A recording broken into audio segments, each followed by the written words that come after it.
Signal strength check. Signal strength check. Check, check, check. Meta Dreamer, how are we doing?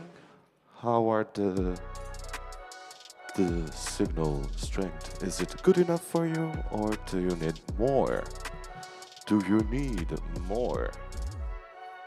Do you need more? More? Or is it okay?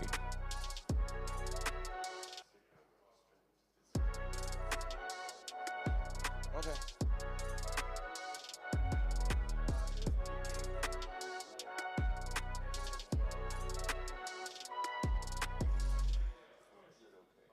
I can give you more?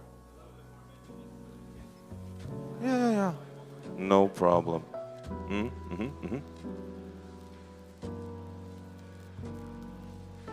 Yeah. So we're good for now. Perfect. There's no more. As I heard, it's quite okay, the sound. So the switching changed everything. Perfect.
Please take a seat, ladies and gentlemen, fellow Regens.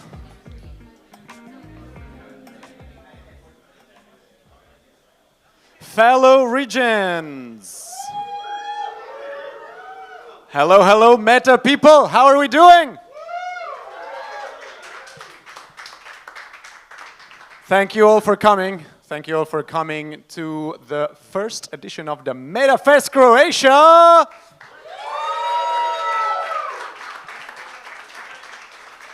Let me just get a thumbs up from the video people to make sure that everything is good. Perfecto! Audio seems fantastic. So I think you are not going to hear much from me. We're going to go straight into the content because that's why you are here for. And our first speaker today is going to be Rob Morris, a veteran entrepreneur and investor and technologist who is passionate about cooperative coordination and humane systems. Welcome, Rob.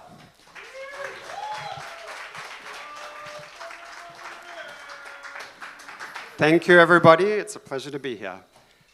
So I'm going to keep this relatively short for me and try and do it in about 10 minutes. So I'm going to start with a definition of the meta crisis. Just, I'm sure none of you have ever heard of that before. And say that I think that the meta crisis is obviously a crisis of crises that underlie a bunch of other crises. But I think more than that, it is the tension between the collective and the individual. And so as the speed of human communication and coordination has gotten faster and faster, the demands upon society and people have changed. What's starting to happen is that the old ways of doing things are becoming disadvantaged. So traditionally we have these large, monolithic, hierarchical structures like corporations and governments, and they got us a long way. They've gotten us most of the way through this era of the modern nation state. Here we are today, and they're sagging under the weight. So they still benefit from an economy of scale, which is when things are really large, they get more efficiency. But they are increasingly making decisions too slow, and this means that they're increasingly disadvantaged. And so as this trend starts to really take hold, it's starting to really take hold now, then coordination structures and approaches that favor fast and adaptive decision-making are starting to get an advantage. And we're also starting to see more advantage accumulate to approaches that favor this. For example, positive sum coordination is quite fast and adaptive, and so it is increasingly favorable in these conditions. Now, this is important because what is advantageous will in the long term win. So we can use this as a sort of a magic trick. We can hold this perspective and we can make some predictions about what's going to happen. We can predict that the existing institutions that rely on these large, slow processes are going to continue to be less effective, and that's going to be expressed as coordination tension, and they are going to start failing. Before that happens, there'll be a bunch of jostling and so on, of course. So what are we facing? On some level, this is a shift from coordination by control and power and rigid structures towards coordination by alignment. And it's a shift from stability that comes from these rigid structures where we lean on the structure and the rigidity of it to keep things stable. An example of that is a 4-year election cycle, for example. And we're moving towards stability from emergent and adaptive dynamics. Now that's much more complex and it's much harder to think about. And so there's a reason we didn't used to do it, because it was too hard to get a bunch of humans to all agree on doing something in the same way at scale. So now we have a bunch of technology which has helped to create this problem, and we can start to solve that with technology as well. So here we are today, and we're just at the beginning of this shift in macrodynamics, this transformative shift. It's never been true in our lifetimes, really, that cooperative coordination is more advantageous than zero-sum coordination. This was the point that Machiavelli made only a few hundred years ago. He was essentially a pro-democracy or pro-republic at the time, and his argument was merely that you must do these zero-sum things if you are to be effective. If you want a republic that looks after people, you have to be effective. And he made those arguments at a time when that was an unpopular thing to say. So here we are a few hundred years later, and our entire lives, monopoly has been the most advantageous form of coordination. Well, here that's no longer true anymore. Some of the time, working together is more advantageous. Now, this leads into a bunch of effects: the network effect, the shift from traditional businesses and software businesses towards protocol businesses, which change the nature of coordination, or change the nature of competition. So as we start to see it actually becomes better to cooperate with people and to bring them into your network or into your protocol, and everyone gets a smaller piece of a bigger pie and starts to benefit together. Now, the history of coordination is as long as human history itself. We have a rich history of trying different things in different contexts. A lot of what we've learned about how to work together and how to do things together has been done before. Like pretty much everything that we come up with in a DAO context, if you look at human history, you'll find it's been done before in some context. And so we can take these ideas and we can translate them into the current context, and we can reuse those. We shouldn't throw the baby out with the bathwater, but we do need to translate them. And we do find ourselves in a situation where we're not really sure exactly what works, in what circumstances, because the structure of the whole world is starting to change. And so I will bring this back to, I think, some observations about people. Most people, most of the time, will do what the structures and the environment that they're in incentivizes. And if we don't think about structures that help to create the kind of outcomes that we want and start to explore those, we have no hope of solving the meta crisis. Because this at heart is a human problem. So if most people most of the time do what the structure incentivizes, how do we incentivize more positive sum coordination? How do we create structures that mean more people get their needs met more of the time, that allow us to work together in ways that we can work around things like the tragedy of the commons or these entrenched arms races? Well, if you're in a system that forces you to give up your own safety to be benevolent, then even if that's what you want to do, even if that is what you do, guess what's going to happen? You're disadvantaged, and in the long term, what is advantageous will win, which means that zero-sum actors in those systems end up with all of the power and the control, and the cycle perpetuates itself. So what we need to do is look at this much more adaptive systems which are organic and emergent, and focus on providing individuals with a greater degree of local autonomy so they have a greater say in the things that directly affect them. I think of this as coercion resistance in some sense. And so if you can start to create that, then the reason why that's one of the core levers for the meta crisis is because people need to first feel safe before they can be generous. I think almost everyone wants to be generous. They want to be collective most of the time, but they can only do that when their needs are first met. If you took somebody on the poverty line, maybe someone with 4 children living paycheck to paycheck, and you said to them, hey, look, we'll give you 3 months of income. Or you said, instead, we can give 1,000 people just like you 3 months of income, but you can only choose one. I predict that the vast majority of people would want to choose the second option, but they would feel like they had to choose the first if they were in that situation. Whereas if you came to me and you offered me that, I have the opportunity to say no. It doesn't affect my survival, so I can afford to be generous. So I think that this is at the heart of many of the dilemmas that we face. If we cannot solve this basic problem of meeting people's needs better structurally, because most people most of the time do what the structure incentivizes, if we can't do that, we have no hope of solving the meta crisis. And so I call this thesis, it is a thesis, the death of Machiavelli. And as the joke goes, Machiavelli's not dead, he's just feeling very sleepy. And so here we are. And if my thesis is correct, then that means something very important. It means that everyone here, we often feel crazy and alone. Up until recently, I did. And I was like, who else is there out there that is seeing these things and understands them and is fighting for them? And then I started to get out there into the community and meeting many of you, and I thought, my goodness, there's so many of us. and there's more every day. And this is really gaining some momentum. This is wonderful. It brings me so much joy. So here we all are, but my message to you is the work we're doing today matters. Not only that, if my thesis is correct, it will start to gain momentum. The work we're doing here could have a much bigger effect than it feels like it's having as cooperative coordination starts to gain momentum.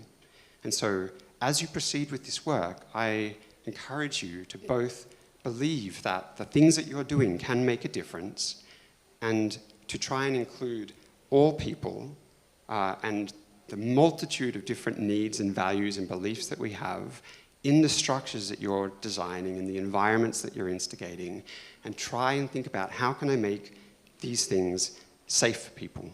How can I help people to get their attachment needs met here, like their need for belonging, their need to be seen as they are?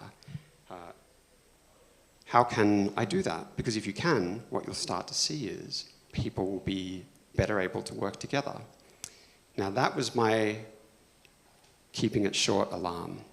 And so thank you for having me on the stage. Without further ado, I am going to hand you over to Mihaela, Ulieru. Oh yeah, we're going to do the intro. I'm not the MC here, but I yield. Big round of applause. Next time he will be the MC. I will not prepare jokes to introduce the rest of the speakers. He will have to prepare them. All right, next on stage, we will have Dr. Mihaela Ulieru. Am I pronouncing that right? Perfect, yes, 10 points for me. From Impact Institute and Singularity Net. Is advisor to the Consilience Project, World Economic Forum, and it says, etc. I don't know how long that list is, but she takes the title of the most titled MetaFest speaker. So welcome, Mihaela Ulieru. Thank you so much. And I really appreciate because he's going to help me here with my slides. And I have slides, yes, guess what? Because we're going to go into a bit more depth, and I coordinated with Rob to go a bit in more depth into the concepts that he attacked or he presented to you. And I want, first of all, to express my gratitude to Rob for having met him, because it's true. Yeah, feeling lonely in this world is easy, but he found me, and we found each other, and I'm here with you, and I look forward to share much more. And indeed, it is important to start with the individual. And tonight we will have a ceremony where we will have an opportunity to go inwards, and I have the turtle here on my chest, all the way down and all the way up, like the integrals are saying, and feel who we really are and how we are connected to each other. I think it's very important to remember that, because, yeah, Machiavelli, maybe, not necessarily Machiavelli, but those who implemented certain concepts not correctly, made us somehow forget that. So to start with the beginning, yes, the talk, Moloch, many of us know what it is, but when I came here, many people, including the Uber drivers and so on and so forth, they were asking me, why are you here? I said, for a conference. What is it about? And I said, it is about fuck the government. And the question is, I mean, why? Why? Yeah, why? Why is because of this? And he knows exactly without me telling him when to change the slides. This is why. Yeah, these are the symptoms of the meta crisis, where we got, but how we got there. Yes. So this is what we see. So what we see is the health system is still sick. The education system is unable to learn, and so on and so forth. And we know that. This is from a book by Otto Scharmer, professor at MIT. And we need to upgrade society's operating system, yes, from where we are now with the issues, finite resources versus infinite growth, and so on and so forth, to a much better world. But and this will be much better in on the recording, I'm promised, what you see here. We cannot see, but these are all the conundrums of the meta-crisis. So, okay, so let's see which are the generator functions. Many of you maybe know about the meta-crisis, like the rival roles dynamics, which Rob mentioned, yes, in which we, instead of cooperating, we are fighting with each other for very scarce resources when we think that they are scarce. But why are they scarce? Because we think that we are separate from nature. So it is, we look at nature as a commodity instead of looking at us as part of nature, that we are actually, we should play together with nature. And okay, so how can we change that? Rob tackled it a bit. It's not going to be chaos, although we are all anarchists here. We can define ourselves as anarchists, but it's not going to be chaos. That's not really the solution. Of course, we don't want it to be even a stronger Moloch, a top-down dictatorship to put order into chaos. But this global coordination, how can we achieve it, actually? And there are ways. Technology can give an answer, and SingularityNet is working on that. Obviously, Singularity, it's saying it how. There are a few, and of course, blockchain, and we know about all this stuff with DAOs. But there are some questions which we need to answer. And I think I will just give you an idea, because, of course, I cannot go in depth. And I suggest that we go in depth on the Unconference Day, when I will propose a special session going deeper into the network effects and how can we actually model that. No, so the questions which we need to answer is how can we use the digital environment to increase people's capabilities, what he was mentioning. How do we implement architectures of participation? How do we achieve effects with resources which we cannot control? And in other words, that's how I coined organic governance. There is a big problem, yes, because in the world, the reputation of such technologies, like, for example, Web3, is not very good. And that is because the attention is being hijacked. Yeah? The attention is being hijacked towards the negatives. Why? Because it's not good for the current system. So Moloch wants us to believe that actually these technologies are really bad, that the crypto people are bad, and wow, DAOs, they are threatening their system. And only 5% of goodness is in the DAOs that are pioneering governance. So we have to change, we have to shift this perception. And that's why, I mean, obviously we know it, yes. The only thing is that we also need to transmit that to others in the world. What I want to show you now is how we look at the world, how we actually should look at the world, not in a linear way. And how is the meta-crisis happening, and how can we actually model it with networks? So the world is a system of systems, where we have subsystems like continents. So the world, continents, countries, they are all, more or less, they should work together, cooperate, trade, and so on and so forth. So just keep this in mind. Networks of complex systems. And guess what?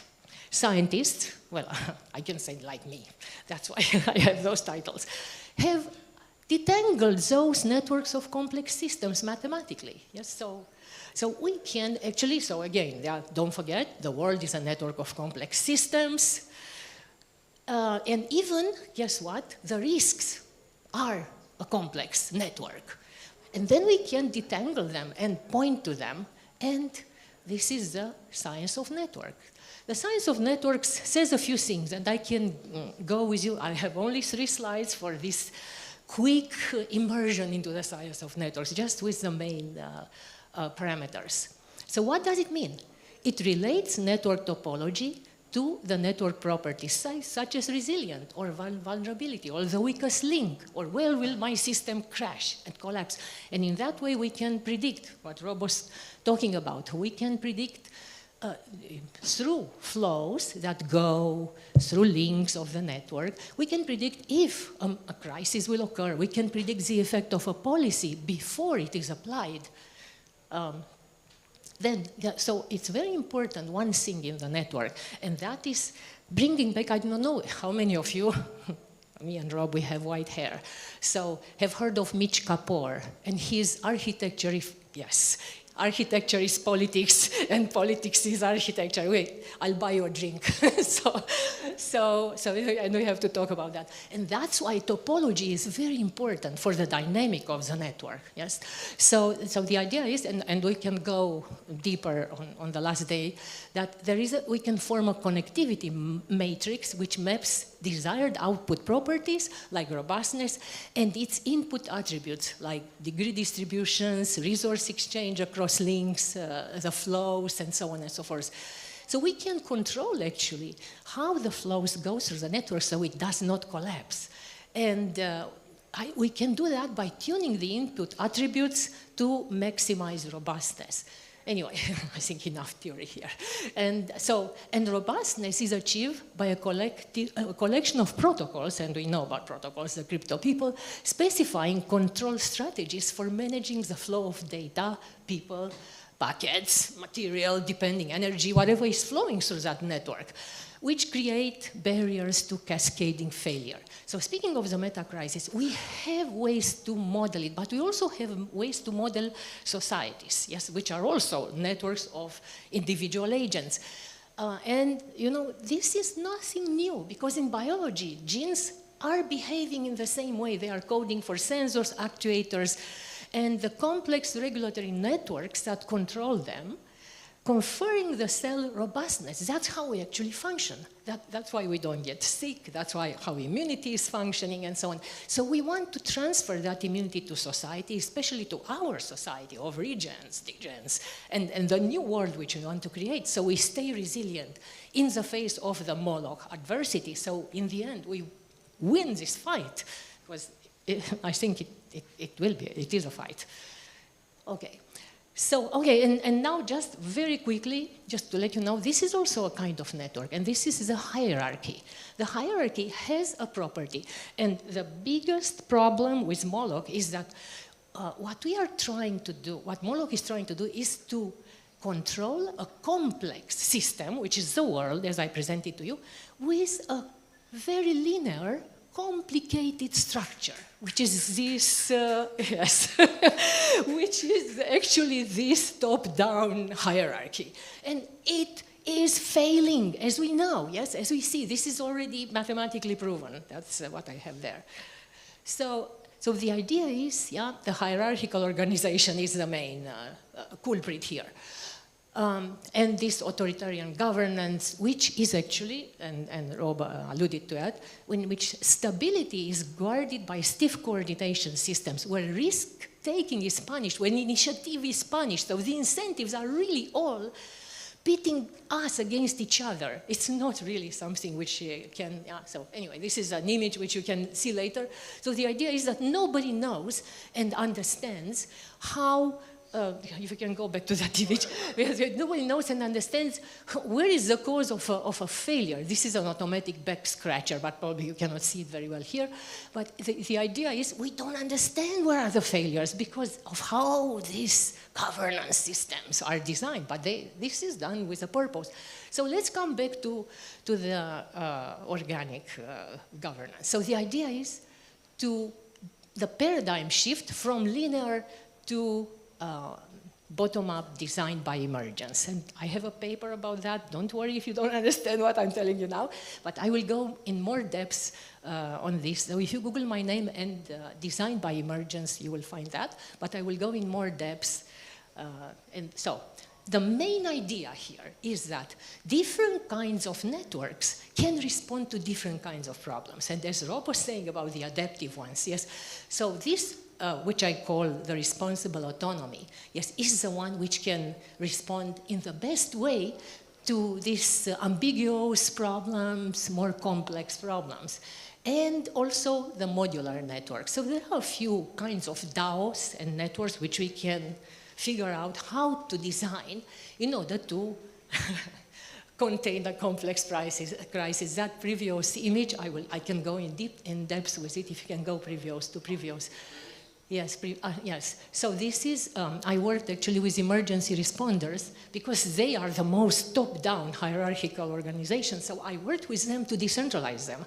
So, and I can tell you more on the conference days how I did that. And actually, you know, the idea is that we can coordinate over distributed agents which do not have apparently any connection, because yes, we can communicate indirectly.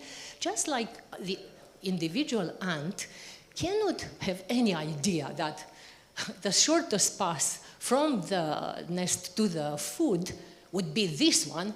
It's like there is some magic hand here coordinating every ant. But among each other, with coordination, they can find the shortest way. And we can also implement that. This is mathematically, of course, encapsulated. It can be done in software, and then we can coordinate across DAOs, across people, and create the platforms that can implement coordination. So the idea of organic governance is what I was mentioning to you, yes? So let's move away from the Moloch paradigm, from commodity from nature as commodity to us as an integrated ecosystem into nature. The same for money, from speculative extraction and exclusive to the intentional inclusive society and system. And of course, technologically, from the monopoly power abuse of the Facebooks and Googles to empowering accountable participation. And how do we do that? Yes, so one way in which it's already done. For example, in Europe, I do not know. So I took this example about Europe. I don't know if you are aware of this. But the landowners, the land managers, are more important now than the politicians in Brussels when it comes to certain policies and decision-making, because they are the ones who actually know the conditions on the ground, and like about the weather, what are their hardships, and so on and so forth. So they are now at the top and guiding the policy through their national legislators and so on, and they dictate in Brussels. I can tell you more again in the details. So the idea, that is the organic governance. So the individual actually is the one who decides, and then these local country managers, they are presenting it to Brussels, and there's this big network that emerges where we have the institutional norms in Brussels, which are actually decided by the individual agents' interactions. And so just to conclude, and Rob mentioned this, belonging and other autonomy and so on, other capacities which we need to build. And if you come tonight to our sharing ceremony, this is what we are trying to enable you to experience. How do we develop that capacity? Those capacities actually, yes, belonging, autonomy, collaboration, how do we develop that? Not to be afraid that, okay, if I collaborate with this person, they're gonna compete with me and take this stuff from me, and so on and so forth. So we are looking at this organization 3.0. And there is a wonderful book by Desmond Tutu, Al Gore, and so on, which is called Imaginal Cells. You can Google it, it's wonderful. I will talk about it if you choose that I give an in-depth workshop on the last day. Let's move on now to the next slide, just this one. So there are different ways to implement this, and these are the future archetypes. This is from the trilogy, Future Humans. You can Google it. There are 3 books, wonderful books. So wholeness, coder, future creative, evolutionary catalyst, pattern weaver. These are just some, but we can invent many more. And of course, properties like originality, inspiration, courage. These are the capacities, trust, love, commitment, creativity, wisdom. These are the capacities which we need to develop individually. So that's what the future human will embody, who can actually implement that world which we are dreaming about. And now we can just move on. Yes. Just one thing I wanted to say. Yeah, this architecture is politics. The cultural shift is very difficult. So, you know, just not to minimize that, okay, we got it, and everyone else will get it. Most people are here, yes, they grew up here with this mental cast, and many times I find myself, yes, coming from here. So the idea is if the network if the hierarchy goes to the network and says, you know, take me to your leader. I want to tell the leaders. The network would say, which leader? We don't have any leaders. We decide together. So there is a miscommunication between them. So we have to find a way, somehow, and hopefully we will together, to just the one before. And if the network goes to the hierarchy also, they can say, let's do this. And they say, oh, on whose authorization? We cannot do this. And then, of course, the network will get forgiveness later, so let's just do it. And this is us. These are the people. Okay, so, I will talk about principles of emergent engineering on the last day, if you want, if you will vote for my workshop. I'm advertising. Let's go on now until, just move. This is what you will see on the last day, just so you see what you will be missing. So the idea is, how do we create these adhocracies, these socio-technical combinatorics, the platforms that would enable us to cluster together. And this is one example. It's, which is enabling us through an app, a shift from centralized hierarchical control to awareness-based decision action. And it's called Open Litter Map. I don't know if many of you have found it or are using this Open Litter Map. They got rejected by GitHub. I know, but they got accepted by Cardano, so by Cardano Catalyst. So, and they were, but thank you for knowing about them. I am actually, I love Sean Lynch, who is the founder. I'm just like, with my soul, of course. So it's an amazing project, and he was fighting for it for a long time. And so anyway, so the idea is, for those who don't know the project, so everybody can download the app and photograph litter, and then if there is enough in a certain area, region, then they can summon the cleaning mob, the impact mob, however you want to call it, and they can get tools. Oh, you cannot see much. This is supposed to be a map with litter, but okay. and they can get tools from their town hall and so on and so forth. But we can also get, and this is a publication, a scientific publication together with UCL, we can get a map of all what's happening in the world, how much pollution in terms of litter is there, how much plastic pollution, and so on and so forth. So this is a project which can have an enormous impact at scale if we all download the app and go on for it. There are many more projects go on, and I can tell you about them on Saturday, and just go on until I tell you to stop. And here, unfortunately, this is not working. We tried, but I hope you will find it.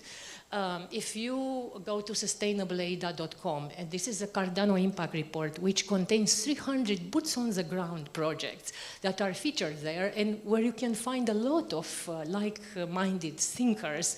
As a strategic impact leader for the Cardano, I've been working very closely with the community and publishing this 300-page report. I've been helping them a lot on that. So please, you will find many. So let's build this future together. Reach for the star to get to the moon, as we crypto guys are aiming at. Thank you. Wow. Wow. Okay. So Mihaela just brought together my entire life. I started my professional life working in a lobby for regional policy called Eurocities in Brussels, where cities got together and did policy together that they passed on to the European Parliament. And now we bought a house. I'm just making time so the presentation for the next speaker will be done.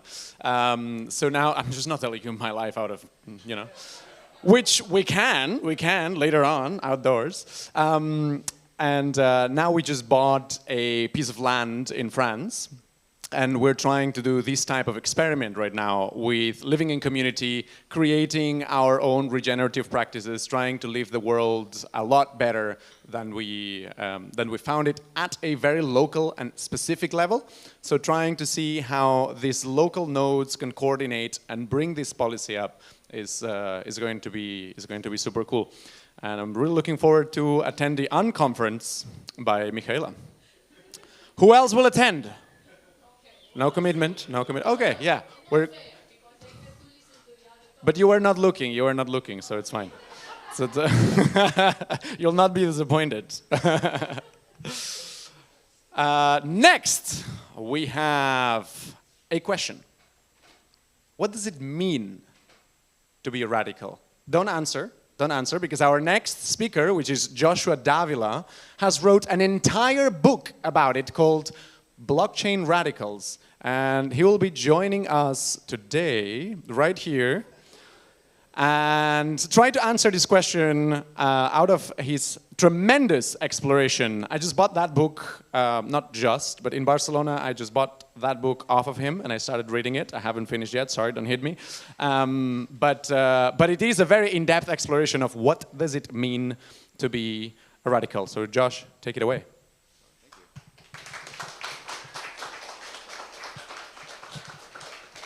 Thank you. Do I need to... Is there a clicker, or should I just... I can be your clicker. If I stand here and then do it? Does it work? Kind of... no, but this thing's in the way. Yeah, there's a signing. Skip signing for now. Thank you. Use as view only. Yeah. X. Sorry, radical technical difficulties. Hi, everyone. Hi, so I wrote a book called Blockchain Radicals. I will hopefully have copies potentially on Friday. So if you're still around on Friday, I'll be signing and selling them. If you guys want to pass around, this is my copy, so I don't know if you want to feel that it actually exists, you can pass it around. Yeah, Jeremy, I would love for you to... If you want to sign it like a yearbook, go ahead.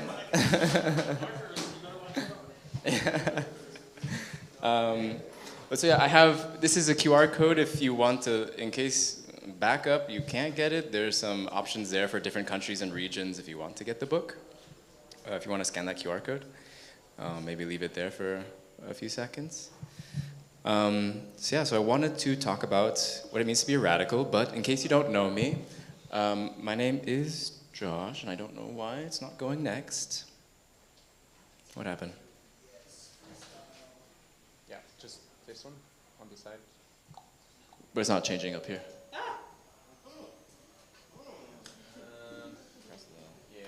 That button, maybe? Like this. Yeah, the presentation. Yeah, good. No, it's good. Okay. So, in case you don't know me, wow, this looks very funky on the screen. But my name is Joshua Davila.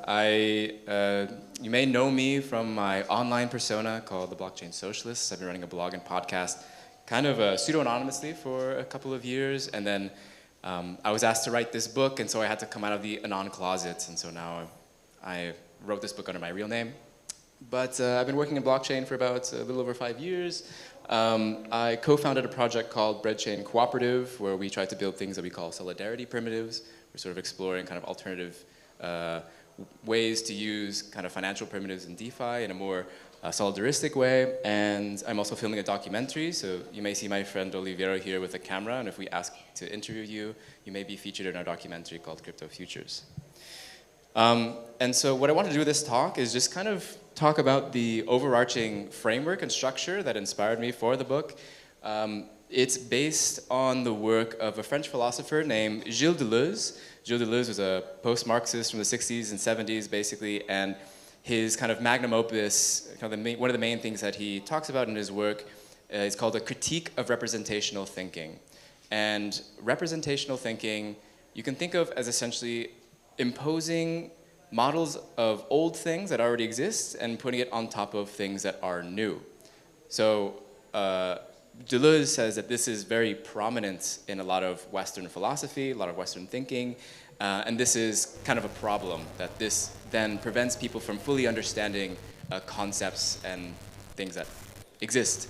And so the way to kind of explain this a bit more, I like to use the example of the drum machine.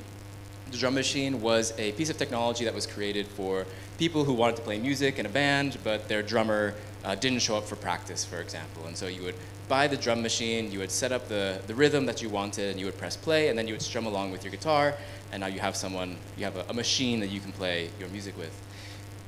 In this conceptual model of the drum machine is acting as a representation of a drummer with a drum set, right? it is a lesser form. It would be a lot better if you had a drummer with a drum set. You don't have one, so you buy a drum machine. So in this way, it's a lesser version. The ideal form is a drummer with a drum set, and the drum machine is sort of like a branch right here coming out of the ideal form. And this is like very popular in Platonic thinking. Plato is really big about ideal forms of things and other things being kind of representations of those. But so what ended up actually happening in history is that the drum machine sort of pushed past the boundary of this mental conception of the drum machine, right? People turned up the knob up to 11. They set up beats that no drummer could ever play, thus creating new genres of music. So in one sense, you can say that the representational model of thinking about a drum machine as a representation of a drummer with the drum sets was always incorrect. It was never the right way to think about a drum machine. It was always sort of a limited way to perhaps sell the drum machine in the first place to people who didn't know what this new piece of technology was. And so in this way, we can kind of conclude that representational thinking can be limiting to our ability to understand the world around us.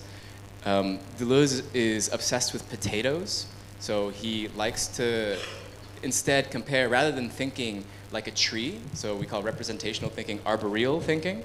Instead, we should be thinking rhizomatically. So a rhizome is a kind of shape or a network that has no clear center of where things are kind of based out of. So mushrooms and potatoes have like different root networks that have no clear center in which they kind of overlap with each other in various different ways. And he says that we should be thinking more like a rhizome, thinking more rhizomatically rather than as a tree.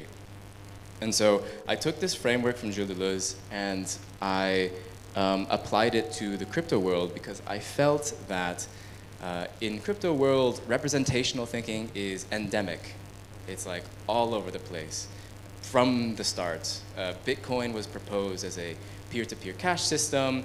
The narrative sort of changed after that to be something akin to a digital gold. So we're kind of like using like representational thinking, we're using models of the old and applying it to the new. And this is, in my view, quite problematic in being able to understand what crypto is or what it could be really at this point, because we're still, I think, exploring that space. But this trend has sort of continued. We have smart contracts, even though it's not really connected to a real legal system as normal contracts would. We have decentralized autonomous corporations, which became DAOs afterwards, but I think knowing that it was first known as a corporation kind of tells about the political stances of those who came first, right? Crypto was sort of dominated by a lot of conservative libertarians who had this belief in like creating better corporations as being like a goal, their kind of political goal, and that's how like society should be run in a sort of maximally free market way. We also have things like decentralized finance, right? We're kind of just applying the things of finance that already exist and trying to put it onto a new decentralized medium. I think all these kind of conceptual models, they serve as a way to be able to sell a product, but not necessarily to explain what it is to a lot of people. So sometimes people will tend to choose the conceptual model that they like the most or that they vibe with the most, and then they'll kind of maximally go into that, and that's the reason why they're into crypto and why they're into blockchains generally. And a lot of people may have like differing opinions on which conceptual model they like the most and which ones they're most aligned with. Someone who's a Bitcoin maxi will love the digital gold narrative and conceptual model way more than someone who's probably into Ethereum at this conference. And so a couple of the aphorisms that I like in order to kind of like deconstruct this issue is this one here by Alfred Korzybski. Says, "The map is not the territory.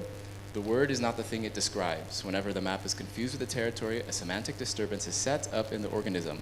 The disturbance continues until the limitation of the map is recognized."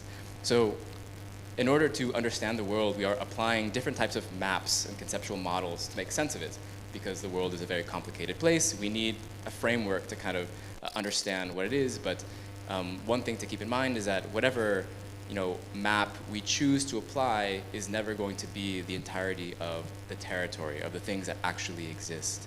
And so it may sound kind of like very simple, but like, the map of Peru is not the exact same as Peru itself. Whenever we create a map of Peru, we are trying to, we abstract away a lot of things in order for it to be helpful for us for whatever sort of thing we're going after. And I think this applies a lot in cryptocurrency, where oftentimes the conceptual model that people are sold, especially in the mainstream of what crypto is like as money. Like people just kind of like describe, oh, crypto is just like this new form of money. But at the same time, there is this contradiction of kind of selling a monetary product but still using it practically as a financial speculative tool. So there is this contradiction, and like the maps are not even like aligned a lot in crypto, I find. And so the other aphorism that I think pairs well with this is that all models are wrong, but some are useful.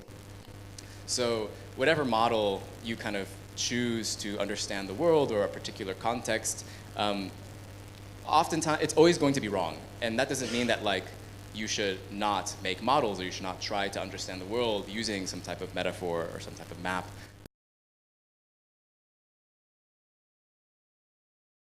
Abstracting away. And so in this way, oftentimes whatever models you're choosing to apply is a political choice, right?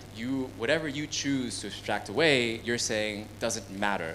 And so in a lot of the models that we use to understand the world, especially today under like, however many decades we've had of neoliberal economic policy, like we tend to reuse like the same maps of the world that we are sort of imposed on by larger society. So oftentimes in crypto, we try to put everything, if we just need to like take something and then add a market to it, and that would kind of like fix the problem.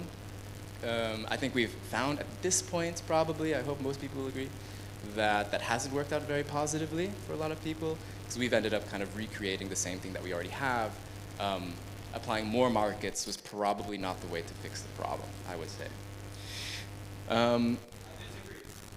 Well, I will disagree with that then. And so one of the kind of like, I think a good person to understand that I think would be interesting for people is Antonio Gramsci. He was a philosopher from Italy who was killed during the Italian fascism. But he did a lot of work on cultural hegemony. And basically he's saying that kind of the ways in which the elite class, what they prioritize through the use of media networks and communication systems, they are able to sort of impose their values onto the lower classes. And so oftentimes this ends up to where people who are at the bottom class end up identifying with the elite class as a way to kind of compensate for their position rather than sort of recognizing their own power within class society. So I highly recommend learning more about Antonio Gramsci. But so in the book, I divide it into 3 sections. So I try to identify the 3 most common representational models that are used in crypto. The first one being crypto as finance, crypto as money. The second one being crypto as finance, and the third one is crypto as coordination. So each of these metaphors are sort of like the way that crypto has kind of evolved, like more and more, it's kind of expanded more and further outside of the original scope of the model or metaphor that was originally used. And I think this is kind of just like a testament to this theory about representational thinking, that we're just using, but I would argue that whatever representational model we choose, we're never going to get the entirety of the territory. So whatever model we choose to pick, we just have to be cognizant and think critically about the things that we're abstracting away and the things that we're choosing to make important when we're thinking critically about these systems. And I think this is like especially important if you're someone who is trying to build on these types of systems, because the model that you choose, of course, has, like I said, political consequences, and what you're abstracting away then doesn't get as much attention as the things that you are not abstracting away. And so this is important because I think we've all realized that the internet is not forever. The internet is constantly changing with different models of thinking, and that kind of the way that the internet looked several decades ago now looks quite different. This is due to like the expansion of different types of technologies, but it's also, I think, also shown how we've kind of used it and realized that the original sort of mental models that we've been applying don't really necessarily need to be the ones that we need to stick with. But this also means that the internet is sort of this terrain for political struggle. Right now, we're kind of in the situation where very few players own a large part of the internet. There are some, like, I think it was like just a handful of platforms make up for 90% of internet traffic. And so I think it's important to think about what are the social structures that created the situation. In large part, I think this was tech venture capital that has kind of solidified or concentrated wealth in fewer and fewer hands over time, because when you have a market, kind of the thing about it is eventually somebody wins, and whenever you start winning in a market, you can then compound on those winnings, and therefore it creates this machine for centralization of wealth and power. And so what, you know, in crypto I see is that oftentimes a lot of people come from this tech venture capital world, and they're reapplying sort of the same things but on a different medium without thinking about maybe the social organization was a thing that socially reproduced the thing that we have just now, again, in a different form. And so if I were to kind of give you one clear point or takeaway that I think is worth kind of pursuing as someone who is building or wanting to use these systems, is to build collectively owned digital infrastructure. That is like the main thing I think most people's efforts should be going towards. If we are sort of just recreating kind of these hyper-centralized, very few shareholders kind of owning these giant platforms again, but on crypto, then I think that we failed. We haven't really made anything different than what we have today. And so I think it's important to be cognizant of the type of mental models we're applying whenever we're thinking about building these things.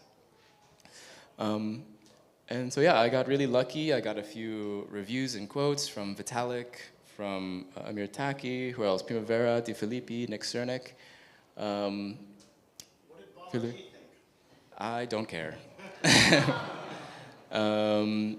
And yeah, I also have a review in CoinDesk if you want to, in case you still don't, you don't believe me or don't like how I presented the book, you can read someone else who wrote about it. David Morris wrote a review for the book that was pretty good. And yeah, so I think he captures this as well pretty good. What actually defines a radical is a willingness to rethink assumptions at the very deepest level, and I think that is something that in crypto we seriously need to consider doing. And so yeah, thank you. Here's the QR code again. In case I don't get them on Friday, I'll send a message in the Telegram group if I get the books, and then you can buy one and I'll sign a copy for you, no problem. Or if you have a book here already, I'll sign it. But yeah, thank you.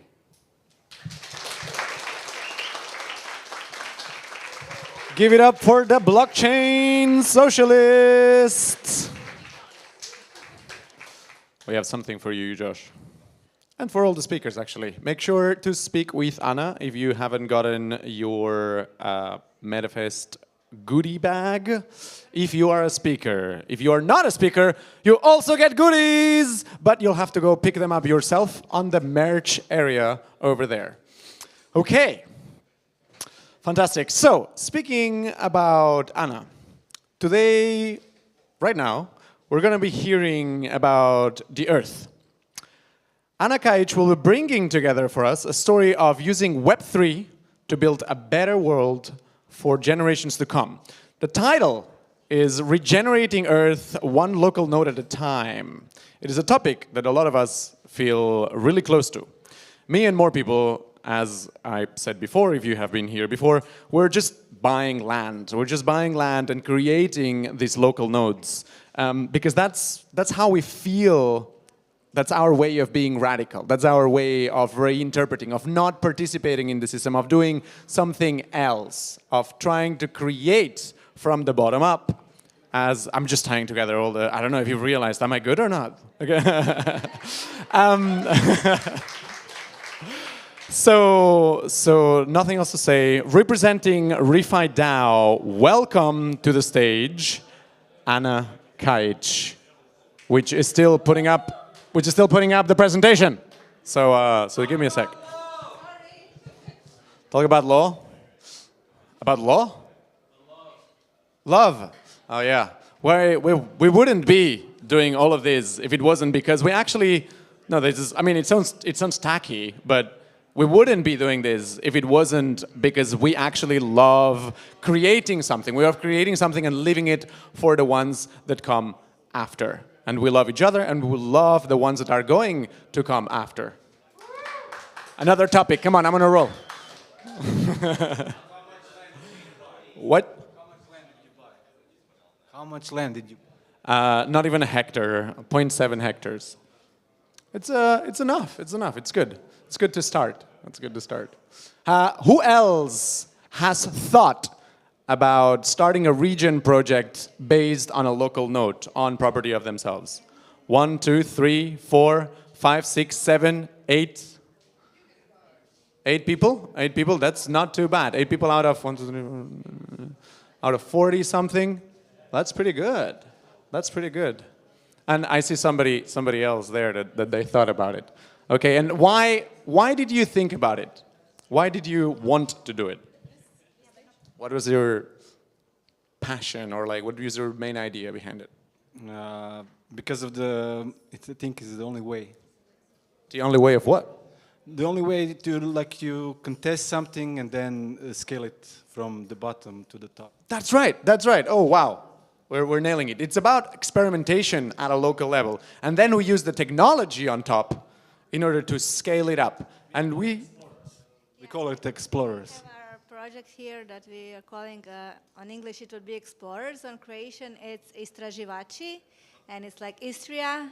Živa is being alive, or Shiva, or the life energy, and Chi being the life energy. So Istria is a place of living energy, and the English translation would be explorers, because we are doing it without the premise that we know something from the bottom up to explore everything from spirituality to land to basic living to kids through education and schooling, and that's like idea. We're here actually because you hosted there near BNB. So it's the exploration mindset that he was talking. Yes, like how to set our minds. Yes, it's not the know-it-all mindset. It's the opposite of that. Yes, so I think it's phenomenal. Yeah. So thank you. No, thanks to you. Thanks to you for sharing. Who else was thinking about it?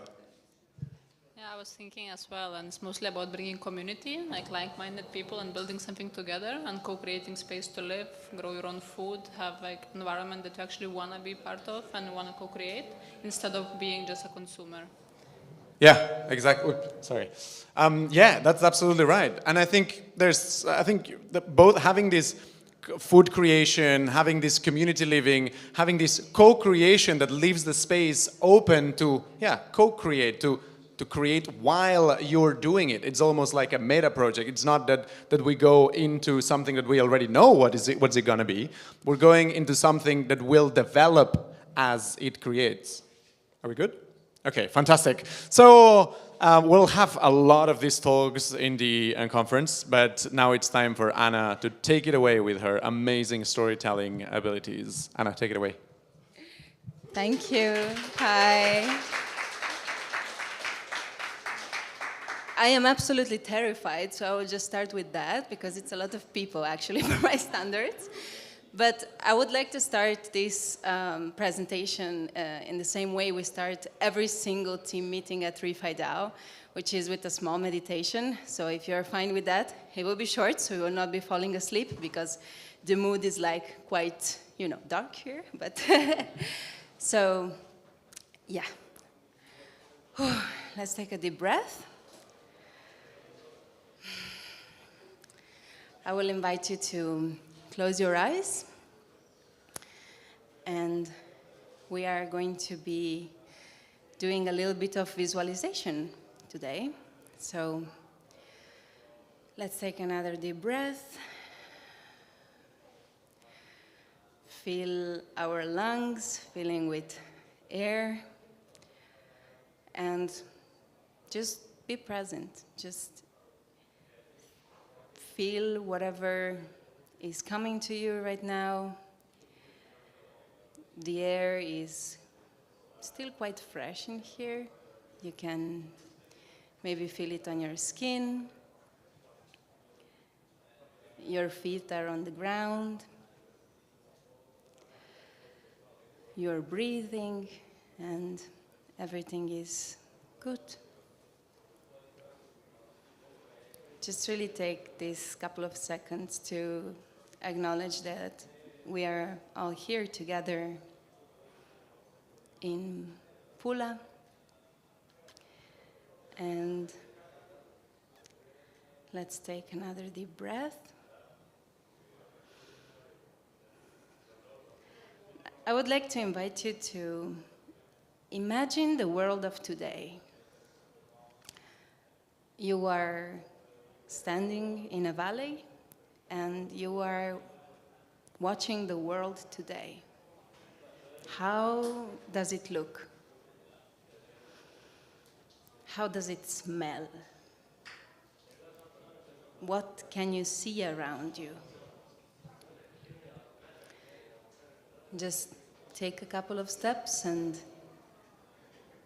just observe what's going around. You know it very well, like it's the world of today. You see it every single day.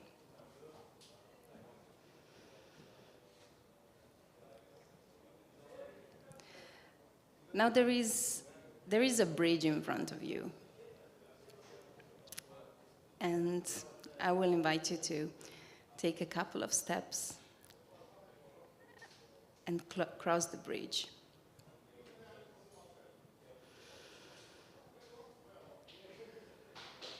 We are on the other side now, and we are in 2050. That was quite a quick time travel.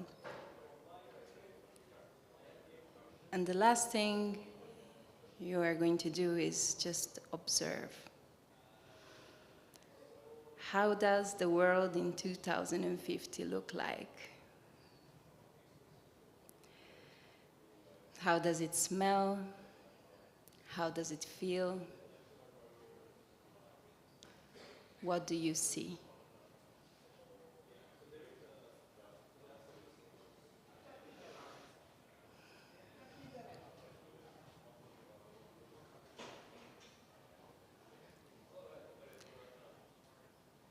Very nice. We're going to take one last deep breath in together. And exhale it. And we are back. Thank you. So, that was very nice. I'm actually very excited to be here, and later we're going to see why we did this small envisioning, small visualization together. Let me see how I can change my slides. So today, I would like to talk about the planet Earth today. I'm sure everyone is pretty well acquainted with what's going on in planet Earth today, but it's always quite impressive to see it in a presentation. Then we're going to talk about the path of regeneration, which is this bridge that we crossed during our visualization time. Then I'm going to present Pre-Fi DAO, the project I'm representing here today. And we are going to end everything with the Re-Fi DAO local nodes, which is the latest development of Re-Fi DAO. And we're going to talk about coordination, we're going to talk about regeneration, and we're going to see what is actually going on around the world and what Re-Fi local nodes are actually doing. So, this is the bad part, because it is pretty bad. I was very actually surprised to find out that 90% of world marine fish stocks are fully exploited. And it was touching because I live by the sea. I am from Pula, I'm from Croatia. We live eating fish. We are born eating fish. So finding out this is worrying. And I think all these data are quite worrying, as this is just one part of it. Like 2.3 million tons of plastics in our oceans. How did we do that? How did we come to this point? It's the question. We cannot change what has been done, but we can definitely do something about it. So let's start from there, right? And yeah, time is running out, I think we are really in a bad position right now. But not everything is hopeless. That's why we're here, and we are trying to do something about the mess we have created till now. So what is the path of regeneration? How do we go from the part on this side to the part on the other side? Because it's not a very linear path. There is no recipe to do that.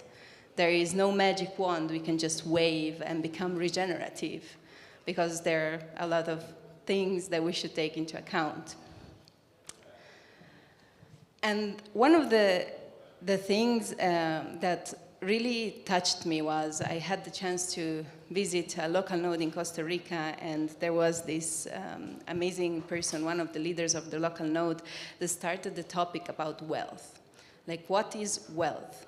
How do we define wealth? And the thing is that most of the time we define it with money. So the more money you have, you're wealthier and you're more successful, and you are in a better position in society. And I think this is one of the stepping stones for us to get to a regenerative society, is taking into account the holistic wealth. So wealth is not just money. What about our inner personality, our well-being, the well-being of the nature around us, the social capital, the cultural capital, the living capital, everything that surrounds us? It's something that it's not taken into account and that we cannot really measure, and this is where the problem starts.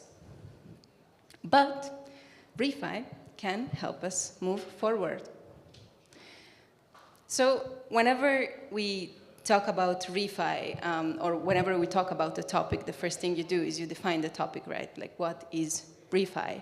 The thing is that whenever I am asked, like, what is ReFi, I don't know what to answer, so I asked ChatGPT to give me a pretty good definition of ReFi that I can and don't have really to agree with, but I think it's quite comprehensive. What I would say is that the moment we start labeling something is the moment we start to really putting some blockers or some boundaries. I would say my grandma is ReFi, and she doesn't know this definition. She has been ReFi her whole life, and she doesn't need nobody to come and tell her, oh, you're really ReFi. I think each and every one of you here taking a step forward for a better future that is regenerative is ReFi, and nobody needs to tell you this. You just feel it and live it, and this is the difference. So before we were imagining this bridge that was taking us from the society and from the world we're living in right now to a future world in 2050. Now, this might be quite utopical because I have eradication of poverty on this side. I have environmental sustainability. It doesn't mean that in 2050 we are going to eradicate poverty. It means that we are taking some steps towards that side. And I would really hope that our future looks like this, and it doesn't look like this. I think that the bridge between the two sides is going to be created by all these ReFi projects that are emerging right now. And if you are interested about very cool ReFi projects and about what they're doing, I think you should check Gitcoin, that, by the way, is online right now, because I think there are more than 400 projects. I've seen an enormous amount of projects, and they're all working for the public good, right? So I just put a couple of them here. We have impact market. Imagine if everyone could have an UBI through impact market. This could bring us closer to eradicating poverty. It will probably not eradicate poverty, but we are a step closer. We have Urbanica, and so we have Roberto somewhere there in the public. Urbanica is working on giving courses to change makers so that they can have an onto shift in the way they think. Because if we stay in looking at the world from our own window, we don't see that there are other perspectives through which we can see the world, and we cannot think we will change something. And then we have Coffee Blocks, which is a project in Costa Rica. They're working on a decent pay for coffee producers, Because the very interesting thing is that Costa Rica is one of the biggest coffee producers in the world, but they actually don't consume their own coffee. They import it from Brazil because it's cheaper. Mind-blowing. And then we have the ReFi local nodes. I'm going to tell you a little bit more about it. This is just a fraction of everything that is going on in ReFi right now. So what does ReFi DAO do? ReFi DAO started in 2021 when all this ReFi movement actually started to bloom. And we started connecting founders of all the projects that are doing regenerative work around the world, because sometimes we work on the same thing, but we don't know each other, right? So we can just push a bit harder if we work together. So this is something that ReFi DAO has started in 2021, thanks to also the funding through Gitcoin. And right now, we are focused on local node. We are focused on facilitating global regenerative economy through a network of local nodes. So this is a little bit of a timeline, what ReFi DAO has been doing, because besides supporting founders, we have also a ReFi podcast. If anyone is interested, the new season is actually launching. I think it launched yesterday. We supported 27 ReFi events around the world. We are planning to support more through the local nodes. And right now in 2023, we had this shift towards the local nodes and the founders of local nodes. But what are local nodes? So I would say, think about them as local communities that are formed, that are started by different founders, and that have a commitment of local regeneration, and that gather together a lot of different projects that aim to regenerate a city or a village. So it's a startup community. Right now, we have 14 established local nodes, and we have 25 applications, ongoing applications for new local nodes. And it's actually incredible to see the work they've been doing till now. So these are communities that have been started 3 months ago. They're still in the awareness phase where they are gathering their local community, they're meeting with people, they are doing local work of regeneration, but till now they have done some amazing things, mostly events, and it has been very nice to see all these artisans and people who don't know anything about Web3 and regeneration joining the local node and learning more about regeneration and how they can implement Web3 and blockchain to solve their needs. So it has been very nice, and right now we are fundraising for the emergence of more local nodes around the world, but we see it more as, we don't see local nodes as something separate from everything else. There are projects like the Greenpill Global that has Greenpill chapters around the world. There are Regions Unite events, I know Jeremy is somewhere there. There are Regions Unite events going around the world. So we see this whole coordination thing of many projects acting locally, working together to regenerate Earth, because I cannot tell to someone who is living in Costa Rica what to do to regenerate San Jose. I cannot tell to someone from Pula that has the problem of, I don't know, waste management, how to manage their waste, because it's a local problem and they know how to solve it. For example, we cannot tell Mexico how to use their funds because there is the problem of cartels and narcos coming to your door and wanting to kill your whole family to get your money is something real. So this local regeneration is something that is amazing, and it's working wonders in really getting the hard problems of a community out. So one day, the idea is also to get a ReFi passport. One day is to get, the idea is to get a DApp on your phone where when you arrive to beautiful Pula, you can find what regenerative actions are needed, and you can go there and help with beach cleanups. We have a lot of smokers here, so the beaches are full of cigarettes, like the small yellow parts. And you can get points for that. So it's a game, it's a coordination. But this is still work in progress. We don't have the DApp yet.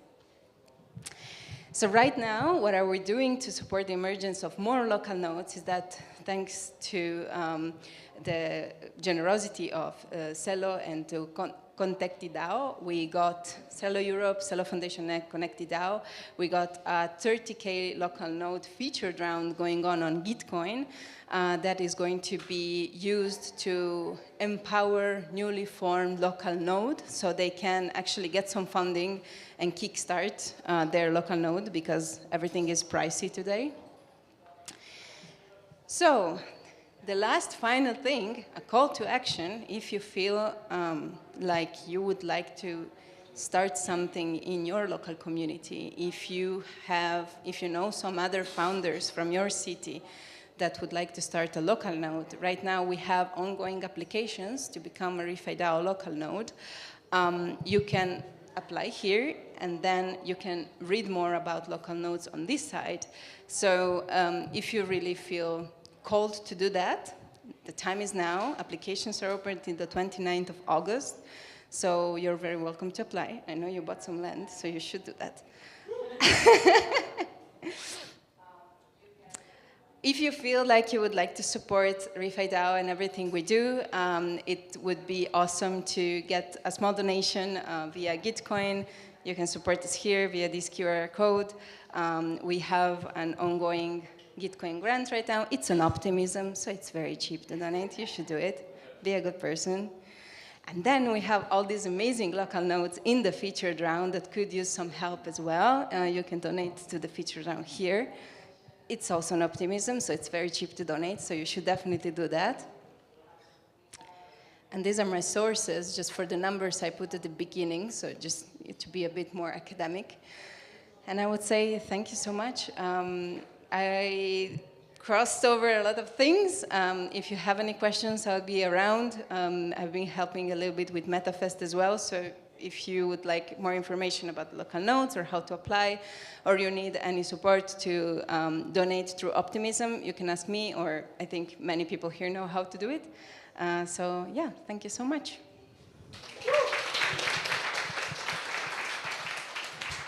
Thank you very much, Anna. I think the applications will go through the roof after this presentation.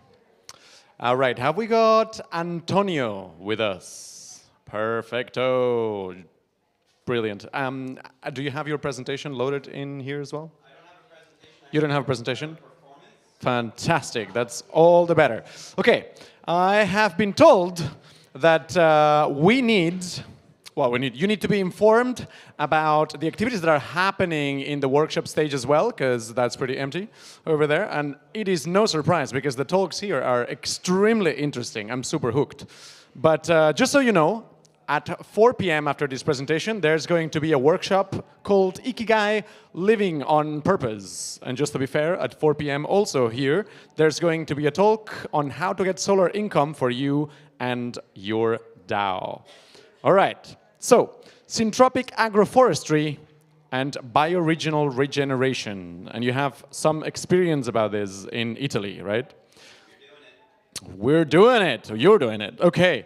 You describe it as growing up at the dead end of American imperialism. And you have been on a mission to build the next ecological economy for a planetary network of bioregional nations. I see there is kind of a topic here. Huh? There's kind of a topic with all this local nodes, you know, global network. Big round of applause for Antonio Pagliano and his experience.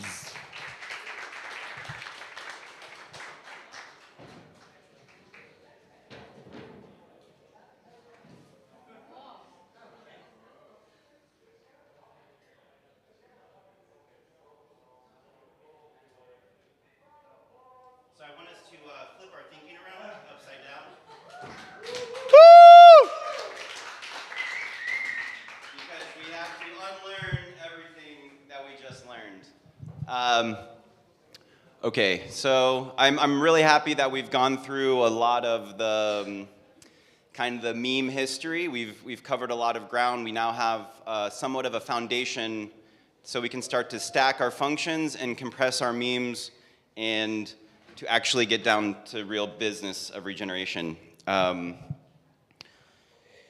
So raise of hands, who here is familiar with permaculture?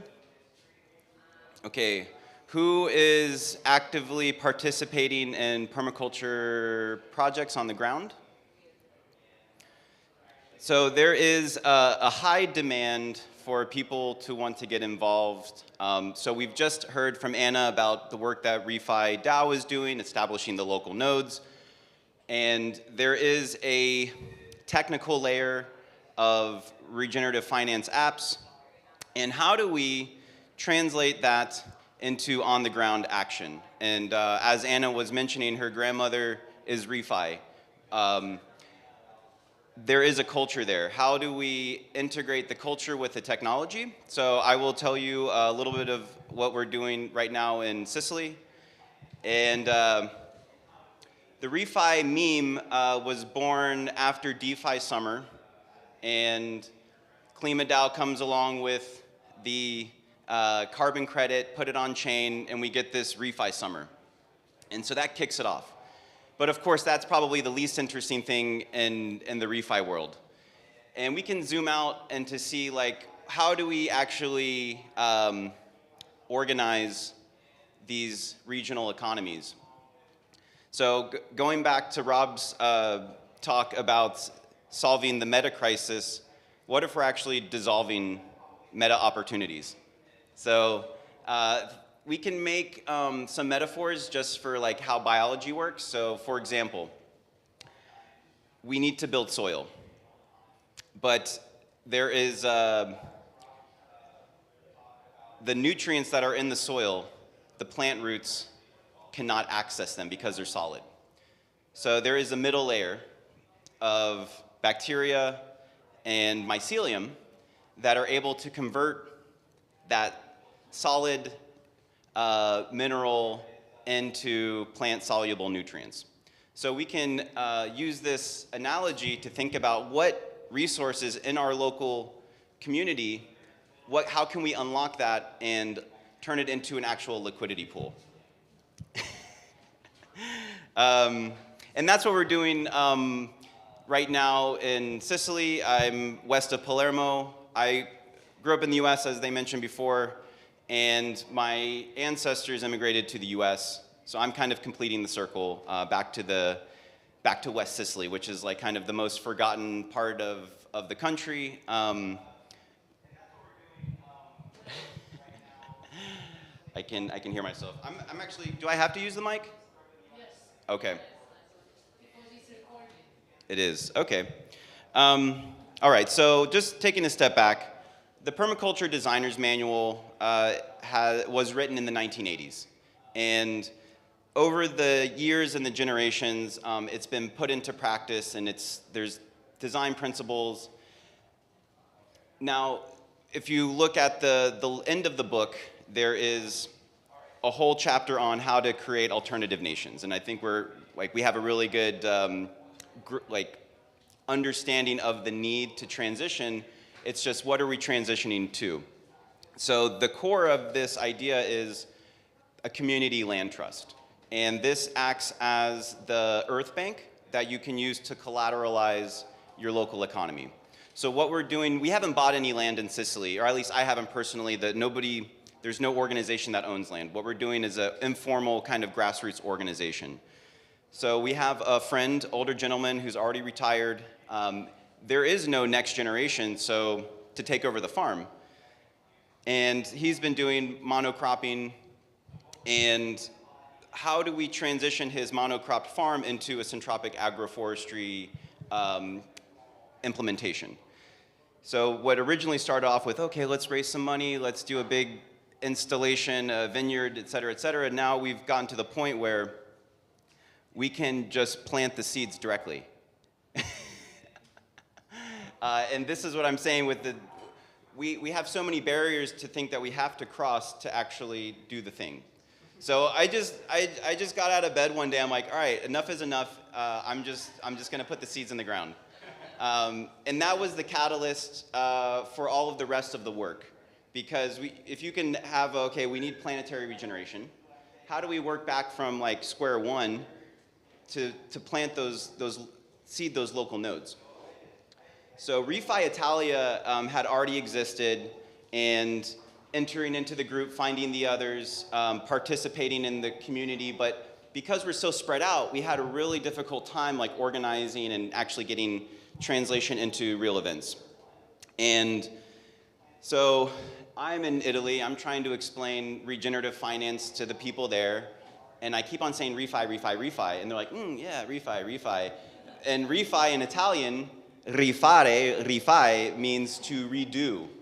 So I'm like, that's it. We have to redo it all. We have to redo, keep on redoing.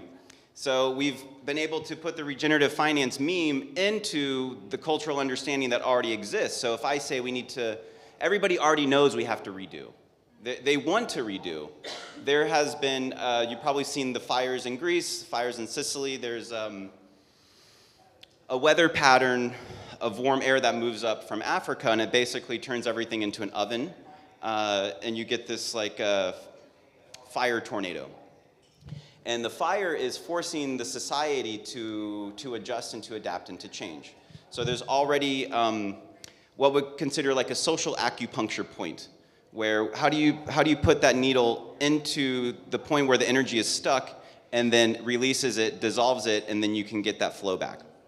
So by using the fires as a coordinating mechanism for the organism to organize itself, this is the kind of the language and the customs that's helping people to enter into this like regenerative lifestyle. And so now we're at the point we have the seeds coming up. We have done the permaculture plan. Now we're waiting for the time to plant in the ground right before the rains come. So now we're getting more into seasonal. We're getting our culture back into the seasonal cycles. So I'll even back up because we got a grant from, so last year, 2022, everybody's in Colombia, DevCon in Bogota, Cosmoverse in Medellin, and there's a community in a town called Barichara where they were already doing regenerative projects on the ground, and then a global community led by Joe Brewer, who was doing regenerative, like cultural evolutionary work in that village. So we're able to get a grant from Refi Spring. Okay, Refi Spring was another organization. They were handing out grants for people to do some events. So we were able to pull off this event for 5 days and bring both the local community of regenerative practitioners with the international Refi builders into a 5-day immersive event where we're going around and basically mapping out what does the bioregional economy look like. And I'll just pause here to describe why do we need, what is bioregionalism? It's biocultural region. So the Earth, planet Earth already operates, it already has its like life system functions. Our political borders are not aligned any what way to how Earth actually operates. So it might make sense if we want to put our administrative units and actually map it onto the bioregion itself. And this is a concept that has been kind of growing, and you can find bioregional cultural movements in Cascadia, and now we have this Mediterranean bioregion. And this, so we're just so used to thinking in terms of Europe, Africa, Asia, but we're in a Mediterranean bioregion. So what can we be doing as we're planting seeds in our little village in Sicily, and we are creating a pattern that can scale horizontally as a fractal. So we're using, so we have this event in Colombia last year, and we did like the prototype, and now we are adapting it to the local community in Sicily. So we're having a 5-day event, and end of October, everybody's welcome. Come help with the olive harvest and getting back into the culture of harvest celebration. And if Lawrence is here with the game, he knows what I'm talking about. So as we plant the seeds, I'm like, okay, we have 1,000 trees, and there's like 2 of us. Like, how are we gonna do this? So then it's like, okay, let's just invite people from the local permaculture community to come and participate. So what we end up doing, we green pill them, because through the Refi Italia community, we were able to connect with another Web3 developer on the island who just so happens to have an NFT ticketing platform. So he's like, hey, yeah, great, like, I wanna help you as much as I can. So we build you a website, and here's the app, and here's how to use it. So we go start launching these micro events of saying, hey, come, we're gonna do like planting parties, work parties. So people from the permaculture community, mostly young people, some older, who both want to be learning about syntropic agroforestry and permaculture, but are also open to systems and societal change. So sometimes you get a negative immune response when you start talking about, I mean, we've all had this experience of trying to explain crypto to normies, and you get this like violent reaction. So we're offering value in the form of education, as well as handing out physical seeds to people that come and participate, so that they go home, they plant their seeds in their nursery, and so this is how we're spreading the meme. And when they participate in the events, they have an NFT ticket. So now we have like a public insight into the local economy. And we can start to build out analytics, or at least some insight into what is happening. So we're at the point now where the word is spreading on the island, and somebody with the pistachio farm on the other side of the island is like, hey, like, I need help. Can 6 people come and help me?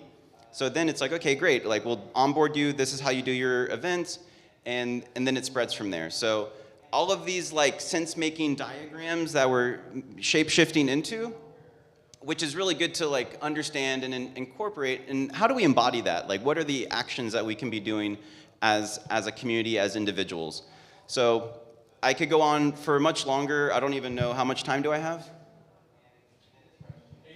8 minutes, okay. Okay, so we are going to be doing so I was the guy who was like heckling in the audience, Josh, because Josh said, okay, we need less markets, and I disagree. And I mean, of course, there is a spectrum, but one of the things that we've noticed is the farmers have the product in the form of the liquid oil, but they don't have the access to go to market. So we have this funny situation of all of these little family farms spread out. Everybody has their inventory, but we don't know who has what. And so now we get the opportunity to bring some light into the darkness, bring some information technology on top of building those trust networks, because without the trust between the farmers, we can't go anywhere. So the fire is forcing everybody to come into a community, and community, in my definition, is mutual survival. So we're actually forced to work together, or else like we're all gonna go up and smoke, which is a great motivation, really good incentive to not die. So the idea is, okay, we can, already in the area there exists a worker cooperative, grower cooperative. So they are doing like a native variety of wheat, and they're starting to implement like growing fava beans in between the vines. So these are just like small regenerative agricultural practice, step by step by step. But they already have the worker cooperative like modeled down, it's just they're not on chain. So we start like organizing our Refi Sicilia group. We have a WhatsApp group, and people are coming into the group, and it's like, wow, we really need to like start doing DAOs, and we can use the worker cooperative as a model. And then somebody in the group's like, oh, I'm the agronomist for the cooperative. And like, wow, great, enough said, we can do it. So it's, I think we can, another way we can flip our thinking around is like, oftentimes through our POV, we feel like we are putting the pieces in. But how do we know that like the whole isn't self-assembling itself? And I think that's like trusting the process and being closer to nature. And this is like an organic, like I said, organic organization. And now we can start to discuss like higher levels of integration. So working on an agroforestry eco-credit for the Mediterranean bioregion. And now we're able to start growing avocados. But avocados grow tropically, so now we have like these expanding, and nature is changing. So having the ability as a regional economy with the local sovereignty, because we're acting at a very like basic level. So there's also like a holonic component to like working with these farmers who already have the land. And so I think, you know, long term, okay, let's say we have like a base layer 1 chain for each biocultural region that is able to interact with direct channels between every other base 1 bioregional chain, which you can host your land trust on, which you can host your community currency, your mutual credit, your worker cooperatives. And so we're already starting to like move into the space of, but you can't just say, okay, top down, layer 1, here it goes. So we have to like kind of grassroots from the ground up. And it's beautiful to see all of these little different initiatives be popping up, and we got eyes on it. We're getting self-regulation, mutual monitoring, and we are coming into greater integration naturally. And so that's what is giving me a lot of hope, and just really excited to share more of the story. And you can go to rifaiSicilia.com, R-I-F-A-I, Sicilia.com, Sicilia. And we also have a Gitcoin grant live. Every donation helps, and that's going to go directly into the Bioregional Regeneration Fund, where we're basically people who come and participate in the events with their NFT can also participate in the governance of how the collective fund is spent for the projects that collectively we can sense make. So I will leave it there, and who's next? Oh yeah, you can find me. I'm on Twitter, Antonio_Pagliano, and yeah, giving it up to Shebnem next, and see how we can solarize. All right, thank you very much. Give it up for Antonio. Awesome. All right, a little bit of information about what's happening outside of this cave from your friendly host. Next up, at the workshop stage, there is going to be, at 4:40, there is going to be a meditation. But right now, silence, please. Keep it low. Okay, perfect. So right now, we're going to know how to get solar income for you and your DAO. Does that sound interesting? Then stay with Shebnem. Shebnem is a computer scientist specialized in peer-to-peer systems and decentralized energy during her years at Siemens. She's the co-founder of the German Blockchain Association and author of the book Hitchhiker's Guide to Token Engineering. I've known Shebnem for a few years, and I'm not afraid to be a little bit cheesy and say that she's as bright as the sun that she tries to harness. There we go. And she harnesses it with U-Energy crypto, penning solar funding to Web3, tokenizing the financial and environmental impact of solar. So give it up for Shebnem. Thank you. Thank you so much. So this is the first ERL event that I'm in, and seeing all of you for the first time, or for the first time since 4 years or 3, it's amazing. And also, what we've been through with figuring out how to actually find decentralized financial and decentralized business models for decentralized electricity. That's been quite a journey. And we heard this today. It's likely because we have this representational thinking problem. That's okay. So no worries. And it's just it's just a gift, just to show. Like, we've been trying to map things, but that seem to fit together, but somehow not really. And we've seen, like, the headstand of Antonio. We need to flip our thinking. I won't do that, but we all really need to do that. And we also need to embody that. So these are the things that I'm just also understanding and learning. And what I will show to you now is a bit more of the mechanical, electromechanical, and digital world. But definitely part of the regeneration, because solar is going to help us to wean off fossil fuel electricity. Now, I've been in this since 2008, peer-to-peer and decentralized energy, and in 2017 I left Siemens because I saw this whole DeFi, decentralized financial models, are there, and people are out there, and I had to go out as well, because you can't do that behind firewalls. That's been a journey, and just last year finding YC or Unity, a solar as a service company who came out to me and said, okay, all of these things that you've been writing about, is this for real?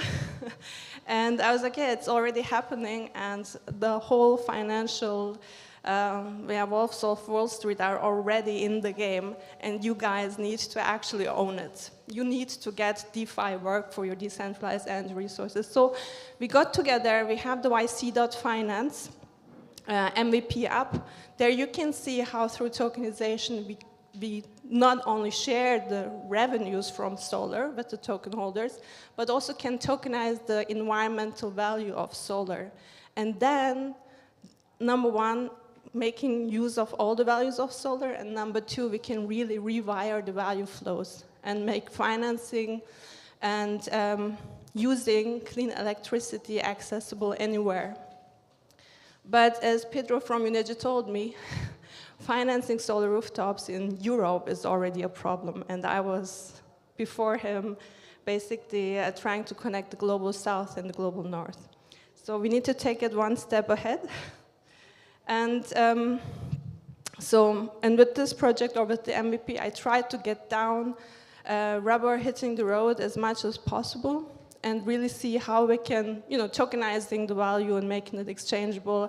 It's not a problem technically, not at all, because the solar rooftops are entirely monitored in a data-driven way, so we have the insights into the value flowing digitally, and we can tokenize and make that exchangeable. But the whole industry, the solar industry, and how do we value the environmental value of solar, carbon markets, yes or no, and how we actually are going to be the change. All of these things are still in this mind space where we need to get together and form an understanding. And that's been what we've tried to do and to see with the MVP, and I have a lot of learnings from that I will share. But for example, a lot of people flew to Pula, and we polluted, emitted CO2, right? And so we could stop that, but then we would be missing these fantastic, in real life gatherings that are a part festival, a part conference, and a shit lot of fun. Here, though, there are also others that are currently polluting down there in the industrial area. As long as they don't have solar roofs, they're using dirty electricity from the grid. So basically, we have options. I can reduce my business flights and take more virtual calls, but also I can invest into solar rooftops, not just mine, but also in industrial areas. And that decarbonizes the economy as well. So that's basically the balancing act that we can do. What we cannot reduce, we can offset. That's a legitimate incentive. So, but investing in solar, the financial side is just one part of the problem. The biggest part, as I mentioned, the business is decentralized. There are a lot of solar installers that are small and distributed, and they have issues with pre-financing. So inherently, the solar business has this incentive to go big, accumulate, or die off. But financing is not the only issue. Also with the customer acquisition costs for an installer are actually pretty high. That means, because they're installers, engineers, they're not really salespeople, but referrals work really well, and also resellers. So there is this whole affiliate thing that we could, as participants, also help with. But how, right? How can I be part of this solar value network that is definitely there? I could get the revenue shares and also get carbon credits that actually are leveling off or offsetting my carbon footprint at the same time. But how do we go about it? So these are just some excerpts from the light paper, which you don't see. So, okay, I think I will need to narrate. Now, as I mentioned, Unity is a solar as a service business. They've been around since 2015 and built this platform, Udera, that manages over 2,000 solar plants already. So we have this data, and we see the regularities and irregularities and so on. And this is what the commercial and industrial building owner with a solar rooftop also sees. Like, what is the solar production? What is my current own consumption of it? How much do I export to the grid? Also decarbonizing local residential areas, for example. Just money won't make it more efficient. The solar power production, keeping it high means we need really good management of the installation, the operation and maintenance. So with the platform that enables coordination of many installers, so that is solved. With the own consumption, that can be improved or increased, that basically people who have solar on their rooftops also shift their electricity to use more of the available solar electricity. So that is an incentive problem and scheme, that incentivizing energy efficiency is super interesting. And with the utilities, that doesn't jibe at all, because the big electric companies, they sell kilowatt hours. They don't want you to use less and be more efficient. However, with Unergy, we have this long-term power purchase agreements with 15 years. That means we are promising that the plant is going to run for 15 years, whatever problems, the customer doesn't have to pay for it, so it's really a service. And exactly, and the more efficient they use the installation, the better it is for the power purchase agreement rate. So we would be enabling more clients to actually choose it. So here, there is an energy actor that actually wins when energy is used more efficiently. And we can basically connect to this using less electricity, or using electricity when the sun shines, means there is more carbon value. But until today, the carbon value, the environmental value, is left on the table. What we did is, using all this data, we took it from the table and put it on blockchain. No, we enabled through this MVP that you can basically connect and mint a kilogram worth of carbon credits as offset directly to your wallet. And that's it. That's simple. And it should be that simple. And all the revenues go to the development of funding more solar. So that should be enough, right? We learned from the MVP, it's not. It's a lot of explaining and doing, and the CO2 and electricity. You know, it makes sense when someone's telling it to you, but how are you going to go out and be part of it now? So this is what I call the Pula pivot. But before, okay, I'm going to skip this slide. I think you got it. Like, technically, it's not a problem at all. This whole ledger business, programmable values on chain, makes total sense. We can actually expense for the carbon value of a solar plant and see how the revenues that are made off of that offsetting goes into funding more solar. And because I personally helped funding a percentage of that rooftop, I will get for the next 15 years solar cash back from those carbon credits that I just minted. I mean, as a nerd, you know, I love it. And to be able to put that on a slide and knowing that it's actually running as a nerd, it's mind-blowing. However, we don't need nerds. We need literally every one of you to say, okay, that makes sense. I why not get some solar income? And why not also diversify the treasury of our DAO, for example, with fixed income from solar revenues over the next 10, 15 years. So that's something the whole volatility business of crypto definitely needs as well. And then also, that's just the MVP part, right? The actual part is that you can also, on top of that, invest into new solar on commercial and industrial roofs, and that makes really sense. Because flying is one thing, but the fashion industry, like our clothes that we're wearing, are even more problematic.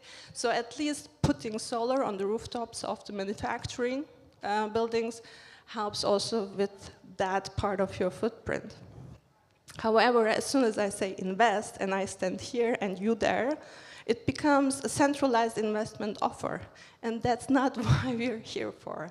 So the whole, we're getting, I also disagree. It's about markets and capital, but it's not about someone doing something and you just take it or leave it, but actually about participating. So the pull-up pivot, as I called it on the way here, is about, number one, the UX and the incentive engineering. On one side, we just don't talk about the token or tokenization, but really just make sure what is a digital product and how can it be accessible, understandable, and simply integratable into other digital products. And that's the solar cert. And the right incentives means it's not just helping me offset and get a good conscience, because that's not what we need. It's really about incentivizing putting more renewables, more solar rooftops on buildings, about reducing the electricity use, and then what we cannot reduce, we can still offset by funding other solar in other places.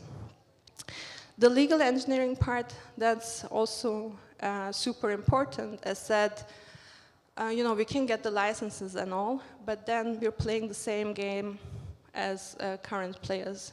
So what the pull-up pivot means is we're actually keeping the groups small, below this 150 that is an investment or legal, or what constitutes a club. And we basically not tell you to invest or offer anything other than collectively actually going through the smart contracts, but we also teach to fish. So you learn to earn in this course that's called Solar Income for You and Your DAO.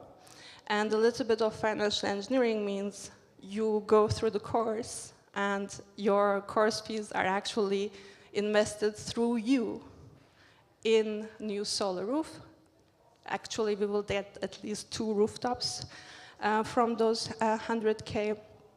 And basically, the share in the solar revenues is your cashback from the solar. And as said, and that's also part organizational engineering. So I could be the benevolent dictator for life, but that's not what we're in it for in crypto or in this decentralized autonomous organization quest, right? So if that first group learned to self-organize, then there's a potential of 100 new solar social clubs that can invest, and the whole organization becomes an association of clubs, like FIFA, just on-chain and incorruptible. That's the premise, right?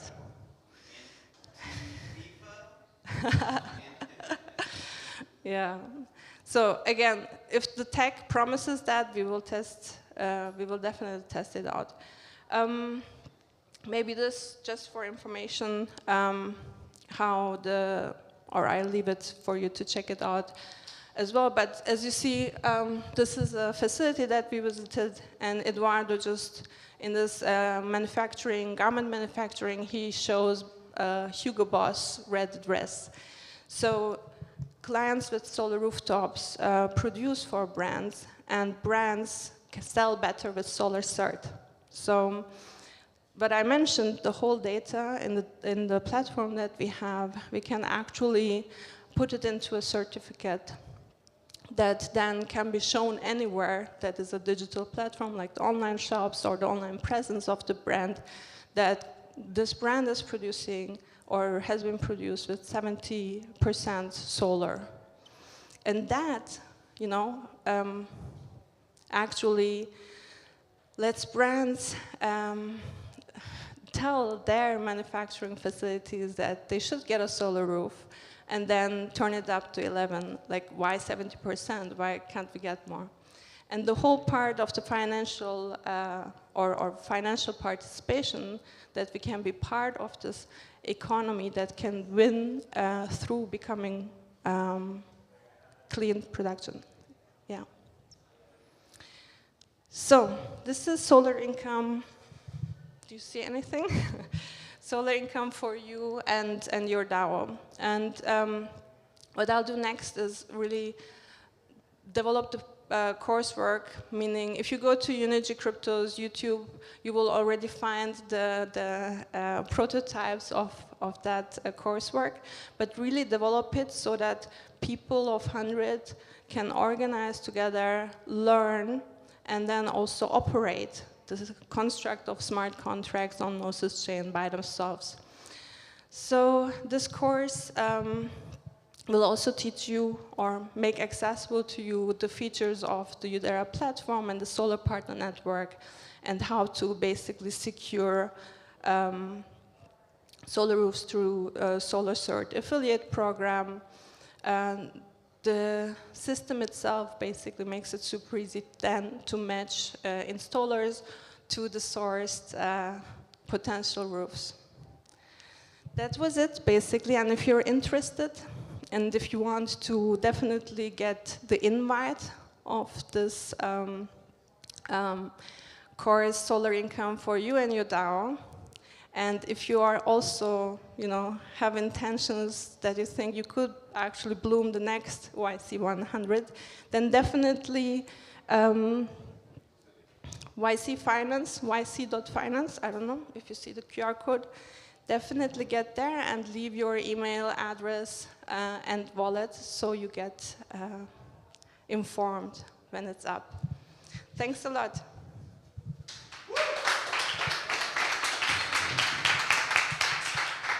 Thank you so much, Shebnem. All right, so does everybody know how to earn with solar?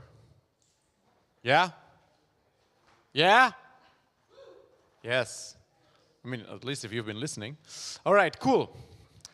So, it's 420, guys. Do you know what that means? Do you know what 420 means? It's 420, guys. Do you know what that means? It means that we have a panel. It means that we have a panel now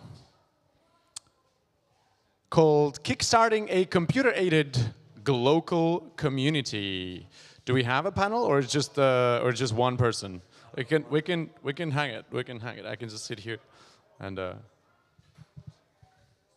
right. So we have a panel of one. All right, and this one is Roberto. Perfect. Fantastic. So we have a Roberto who is a founder of Liminal Village and will be sharing his experiences building regenerative village and networks of villages, most importantly. If you need somebody to panel with, I'm right here. Thank you. Does this technically qualify as a nano? Definitely. But of the good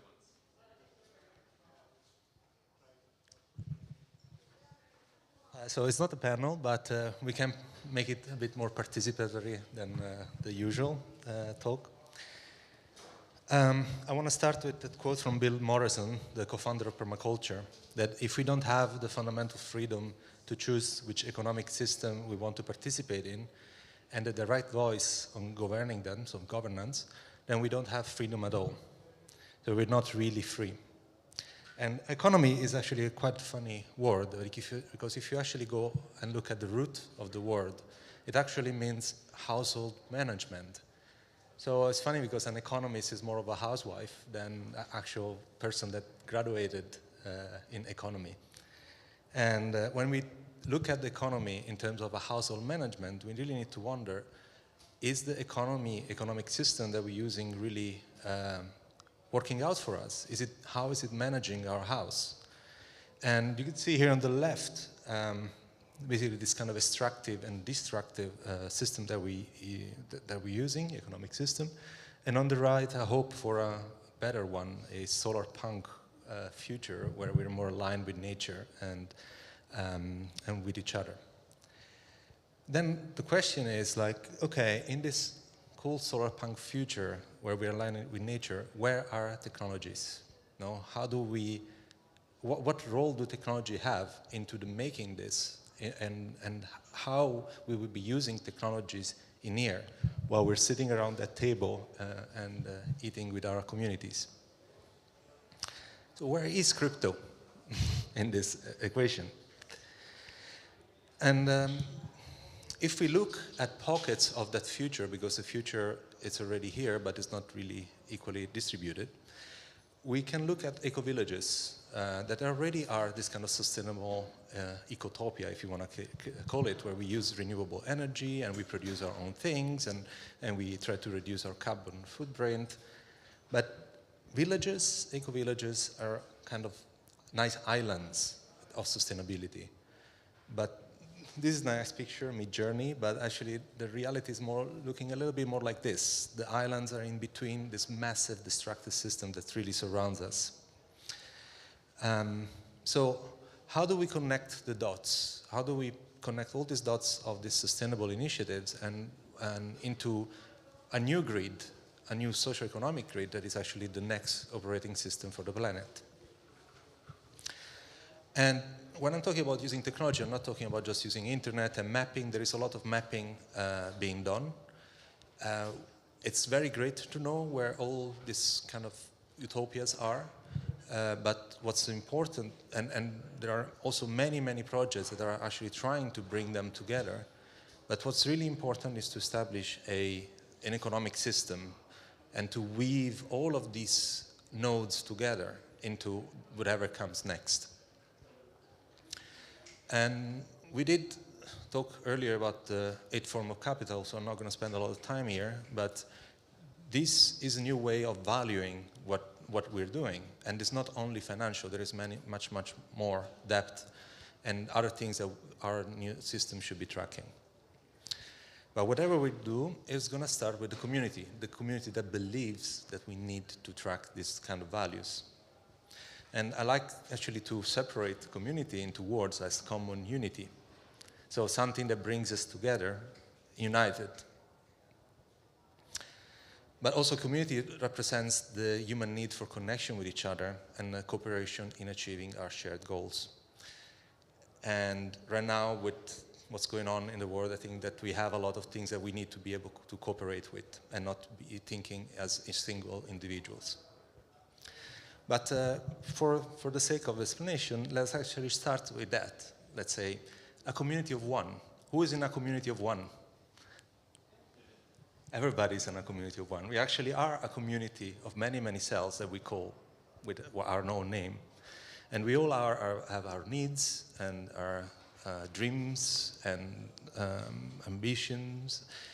And we're really, in that community of one, there is communication happening inside our neural network, and we can take decisions, we can prioritize. It's kind of easy. Actually, a lot of people says like, you know, when there is a problem with somebody else, it's like, well, it can't be me because I don't have a problem by myself.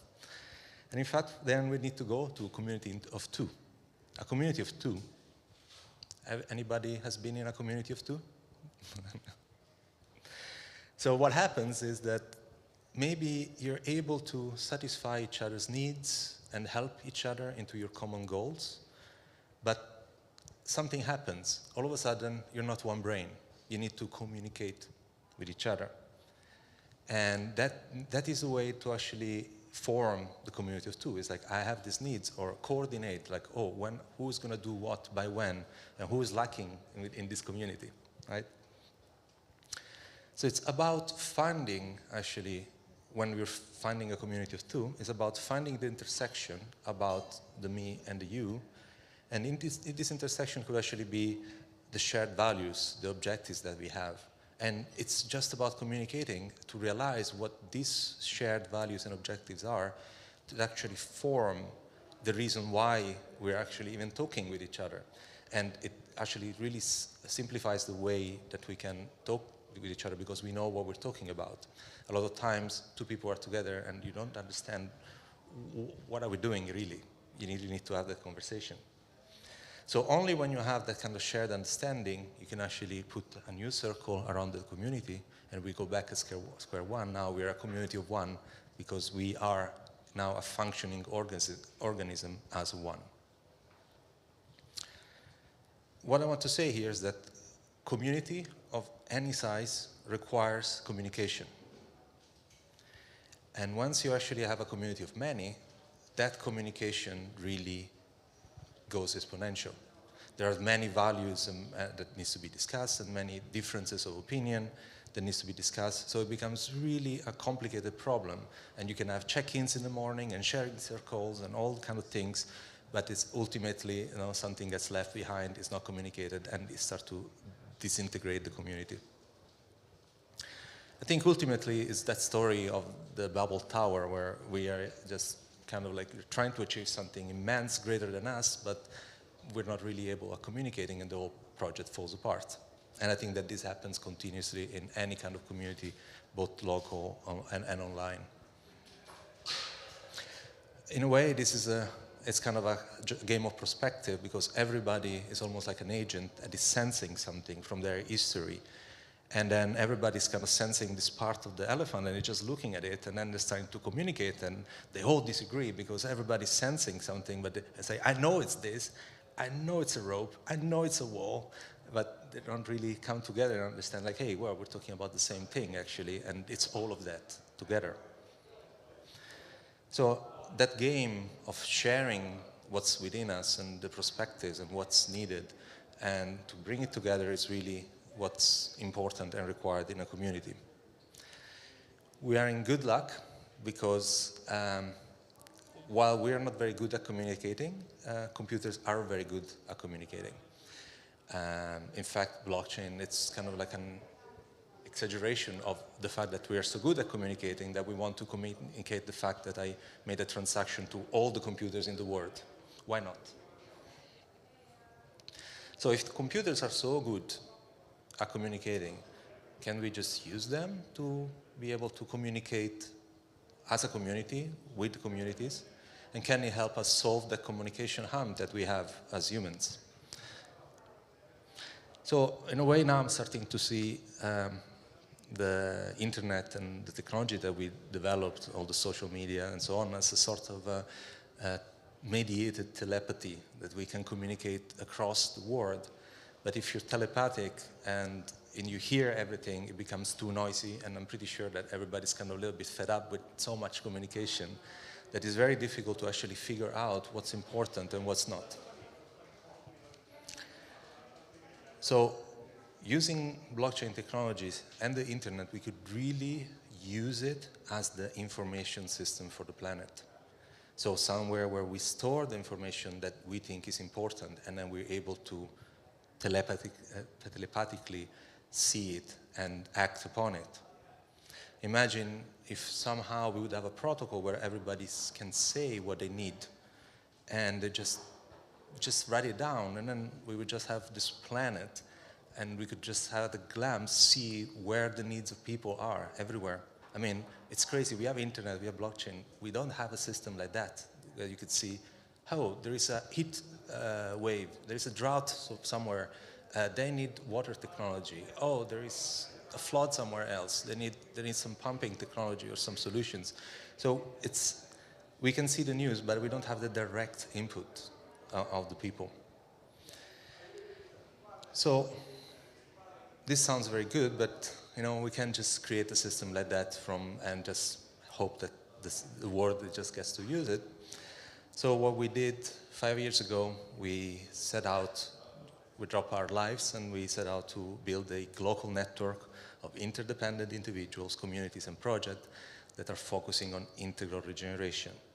So why we want to specify this is because we want to make sure that the focus is in regeneration, and that's the shared value. So if you focus on regeneration, then you're welcome to be part of this network. We started in Italy, in the center of Italy, on this side, and these are all the river basins, and I think that's a really nice way to map, because if you pollute the river on the top, downstream, you're going to have the consequences of it. So it's great to actually remap everything, starting from actually natural boundaries, as bioregionalism. And there's we started this project 5 years ago, the Liminal Village, where we are forming temporary communities. So people come for about a lunation, from new moon to new moon. It's 1 month time. So we really have, and we create this temporary community, and we see the dynamics of what happens, how you communicate, and what actually goes wrong. Because at the very beginning, everybody's excited and everything works, and then a couple of weeks pass, and then people start to get under nerve and want to kill each other. So yeah, that's a way to actually iterate and fail fast, so we really could see what worked and what did not. And we started with a very simple rule. If you come here, just do something for yourself. Just do something for the people around you and the place where you are, and do something for everybody else. That's it, you know. And the rest, it's all an open space technology. So organize, all that kind of stuff is like, let's see, we do it together. So we got people to run workshops, planting some trees, doing some coding. It's quite cool. But we need to communicate.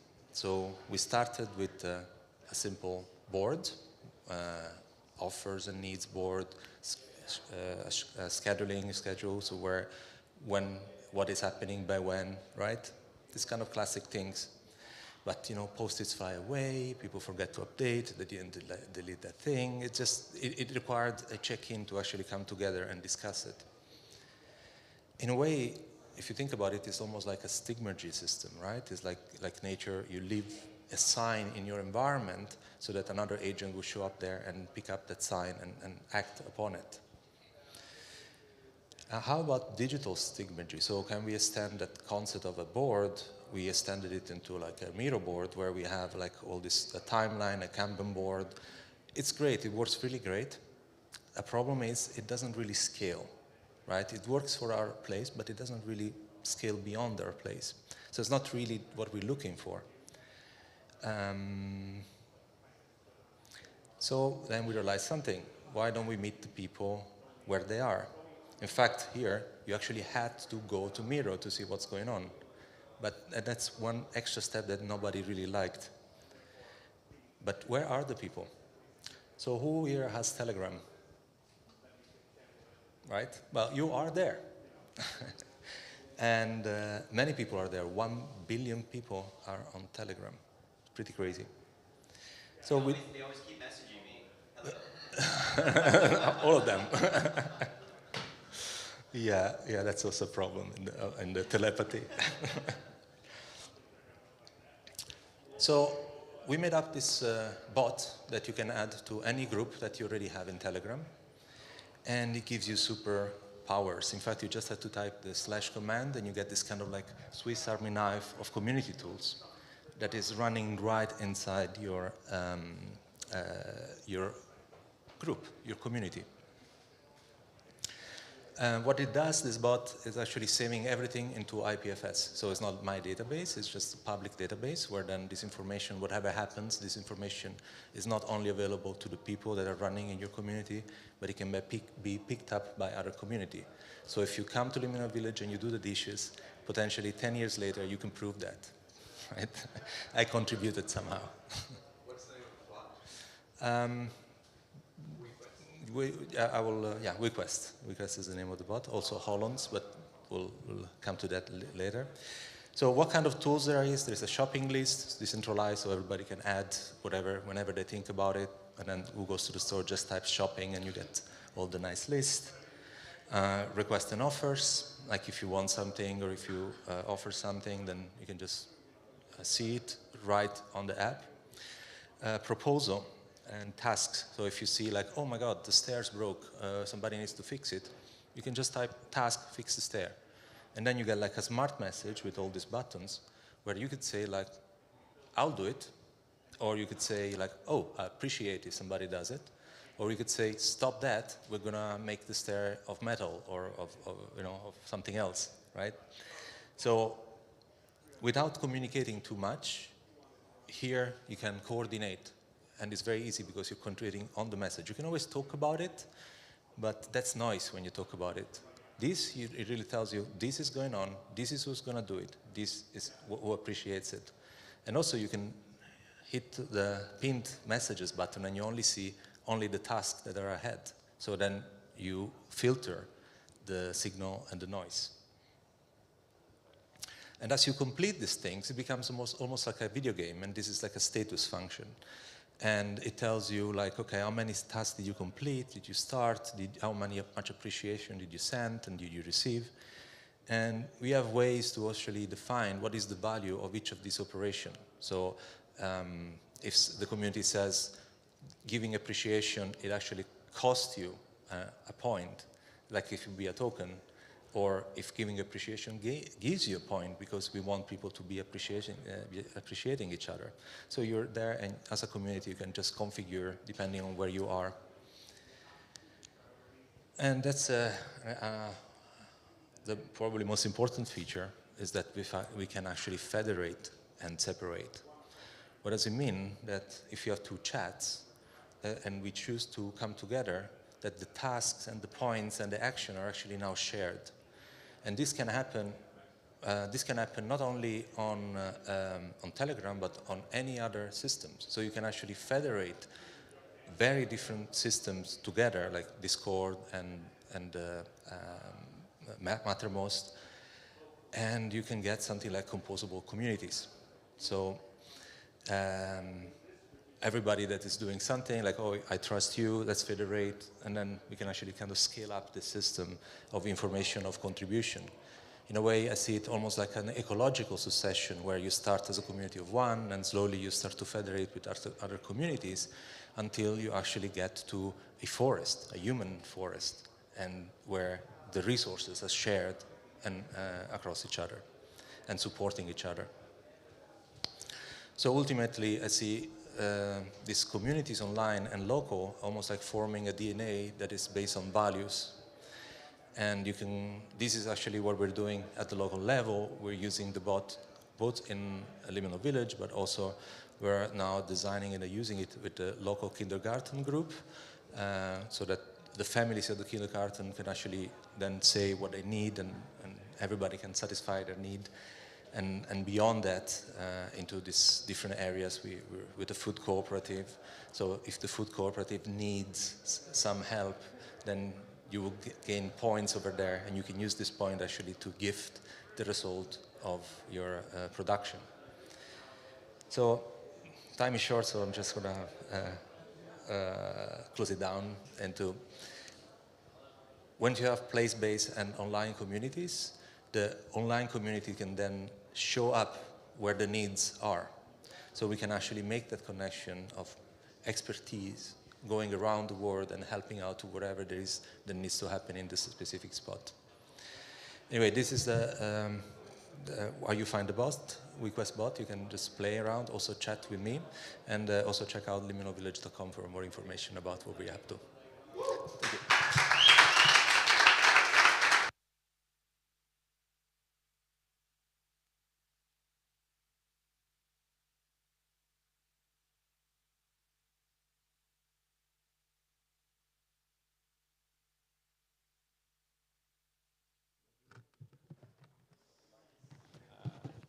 All right, beautiful. Okay, so that was extremely interesting. And as you know, if you have been here for a while, Roberto, this is yours. Thank you very much. We have been finding these coordination problems when we were managing our space. So definitely we were experimenting with different ways of coordinating, and we're sort of like iterating to the stages that you have mentioned. Like we had a board with post-its. Then we tried to do something on Miro. So, like, I definitely felt really, really, really aligned to the situation that you have described. Speaking of describing, have you ever heard a DAO or a DAO ecosystem described as a mycelium? Because, well, have you ever had this description come from an actual mycologist? Because that's exactly what we're having. We have an actual mycologist and co-founder of Praise that is going to help us explore the fascinating similarities between DAO ecosystems and mycelium. So give a round of applause for Justina.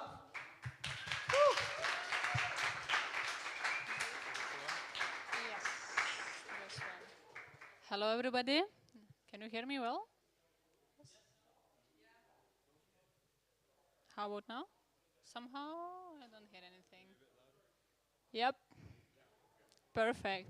Then, hello, everybody, and I'm happy to be here. And actually, to share a little bit of a personal story in a way of a nice perspective of like how I got into crypto and actually like worked there, learned some things, but then there was a moment when I got overwhelmed and I planned to leave and wanted to come back to actually my passion that I spent my last 10 years of working on, which is mycology. It was actually growing mushrooms, working with fungi, and the lessons that I learned recently in the last year when actually I was like quite disconnected from the Web3 space, but in the same time keeping up, like weirdly keeping up with what's new through my research with mycelium itself. And I would like to just share a few lessons, like few things that I learned, and yeah, and just encourage everybody to sometimes stop and just like looks what's around you instead of doing things and instead of trying to keep up with information and all of this like fire hose of all type of news and so what we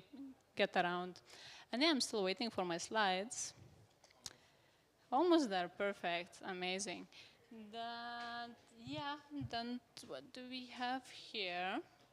Perfect, yes, left and right, perfect, amazing. Oh. Great, let's do that. Then yeah, just like a little table of content. Yeah, I'm a little bit of a researcher and I like to like, keep things organized. Then yeah, we'll talk just a little bit like about the mycelium itself. And then like few topics that actually I want to cover up about like how actually we distribute resources and how mycelium does it and how we do it in organizations currently. And this like way of doing it in a decentralized manner, as well as how we approach effective growth, resilience, and some takeaways. Then, yes, then first of all about me, like why I feel that I'm a little bit confident and competent to talk about it. Then my journey with Web3 and mycelium is quite complex. I tried to actually make this graph thing that I basically started as a sociologist and worked with people and trying to understand how people make decisions and how they coordinate things. Then got into blockchain, started to mine things, worked as a Bitcoin miner, and then got into DAOs and when they actually started, and tried to understand actually like how to build organizations. Worked with a Deep Work, which is a design agency that like we helped other communities, other organizations to actually like show their ideas in the visual manner, and basically build the websites, build some sort of like actual prototypes of applications and test with real people. But in all of this way, the mycology was something that like was keeping me also interested in like how actually the nature can help us to understand the Web3 world. Then yeah, and this picture actually is a quite good representation of like my life in general. Then I always have mushrooms around, like self-grown things, and always a laptop. That's something that like is a balance between keeping something natural and tangible and something which is a digital and more around the space, but at the same time is strongly impactful. Make a USVP out of mushrooms? Not yet, but that could be an interesting project. And yeah, for the mycelium itself, actually, I would like to ask you as an audience, like, what is mycelium for you? Because I guess you were mentioning, and just like a lot of people were kind of talking about it in a way, of like somehow it incorporates in your understanding of either technology, either like organizations and so on. I would just like to ask anybody from the audience, like, what you consider as a mycelium or how you understand it.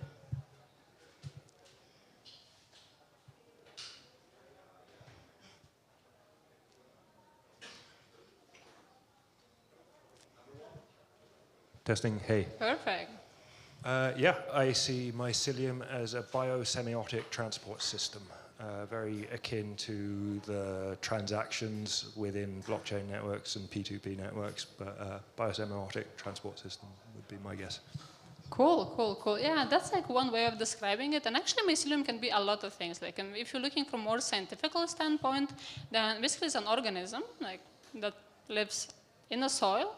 And like we mostly familiarize with like mycelium like through the mushroom, that we think that the mushroom is a mycelium, but actually it's just a fruiting body in the way, just like when you look at the apple tree and the apple, then the mushroom would be the apple of apple tree, but the actual organism is a tree. In the way it's a system, like I consider more as a technology that helps to distribute information throughout the ecosystem, because the mycelium connects different type of plants, trees, and basically anybody who actually lives in that ecosystem as well. Just sends the information and helps to coordinate like how to spread wider and also how to contract in certain ways. And in the last year, actually, I spent with doing research specifically about particular topics that I was interested in. And the first of them was distributed resources and how we share information.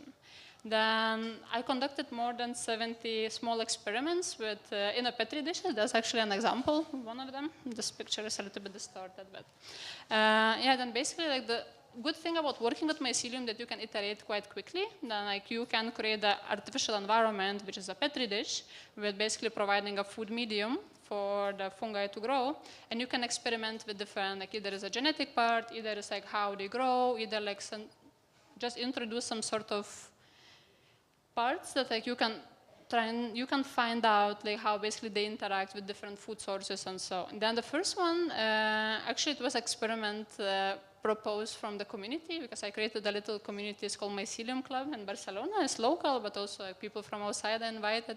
And basically the community proposed to find out like what would happen if you put different species of fungi to grow together in the same petri dish. Like, when we think about like this traditional approach, like, oh, they're supposed to collaborate and just like work together and just co-create something.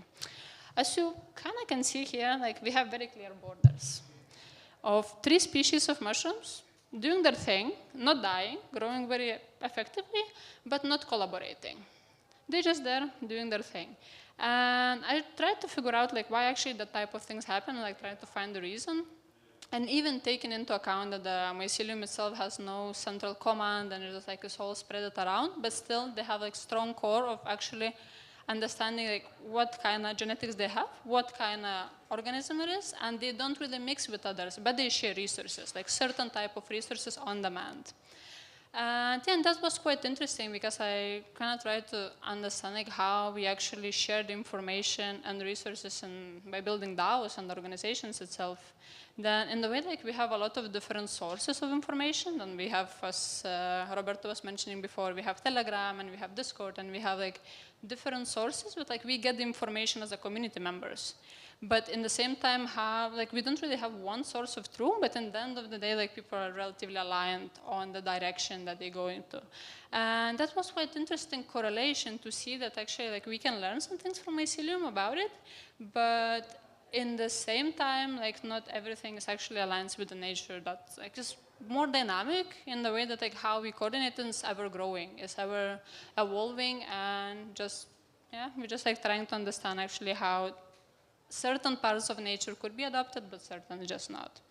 And then we have other aspect of effective growth and adaptive downsizing. And this research was actually like it's kind of like this idea sparked from the current few DAOs collapse, and like in general, like we're in the economical downturn, and we see that like organizations are just like capitulating in a way, and they just like leaving and say, okay, like we abandon community, or they just like stop functioning. And I try to understand actually how mycelium does it and what kind of mechanism mycelium has for growing and in the same time downsizing. Then one of the aspects was that mycelium just really tend to overgrow. Then basically they grow in all directions, and they're trying to figure out like where are the best food sources or where is the best resources to continue growth in that direction.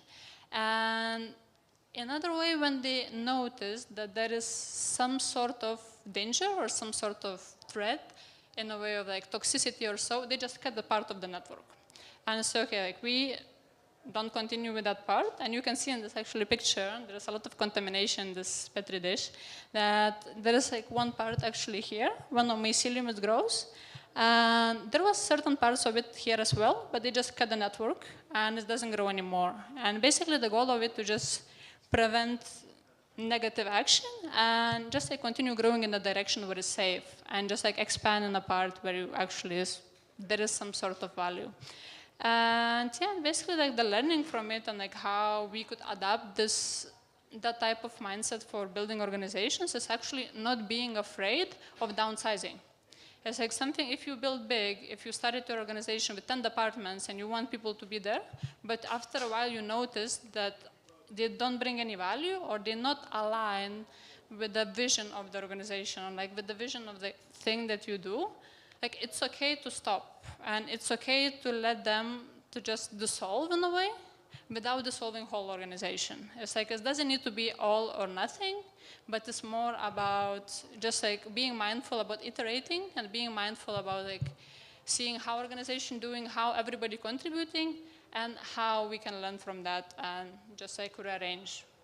Then yeah, it's more about like dynamic downsizing itself. And the third aspect is actually about the resilience and how we can be resilient in the economical downturn as well. Then some learning from Mycelium is that in general as a network, it organizes based on environmental cues. There is no predefined plan, there is no predefined very, very clear mission to actually see like how things going to go. Then I believe that like now, currently when we're building organizations, there is still this, obviously like Web 2 mindset of like we need to know what we're going to do, or like we need to know how our product will look like, or how our product market fit will be there or not. But it's more about like actually adapting and growing as an organization just dynamically and just seeing like what kind of things work and not, and just like keep on experimenting with things.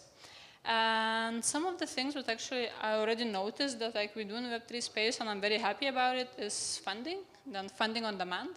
Then if you look at the grants, for example, like one example is Optimism as well, when they provide grants for people who just like did some sort of work in a retroactive manner. Then people just do work, they explain like what kind of thing they did, and based on that they can get some sort of value back. And I really feel that like that type of approach is valuable for the ecosystem itself because it supports people who build, and in the same time it helps like for people openly to be involved and learn and just like don't feel that there is some sort of big boundary like how actually you can do things, and you don't need to ask for permission in a way. It's like a permissionless way of contributing.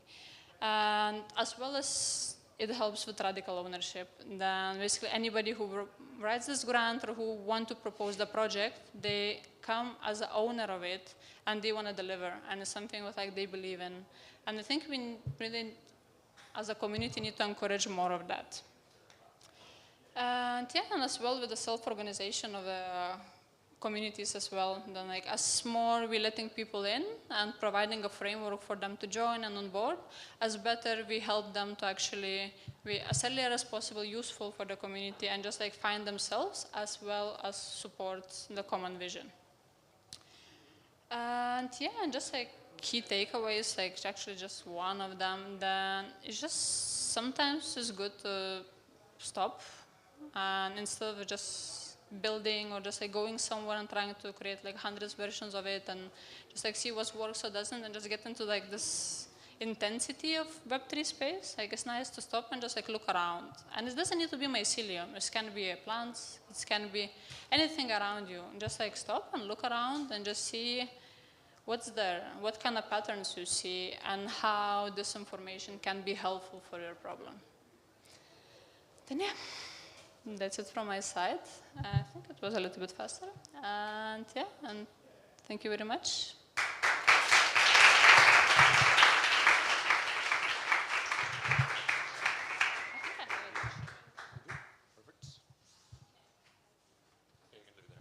All right, thank you, Justina. Now it was finally we know why DAOs are similar to mycelium, or what can we learn. And I would love to propose you another beautiful activity to do right now, but actually, it's supper time.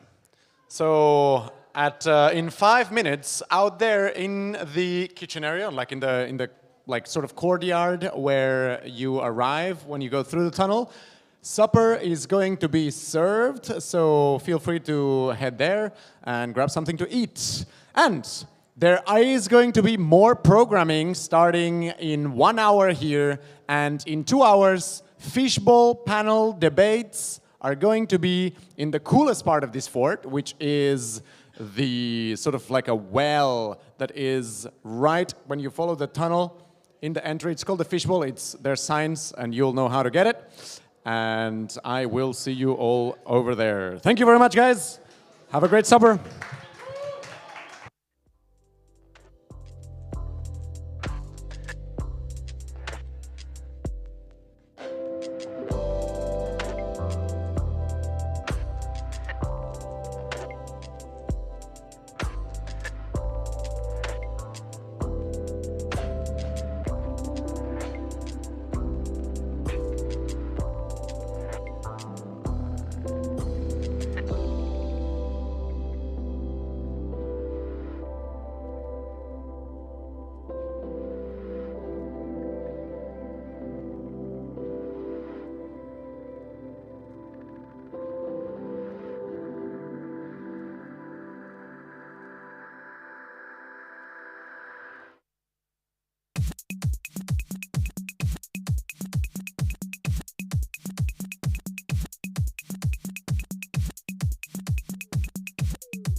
And just like,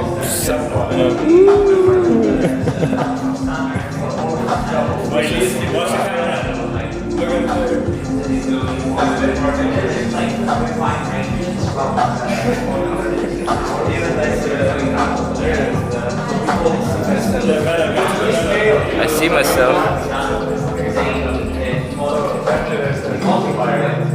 we are swimming, we're tentacles, we're all just floating in the ocean.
one here. This one here. It's very simple. The second one just It's wireless. It is wireless. It's just like the cable is discharged. And you there is just one channel that is Bluetooth. You like click it until you see on your phone. You see pose is one code, and then you can connect. Otherwise, you just mouse. Yeah, if you have big ones, it's no problem either. So now you have a mixer. I have a aux. So yeah, whatever way. Yeah. But my phone doesn't have aux. The other ones. Okay, yeah. We should be able to play. So I'll manifest that. Exactly. When is your show? At 9:20 in the evening. I know. Because of the children. Is it up there? No, in the courtyard. In the courtyard. Courtyard or terrace? No.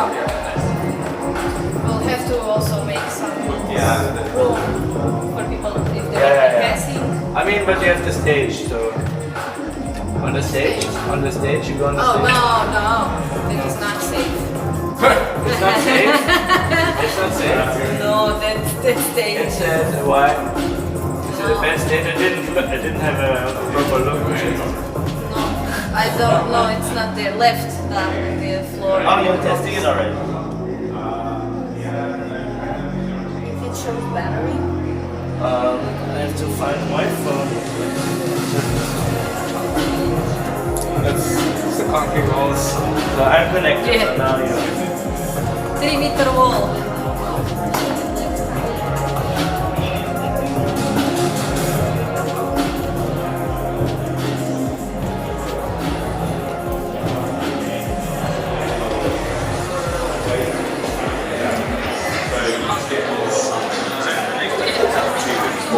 Like too much. But you're not the same person when you get more money. I thought more Well, I mean,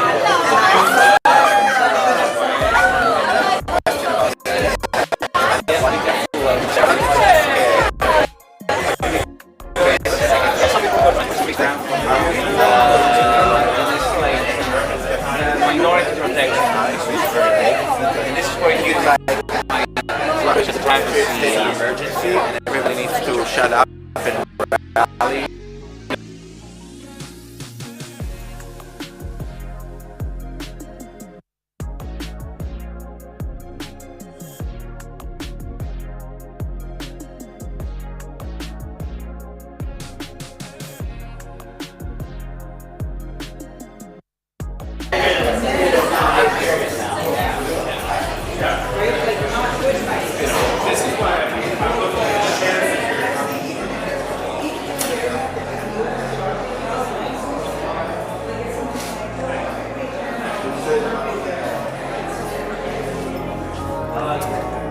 on the Telegram, my name is Kaic. Hi.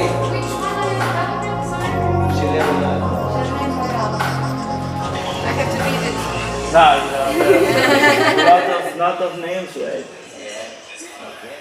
But Eric, Kevin, Eric? what's the your name? How do you want us to call you? K-A-Y. Kaic. You got me, Eric, it's okay. Okay. Kai is so cool and short though.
Hey, have you seen an iPad mini anywhere?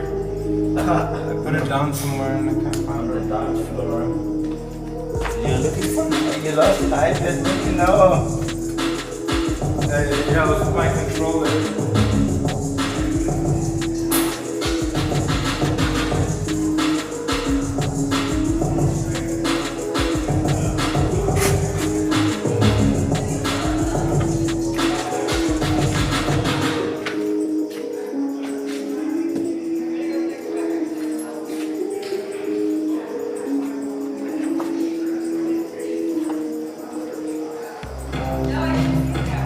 Found it? Where did you last see it? I don't know, I had it somewhere in here, but I don't know where it is.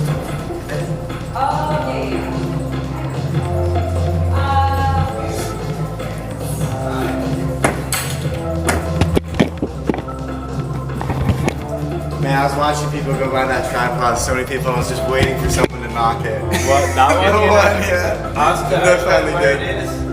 Yeah, that's true. Just ask it. Are all the networks the same? What's up?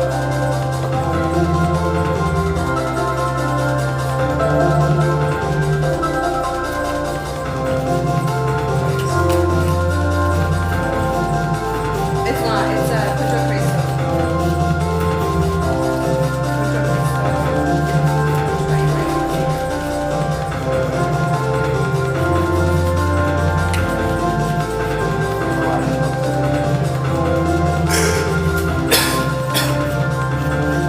Hey, if you guys happen to see an iPad mini anywhere that has like 2 Velcro strips that look like this on the back, let me know. Would it be here or would it maybe be in the workshop room? Because I saw there was like a tablet in there. I don't think it would be there, but maybe if it's an iPad mini with the Velcro strips on the Okay, back. I'll go back. I think I saw it.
How long is the break?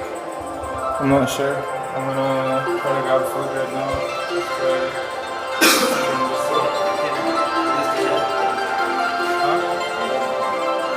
Just film that.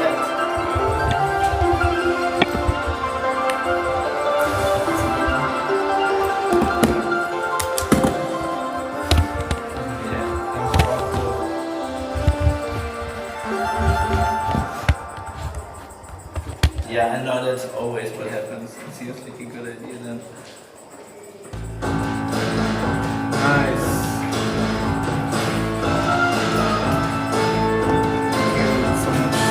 Yeah. You good? Anything else? That's all. Appreciate it. Oh, so you did both. Nice.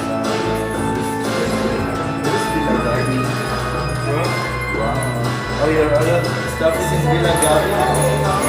Yeah. Some stain.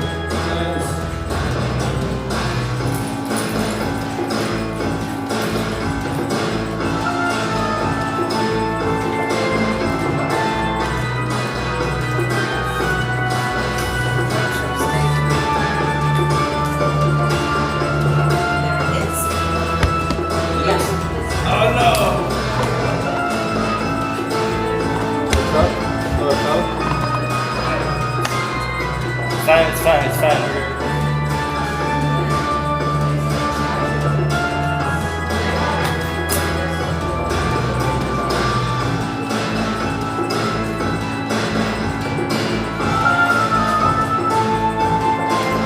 Wow.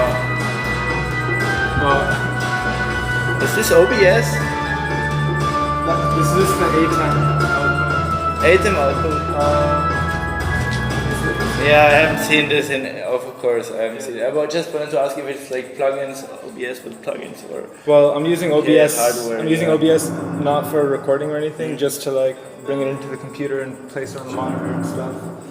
So, yeah. Wow. I thought I had expensive hobbies. They're all, all the music stuff is its own rabbit hole. You know, Yeah. have to pick and choose and not get. Not Well, pick you up know, too they're many. actual investments. They're Yeah. Most of the stuff is worth more now, even though None of this would have been doable if I didn't just, spend too much money on gear. Just having it. I know. Yeah. I mean, this is like crazy. This is really Either that or you have a to really pay, good setup. You probably for someone to do something like this, you probably at least be paid them $10,000. It's pretty and I mean, see, you could sell it. You could say, now you have a reference. Yeah, exactly.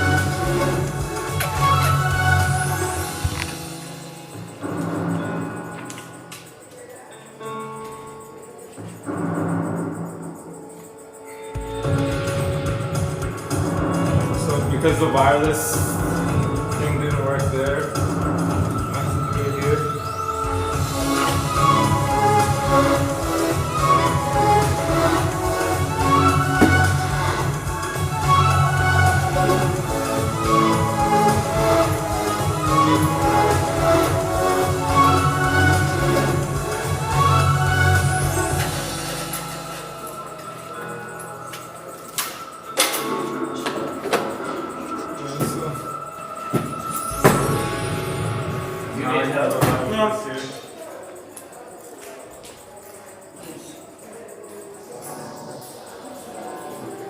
What is that? It's like a capture card for the iPod. Yeah, but it's in what's that called? Axon. It's an app made for this thing. Okay. Nice.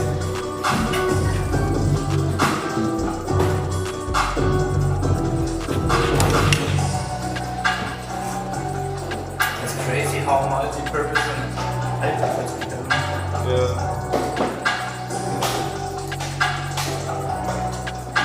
And it's also a shame that for Android,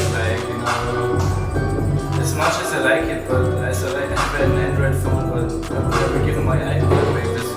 This is a very different. It's my second screen also. Yeah, definitely.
Very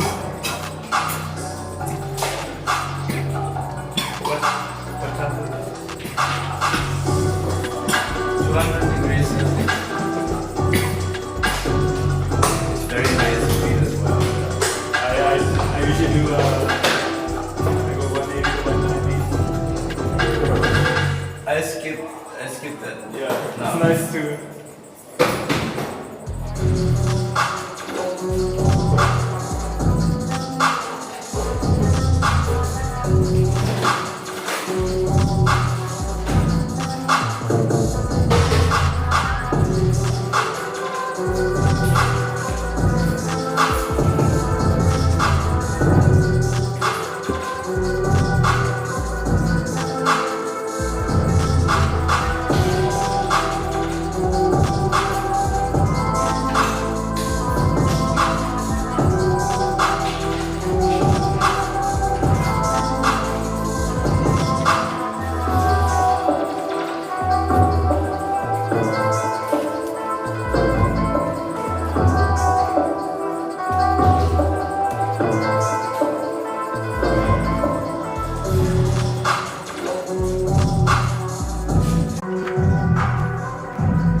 Check, 1, 2.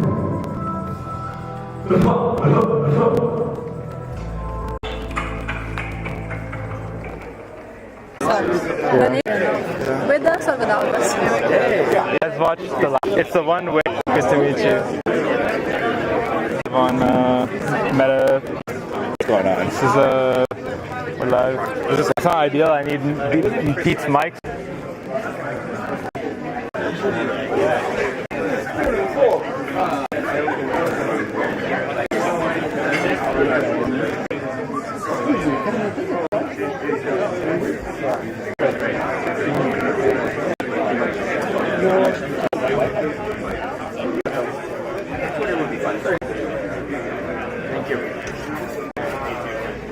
Meat? Yeah. Is there anything with the...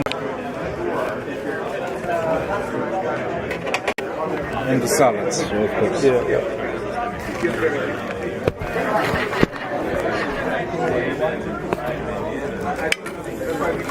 One of the pastas is there.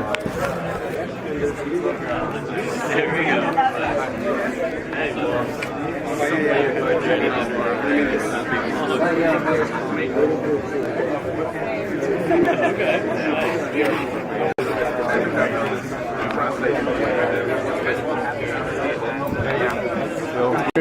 Wow. Easier for both of us. Thank you.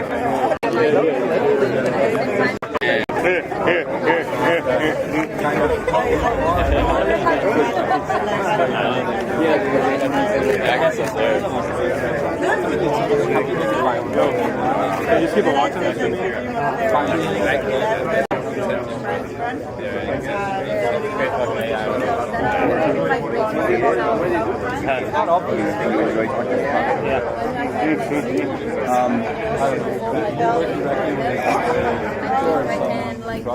Do you hate it? No, but I like AI.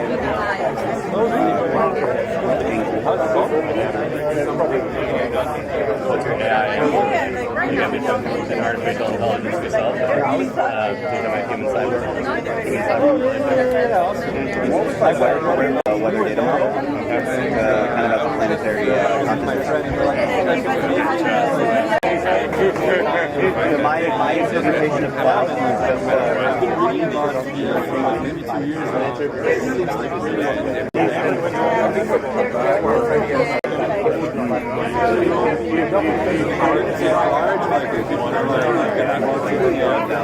Top of another together, and then before you know it, the game's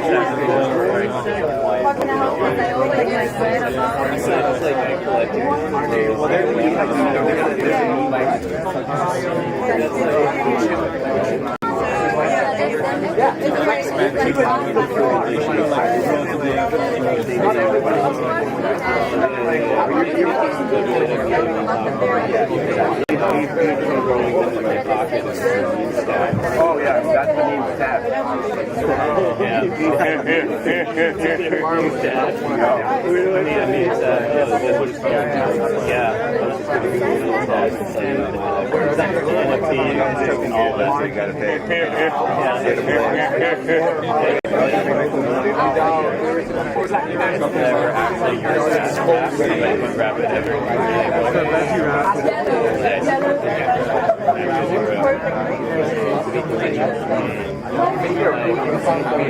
Never ending story. DMRB approach is pretty close to being able to create that spatial model as we can, and We're definitely, the conversation's definitely keep pressing on the live stream.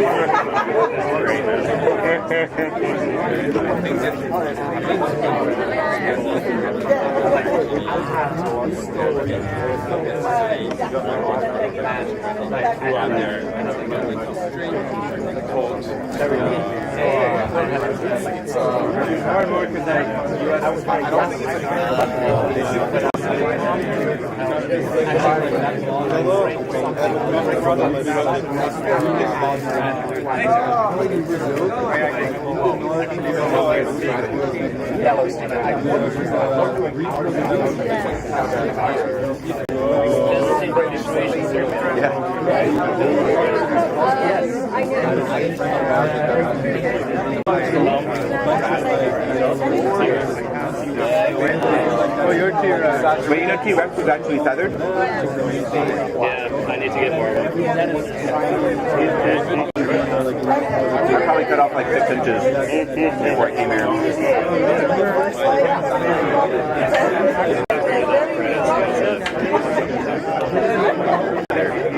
I haven't seen that.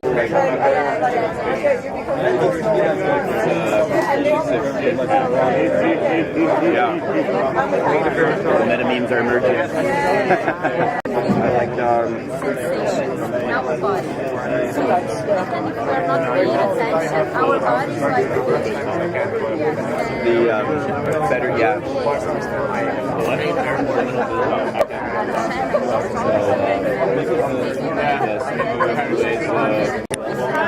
I think same as earlier. I like the side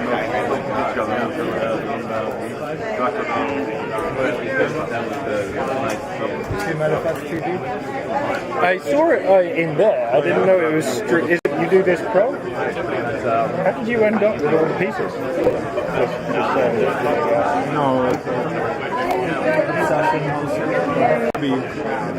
And professional stuff. Very funny. Because like you have your camera things there, and it's on the TV. Yeah. So my ass was on TV. I was like, what is going on there?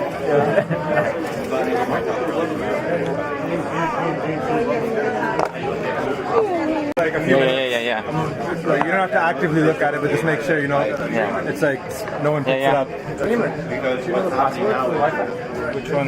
Yeah. FPC, all caps. Forward, underscore, or lowercase. Lowercase, sorry. Live.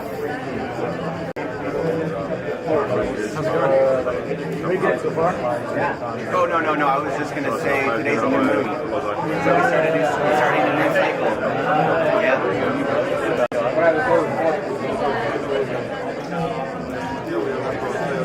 So you looked at Simona. Okay, good. I'm happy she's happy.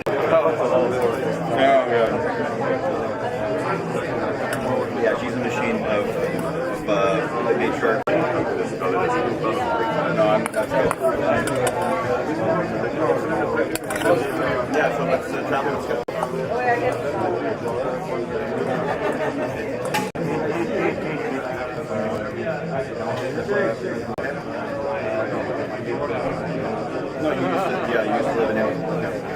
And then we're gonna go to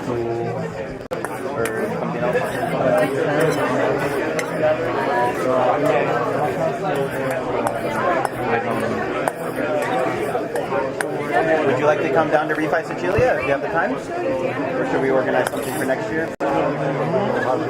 Yeah. Well, why don't you make an event on Nico and you can do like the olive harvest? Yeah, he's in the Refi Italia group. I know you're not so active, but yeah, you pop in every now and then just to. It goes dormant.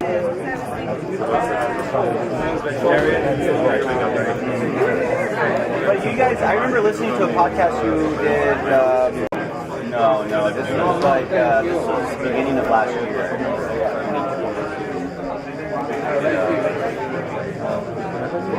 I think it might have been Metagame, yeah.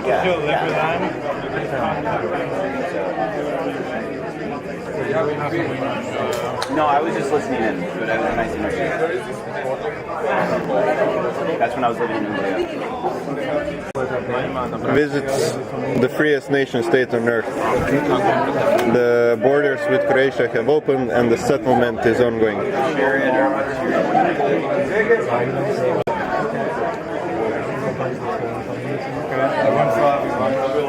I think we should leave like 40 hectares.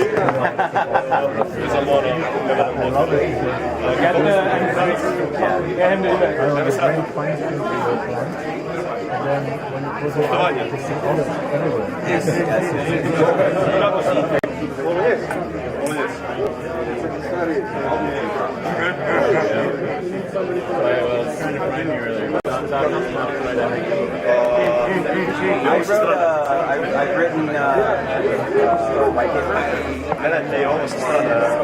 beginning of 2021. I shared it around. It was just like it's just too much for people to like grab. Even though the Cosmos SDK to create app chains. And the idea would be to create modules that represent modules that represent like the land trust. Hello, ladies and gentlemen. To start in 10 minutes, we are going to have workshops at the workshop stage, and we are also going to have more talks in the main stage. Right? 5 minutes. Workshop is gender-based credentialing, and the talk is going to be community credit. Name this again, so wrap it up. And if you want to be in one of those, make sure that in 10 minutes you're ready to go.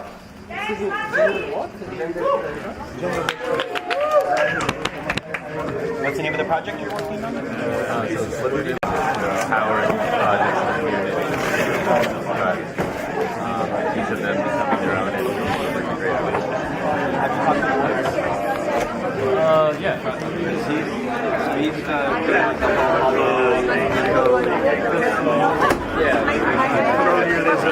Good. I think we need more consortium of people working on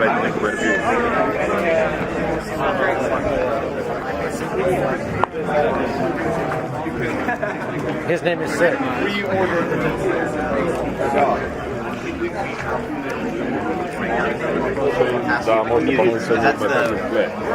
You can't just do a top-down, okay, hey, we just rolled out over sovereign DAO.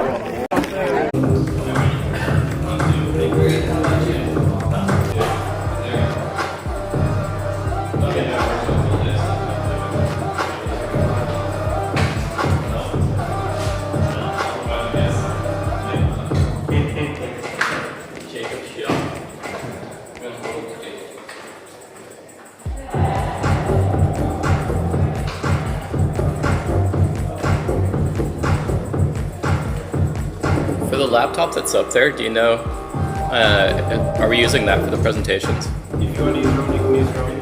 Okay. It's password locked just in case anybody else might want to use it. Are you next? Or? No, I'm just helping with the speakers. Okay. I'll go up there and open the next person. Just at least if you can come in with the next topic, I'm just giving it. So okay. If it's a presentation, okay. if they have one. Cool. Will do. But usually they all send it to one email and then I open that. Okay. Or they plug in their own. I didn't send it to any emails. I don't know who I should send it to. Okay. I'll give you the email to send it to. I mean, I have my talk next, so maybe it's easier to just airdrop it or something. You have what? I have my talk in 10 minutes, so it's maybe easier to just airdrop it. Well, after the first one, yeah. Do you have your own laptop or did you send it? I have a laptop, I can just connect it, I guess. If you want to connect your own, that's fine as well. Okay.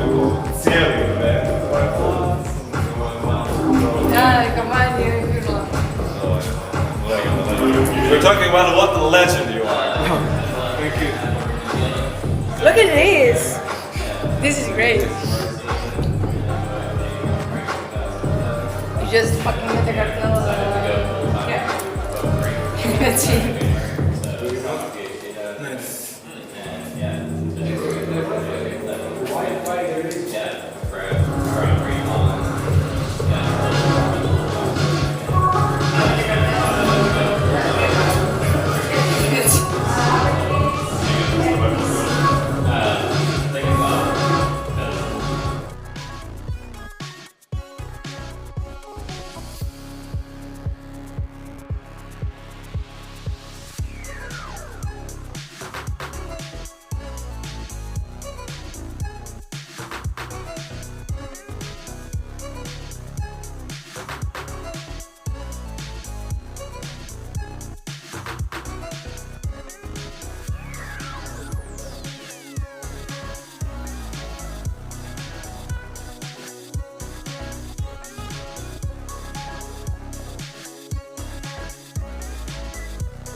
Hello, hello, hello.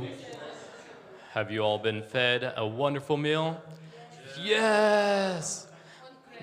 Oh, so fantastic. Well, right now I'm pleased to introduce Jacob. Jacob is from Union, and Union is all about community capital and being able to trust in your community. Well, thank you.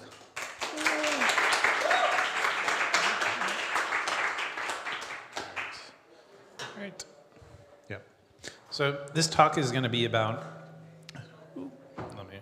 stand back here. So about using community credit to create community capital. So the hypothesis of this is that it's possible to use credit plus trust to create capital out of thin air. If you believe this at the end of this talk, then it'll be great. So money plus credit is how you get productive capital. So just having money in a bank doesn't do any good because it's literally just paper. It's kind of worthless. It becomes productive capital when it's handed to someone who is... Okay. All right, I'll have to be over y'all. So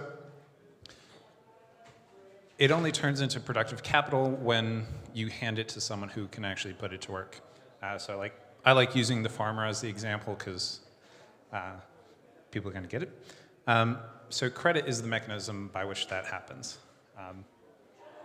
Swing. So this is, yeah. So a borrower has ability plus no money usually, and then a lender usually has no ability plus lots of money. And then if you combine them, you get both, like the ability to produce something and money. If you kind of separate them, you have nothing. And that's kind of the value that credit creates. Just some basics. Interest, most of y'all know about interest. Interest is just kind of the bribe you give the lender. So they'll actually give you the money. Underwriting is the model by which you determine who gets that money as the lender. So underwriting is the thing that we're going to kind of talk a lot about. So from the borrower's view, credit is the mechanism by which they're able to borrow from the future and then bring that production into the present. So just some fun facts, because credit kind of gets a bad rap, because especially what Union does, which is uncollateralized lending. So you just give people money.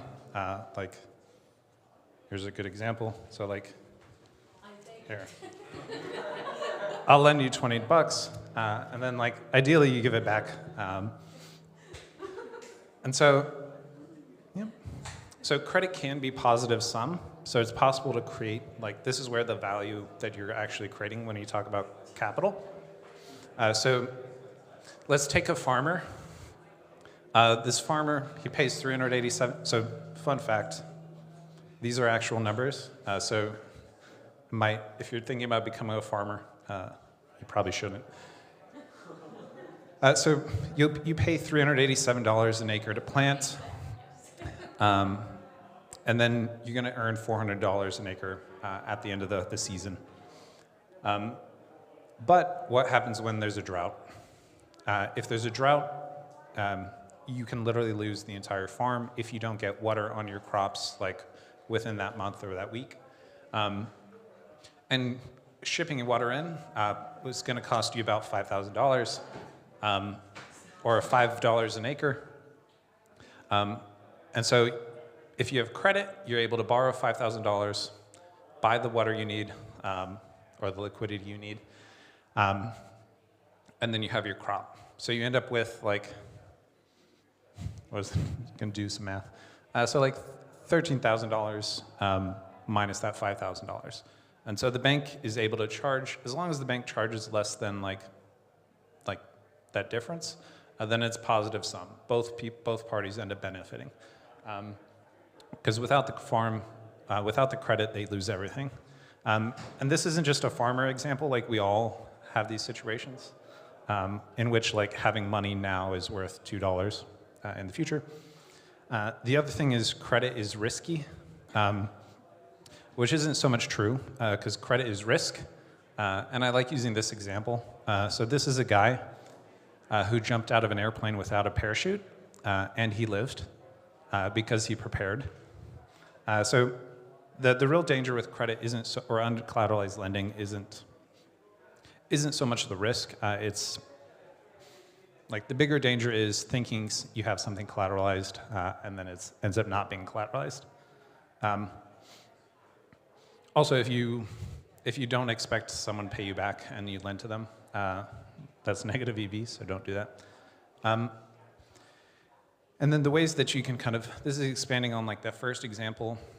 So like credit creates real value in like the productive economy, or so there's the real economy, which is the economy that relates to people who produce goods and services.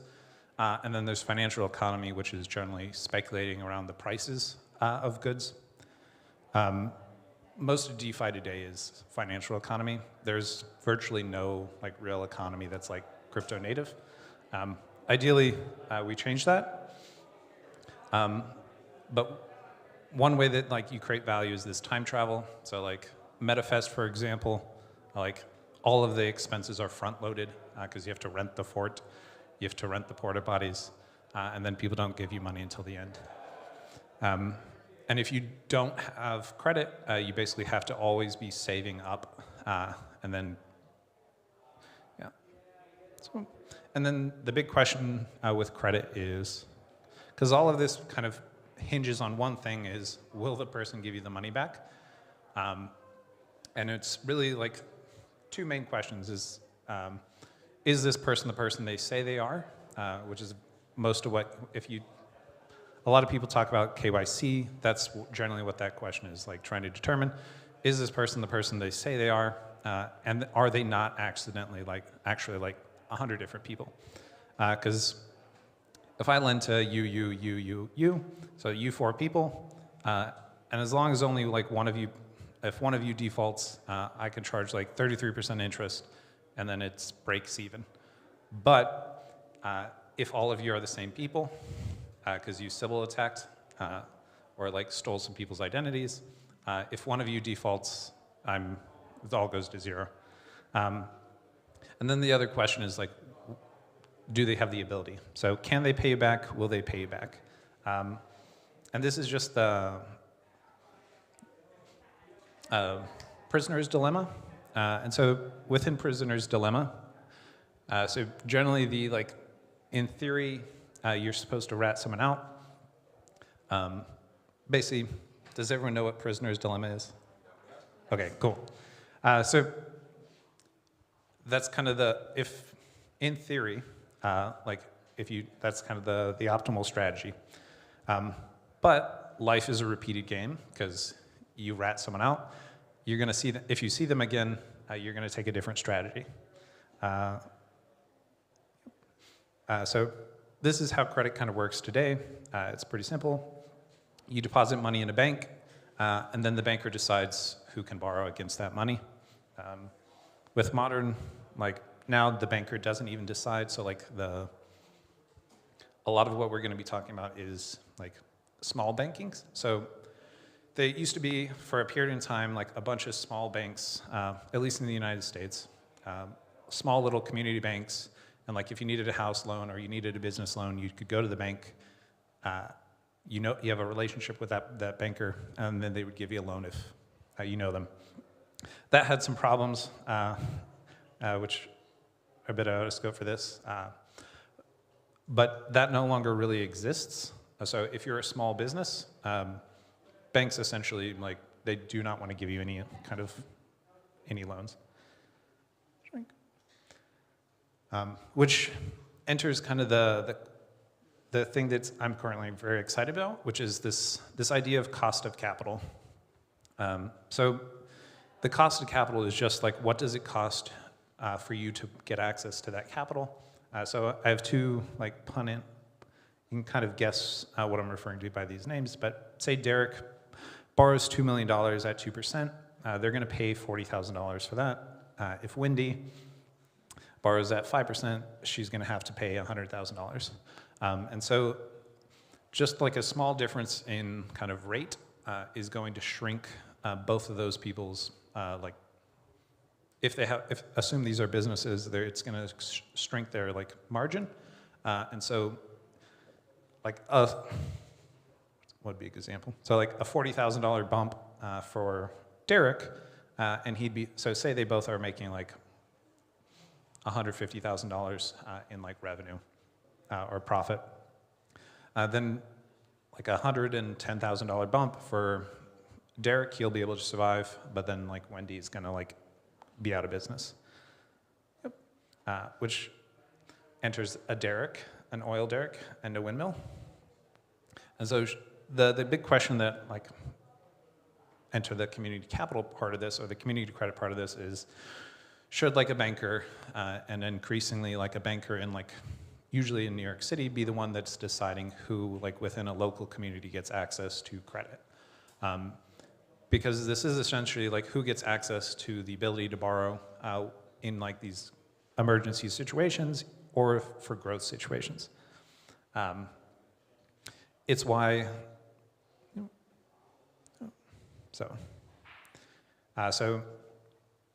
within high trust groups,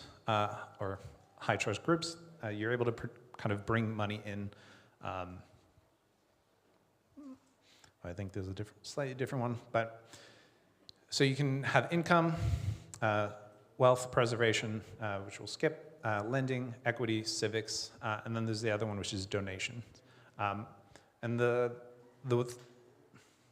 want to focus in on the lending specifically because all of these other ones, excluding the civics and the wealth preservation, require like a constant increase of like external capital, whereas like something like credit is able to kind of like if I give you credit, you do something productive, and then like you pay me interest, and then now our little community of like 2 people has more money.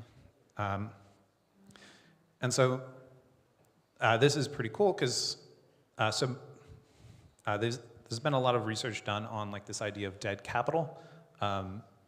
So in like the Western, mostly in the United States, there's a lot of capital that exists because people are able to kind of borrow, mostly it's because people are able to borrow against their houses. But these systems don't exist everywhere or most places in the world. And that number is 9.3 trillion. So it's all of this basically money that is just sitting around that isn't able to be turned into productive capital. So I really like, if anyone knows, I took this, or downloaded this graphic, and then I wasn't able to find where I found it. You can't really see it very well. But within it, everyone has some amount of surplus allocation. Allocation meaning like the money and resources and equity that you have. And so you can take this surplus allocation, allocate it to specific things that creates certain things, which increases production, and then just kind of like bring that kind of idea to credit specifically. Yep. So you have a surplus allocation, and then if you allocate it to a specific cause or purpose, you can increase the capital access to essentially the party that you're underwriting, which can kind of lead to more of that productive purpose, which leads to sustainable returns, and then it just flywheels. And without requiring so like venture, for example, they always have to go out and like raise more money and raise more money. Whereas with credit, you don't. And with like the increasing, the decreasing amount of like small community banks, I don't know if anyone's from the US or knows what wood forest is. But like a bank in Walmart isn't like the money, if you deposit at a bank in Walmart, that money isn't going to like be spread out into the local community. It's generally like getting extracted to shareholders, which is good if you're a shareholder. So with Union, we built this, we kind of been working and building on this idea of permissionless credit, which is literally just have a protocol that someone is able to basically say, I trust you, so you can borrow against my trust. Trust meaning real money. So if you're interested in Union, just hit me up after, and I'll vouch for you and give you credit. I'm sure y'all are trustworthy. But the big thing that we're trying to do is lower the coordination cost. So like if you lend to a friend, like there's some amount of coordination there, because the friend has to say, hey, I need this money. Can you lend me $100? Then you give them the $100, and then there's this question of like, will they pay you back? And then if they want to borrow it again, like they have to ask again and then again and again and again. And if they're always having to borrow that's a lot of coordination. Now multiply it by like your entire friend group. And so that's kind of the value that, or like the thing that's being created here. So you can have 3 people vouch for 1 person, and then their credit limit is the summation of their trust. And because it's Ethereum, so all of this is like on Ethereum and Optimism and Arbitrum. So you can now borrow like against wherever your friends are in the world, you can borrow against that trust. And then because it's Ethereum, like the people in this situation don't have to be actual people. It's anything with an address. So it can be a DAO vouching for their members. It can be a DAO vouching for another DAO. It can be like people vouching for a smart contract. So you can give a smart contract a credit line. You can also build, and this is probably the most relevant thing to the idea of community credit. You can start building like these basically local context things. So credit, ROSCAs are very good for, so probably should explain what ROSCA is.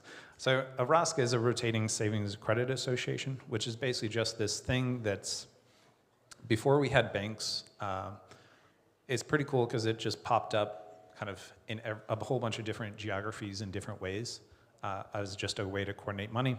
But usually it's just people put money in a pot, usually a pot with a lock on it, and then they decide who can borrow that pot of the money each month.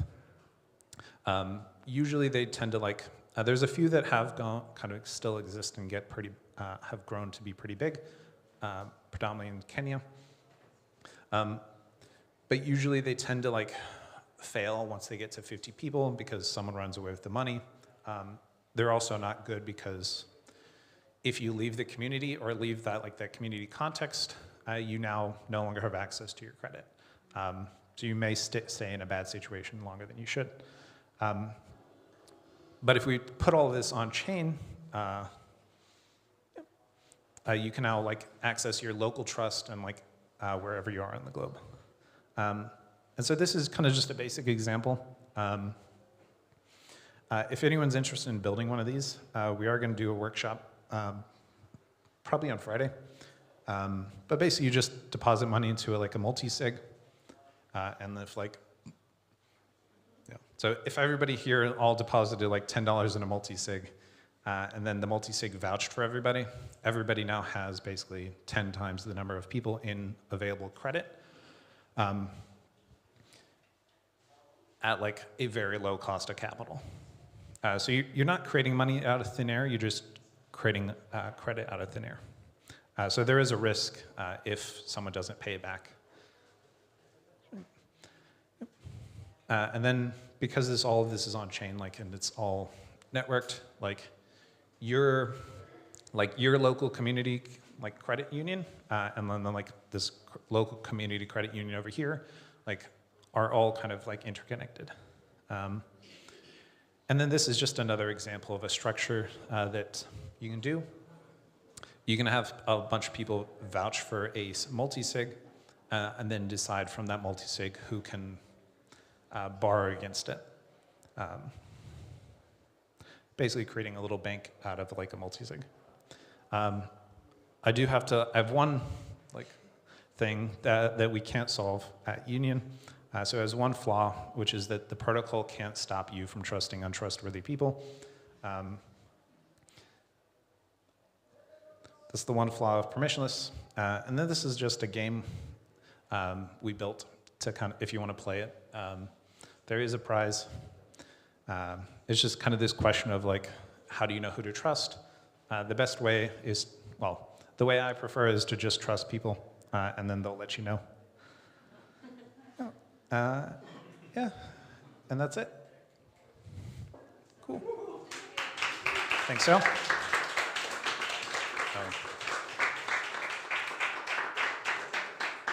Yeah. Oh, anyone have any questions? Or do we have time? Oh. Yes. Fire away. I was just going to ask you to go back 2 slides. We want to take a picture. Okay. I can share these in the Telegram. No, I Oh, externally owned account. It's what most of like private keys are EOAs. That's not what we want to see. We want to see the next one. This one or this one? Assumptions. Assumptions. Okay. Yeah. So I think it's a safe assumption. Anything else? No. How much credit is available on Union currently for like the most trusted individual?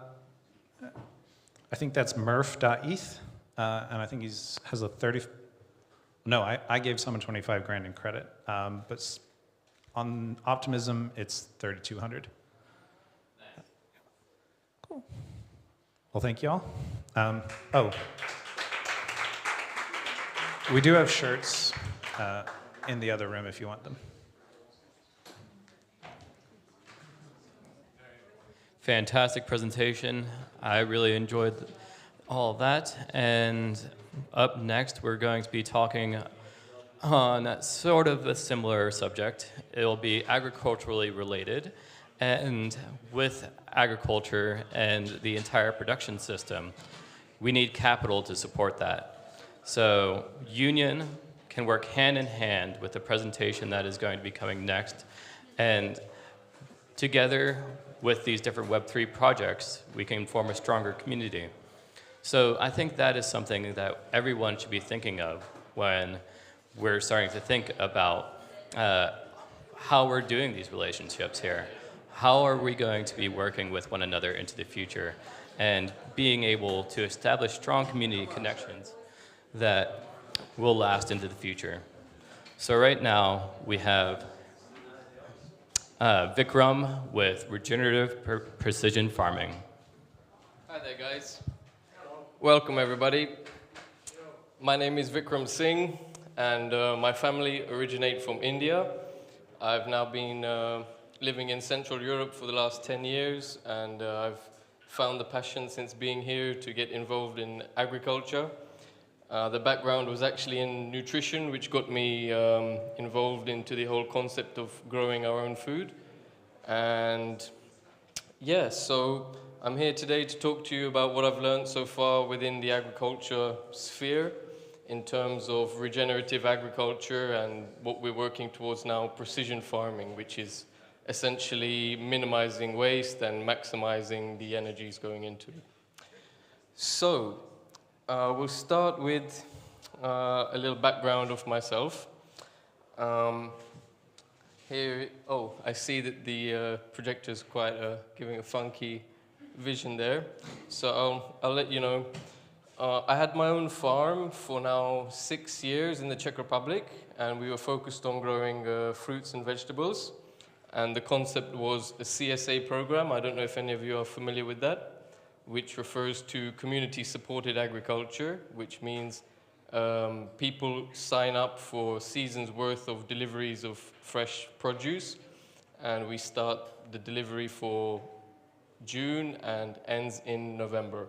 So people sign up and pay ahead of the season, so we have the materials we need to start the season.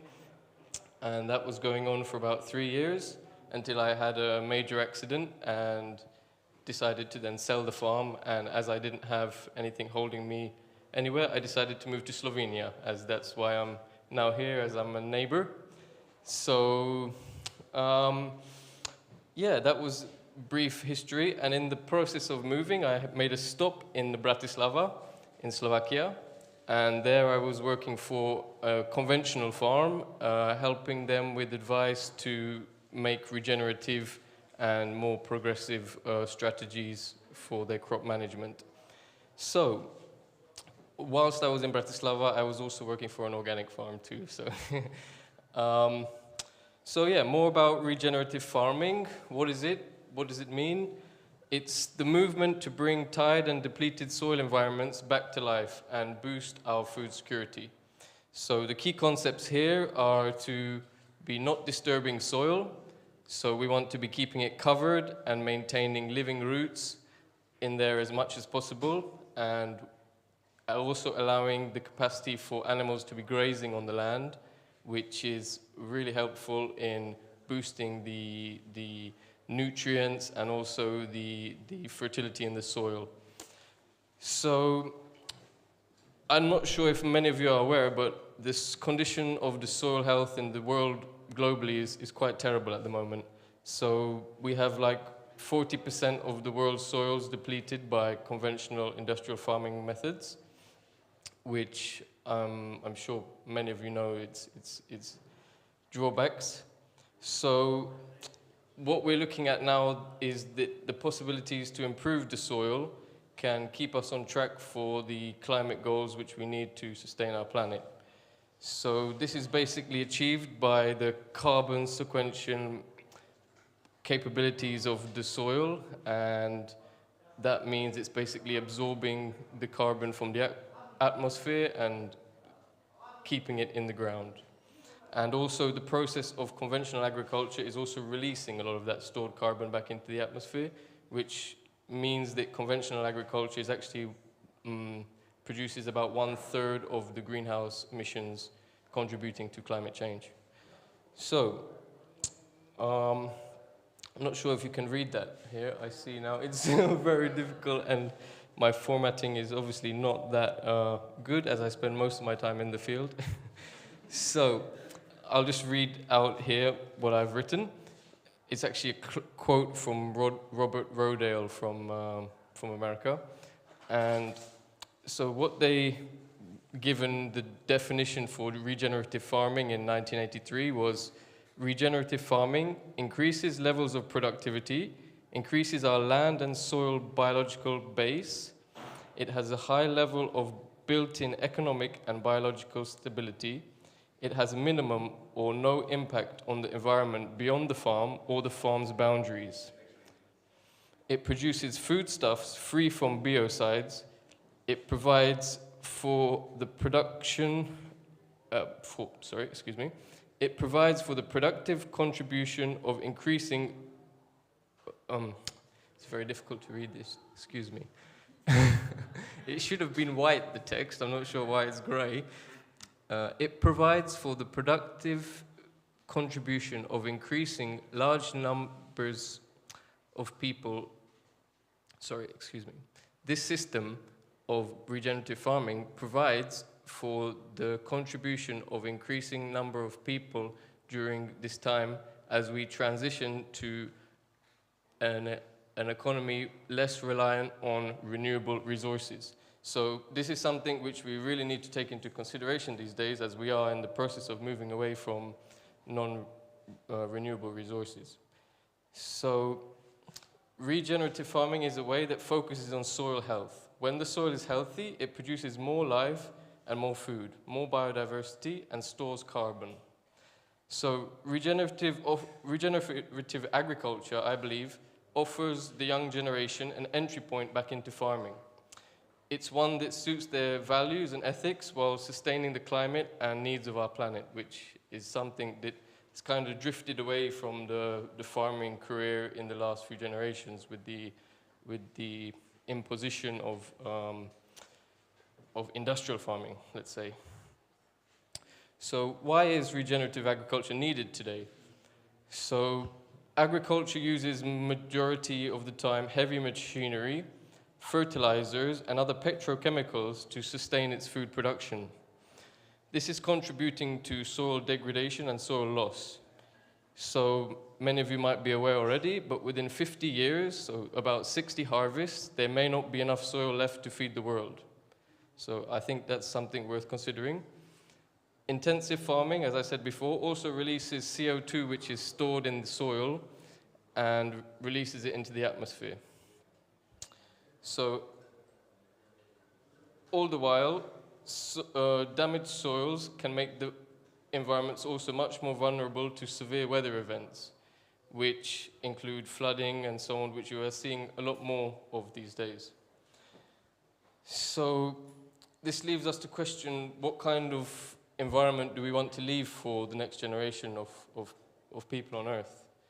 So, I'm not sure if you can really see here very well, maybe just a little bit, but here we have a field which is using, this field is using the regenerative agriculture principles of sowing the crop into a crop which was just harvested and not plowed. So you can see the remains of the crop behind, whereas in this field you can see they plowed the field and every remains of the crops was put back into the soil. So that leaves the soil bare, which leaves it vulnerable to wind and sun, which when it's exposed to those elements reduces the life in the soil. So what we're aiming for is that the soil is always covered with some kind of leaf matter or mulch, and that's kind of the aim of the game. So we want to move away from conventional agriculture, and I see our fields looking a bit more like this, more colorful, more diverse, and more alive. So what I like to see about regenerative agriculture is not just about being all hippie and being all, we want to save the planet, but at the same time we can also offer really big farms possibilities for being more profitable and more sustainable. So at the bottom line, petrochemicals are increasing in price, and as if we look at the possibilities of carbon economies and so on, the value of exploiting soils in the way they do doesn't really give them much value. So reduction in fuel use, if we are not plowing the fields, we have less use of diesel, so we're not using as much fuel. And in the long term, how we're building soil with the use of these principles, we also then reduce the use of fungicides because we increase the content of fungi in the soil, and the soil can be much more healthy and has a better immunity and so on against these issues. So there can be definitely business gains for the larger farms, and that's something we were looking into and doing a lot of experiments in Bratislava. There's a large farm which we've been working with. So yeah, here are the tractors which they use there. And yeah, so I believe that the conventional agriculture is what got us into this problem in the first place, and especially the industrialization and the use of petrochemicals. So the farmers, they made this mess, so I feel like the farmers can also be a big part in helping to solve this crisis. So one particular practice that is extremely effective is no-till or minimum till. I'm not sure if any of you have heard of the concept of no-till farming. This is really, really a game changer, because this is what we want to be doing, is minimally disturbing the soil. So no-till or a minimal till system is what we're aiming for. So instead of plowing the soil using heavy machinery, we leave the soil alone and leave the insects and microbes to really do a lot of the work for us. So in essence, we want to kind of imagine that the earthworm is the new tractor, you know? So this way we can leave the soil alone and it will be able to capture a lot more carbon from the atmosphere. So what I like the most about this practice is it's really rather easy to implement for large farms that already exist. They can basically just not do certain tasks which save them money, and also they can just modify some of their existing tools to perform the tasks. So yeah, we want to be increasing soil fertility organically. So like I've mentioned, again, we want to be sowing crops into environments that are full of plant matter and not just exposed soil. So focusing on using cover crops, crop rotation, compost extracts, and animal manures. So in the last farm in Bratislava where I had been working, we were looking under the microscope at the compositions of the compost we were creating, and we want to be aiming for compost which is made of 70% wood matter and 30%, let's say, green matter or living matter. So in this process, there's enough air and there's enough material for the fungi to eat to keep it a fungi-rich compost. So the fungi, as many of you might be aware already, is like the network of communication in the forest where all the trees and plants communicate with each other. So we also need this in the fields. And this way, everything is more bioactive and is more communicative and is more sharing resources and so on. So in essence, this is also kind of principles we need to apply to our society as well to let it flourish. So yeah, so using these methods, we want to be increasing the soil fertility, which in essence is all connected to how much fungi do you have in the soil. Because conventional compost you can buy from the hardware stores or conventional garden shops are loaded with bacteria, but rarely have any composition of fungi inside. So this is where it's critical to make your own composts so you can really get the benefit of a living soil. So I've heard recently it's the how, not the cow, what is the problem. And I really like this wording because there's so much miscommunication and misinformation about what is the right way to go, what to do.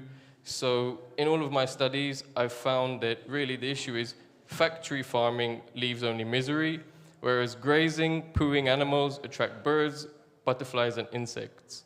So there's been some kind of misunderstanding there because one is a very harmonious way of living and one is just dreadful. So, like I said, the how and not the cow is the problem.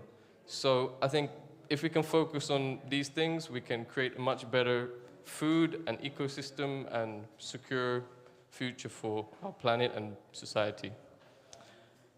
So, yeah, what I like about regenerative agriculture also is that we really recognize the hideous negative impact of badly managed livestock, which generally means factory farming where animals are on top of each other. So, yeah, getting into the soil, I really am baffled as to why all the text is now in black and not white. So this is a quote from Dr. David Johnson, and he says that this is some of the most encouraging science that lives right now in discussions around climate change. We are looking at soil microbes and their influence in the agri-ecosystems. In a nutshell, plants capture the energy from the sun, channel it down into the ground for microbes, bacteria, generating food for insects. So, one of the major issues we've kind of already talked about is soil loss and the degeneration of that soil web and the life structure in the soil. So we are losing, in the United States, for example, we see 10 times the carbon lost in a field each year as to how much is created. And in India and China, we see losses of up to 36 times the rate of formation. So we are losing soils also to desertification, weather runoff like melting snow, and pollution through the applications of chemicals. So, and also, like I noticed and observed very clearly in Bratislava, we are also losing a lot of land for development of cities and infrastructure like motorways. So this is also issues we have to see and also consider about our economic growth in the future. So healing the soil food web is where we need to be putting our focus on, and it's, in a nutshell, it's rather simple. We need to increase the microbial life and the balances in the soil, and the question is, can we do that in agriculture? And yes, our crops depend on the microbial life in the soil and the whole composition for their immunity and the fertility. So this is what most crops are now missing. So this also reminds me of the situation of people and so on. And I see that we are not just individuals, but we are all individual ecosystems. And we are a moving home for microbes and bacteria. They break down and synthesize vitamins. They detoxify and promote our growth and also support our own immune system. If you know, but microbes and bacteria. They also regulate our anxiety, depression, emotional behavior, and brain development. So I'm sure you can imagine that they have a similar effect on the environment too. So, soil health. Applying the principles of regenerative farming to increase the soil health organically. So, where I see now is why I'm here to talk to you guys, is to kind of raise the awareness of how we can apply technologies and especially the development of machine learning to help this situation and provide solutions such as this composting, which I mentioned, and to create concentrates of this compost, because in a moment I'll also show you some of the machine learning technologies which are being developed, and they can actually lead us to reduce chemical consumption by up to 95%. So that is huge. Now, if we can reduce chemical consumption by 95%, leaves us with only 5% use of chemical. Now, if we can then change that 5% of use of chemicals from petrochemicals to organic chemicals, we've made a huge, huge step in the right direction. So this kind of technology connected with livestock tracking, with the GPS technology and other things, these are really huge steps to take to really push towards healing our planet. Now, if we can find the motivation and everything to put it all together, I think this is the way to go. So, just covering what we've spoken about, regenerative principles, they are minimal soil disturbance, keeping the soil covered with plant matter or mulches, crop rotations, and pasture management. So how to make this happen? So no-till farming. We're not plowing the fields, and we're seeding into fields that have crop remains and are full of life. Animal pasture grazing. This giving fertility, and also this is spreading the native species. So certain animals like cows, they almost their digestion destroys almost every seed. So other animals like goats and sheep, for example, they don't eat everything. So things that they don't eat also regenerate the environment in certain ways. So when all of this is applied, there can be really great healing to this planet. Like, for example, in the Czech Republic, I saw one farm where they had sheep on certain hills where they grazed, and they actually allowed to flourish the native species of butterflies in that region, just because they wouldn't eat the most acidic plants, and those plants would then make flowers, which gave home to butterflies. So, soil health, soil wealth. Health of the microbes and bacteria in the soil directly represents its potential outputs. So, I'm not sure you can see very clearly here, but this is one of the farms we work together with in Slovakia called Veget, veget.sk. This was another farm which also offered the weekly distribution of vegetables to local communities. And this is the farm setup. So this field had not been cultivated yet, but this was the very beginning. And it led to community events of fermenting vegetables and other great events, building community and the spirit towards agriculture. So, yeah, here is a nice, lovely example of the greenhouse here. Rather than having plastic foils like many people do, there was the wood chip mulch. So this really boosts the microbial life in the soil. And this is a laid out example of what would be the contents of a weekly box. So this is the couple who I was working together with, and I just put this photo here to represent their relationship and the struggles that they might have to go through, but they keep it together, and they are great inspiration for me. So this is a picture on my farm in the Czech Republic, and we were having a tour with guys who are creating a biochar company. So basically, this is about creating charcoal from wood, which has unbelievable opportunity to capture the carbon from the atmosphere into the ground.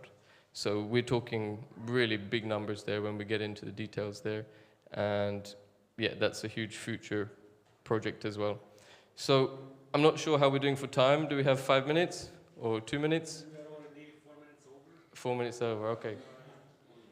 Okay, so I just want to share with you this 1 2-minute video. Is that possible? Yeah?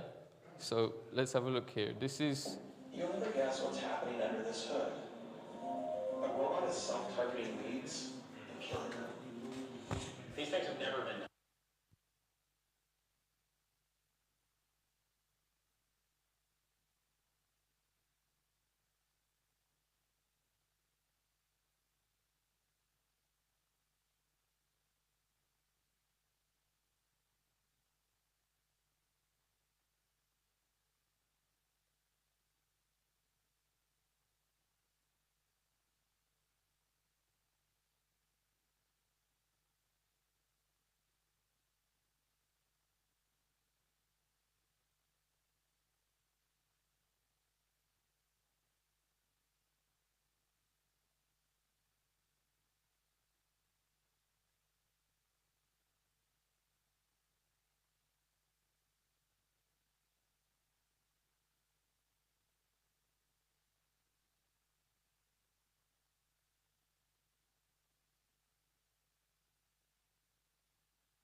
I hope you learned something new and got to see something that's inspiring.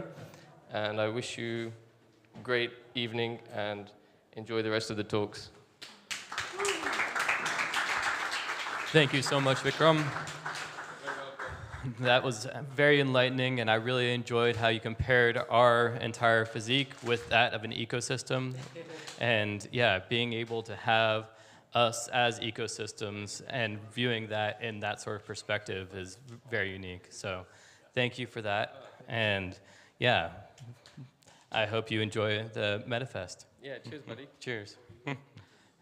So we also have another very experienced individual in the agricultural field coming on stage right now. And the way in which this organization is combining Web3 technology with regenerative agriculture and conscious thinking principles is pretty extraordinary. They're one of the few in the world that I've been able to see handle such technologies with such synergistic emergence occurring. Based out of Portugal, and really, really profound the amount of work that they're doing. So I am very pleased to welcome on stage Sam, and yeah, take it away. Yeah, thank you so much. So yeah, we're gonna talk about regeneration. We talked about soils just before, and it's really great to see all of these ideas about how we can use agriculture to help us solve the climate crisis. But I'm going to come a bit from a different perspective. We've been building regenerative villages, building technology to support regenerative villages, and that's a little bit my background. But so first, what does regeneration even mean? Does someone maybe want to share? Anyone has a definition? Josh?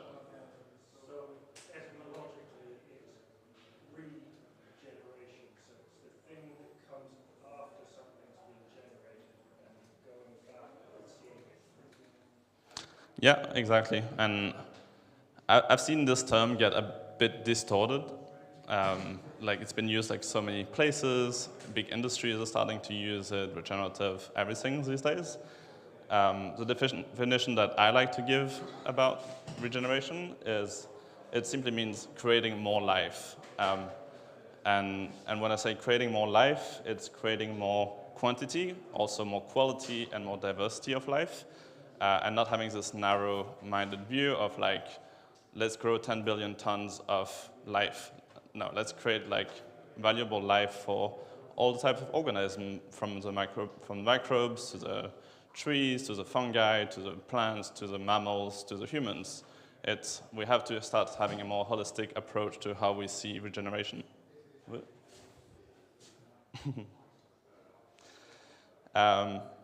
I mean, we all know this, but essentially the current paradigm is this. This is how we've been treating life on this planet. Over the last 40 years, we lost 70% of all wildlife.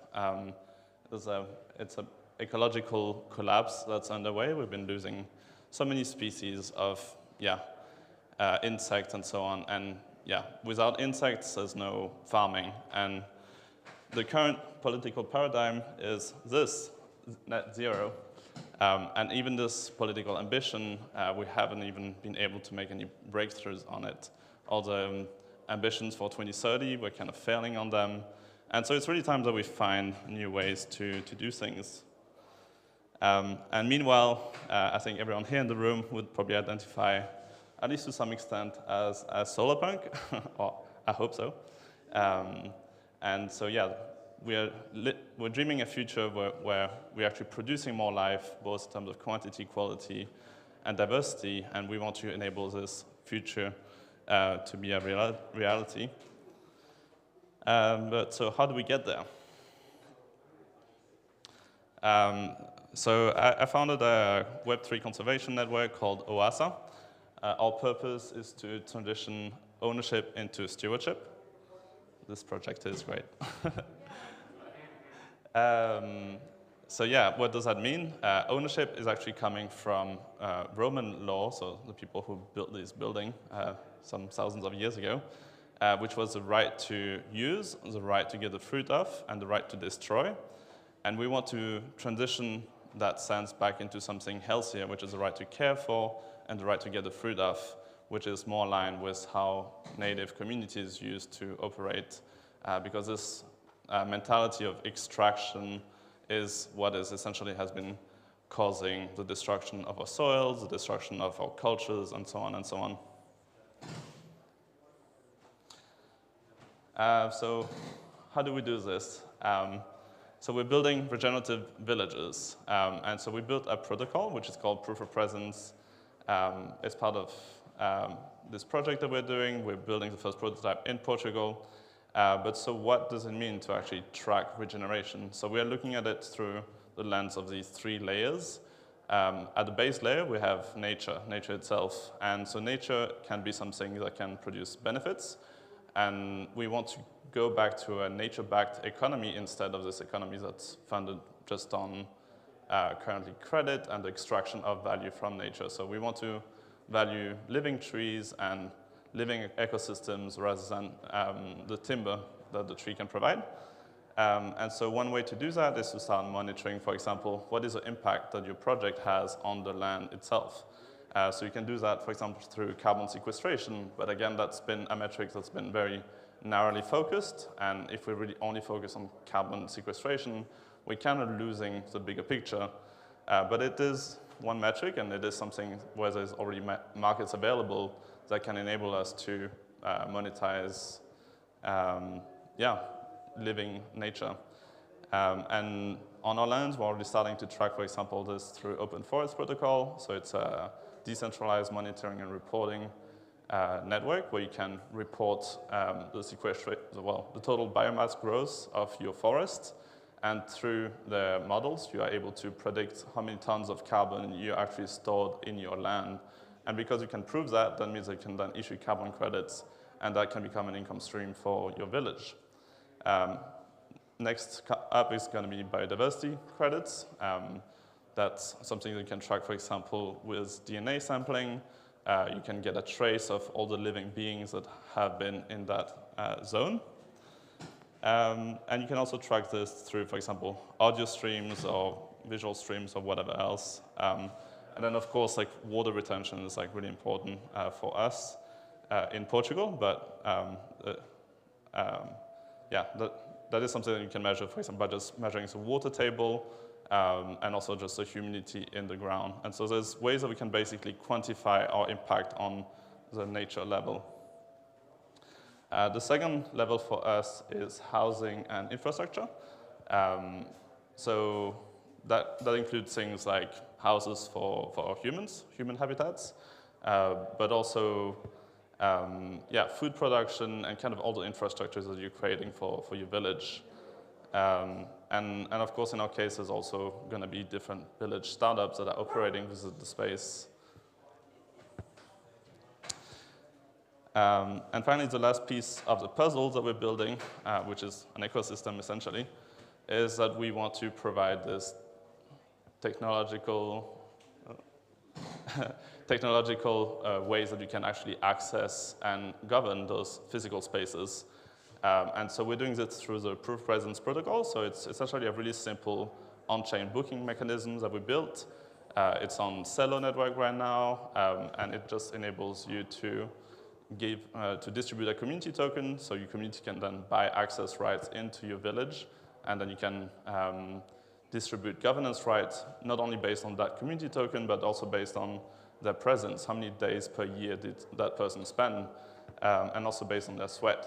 And so we think that this can be, a novel way of distributing governance that's more contextual and that's more relevant. So instead of you just participating in, say, presidential election for a country where you were born, where you may or may not live or spend time or have a connection with, here it enables you to actually make decisions in the spaces where you spend your time and when you actually invested because you are living there.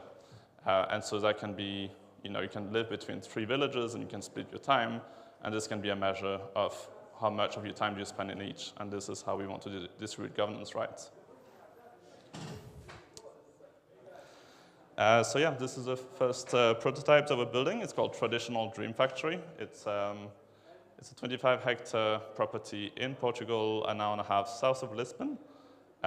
It's a co-created Web3 village. So we basically started it up. We bought the initial land, and then we invited people to come and co-create.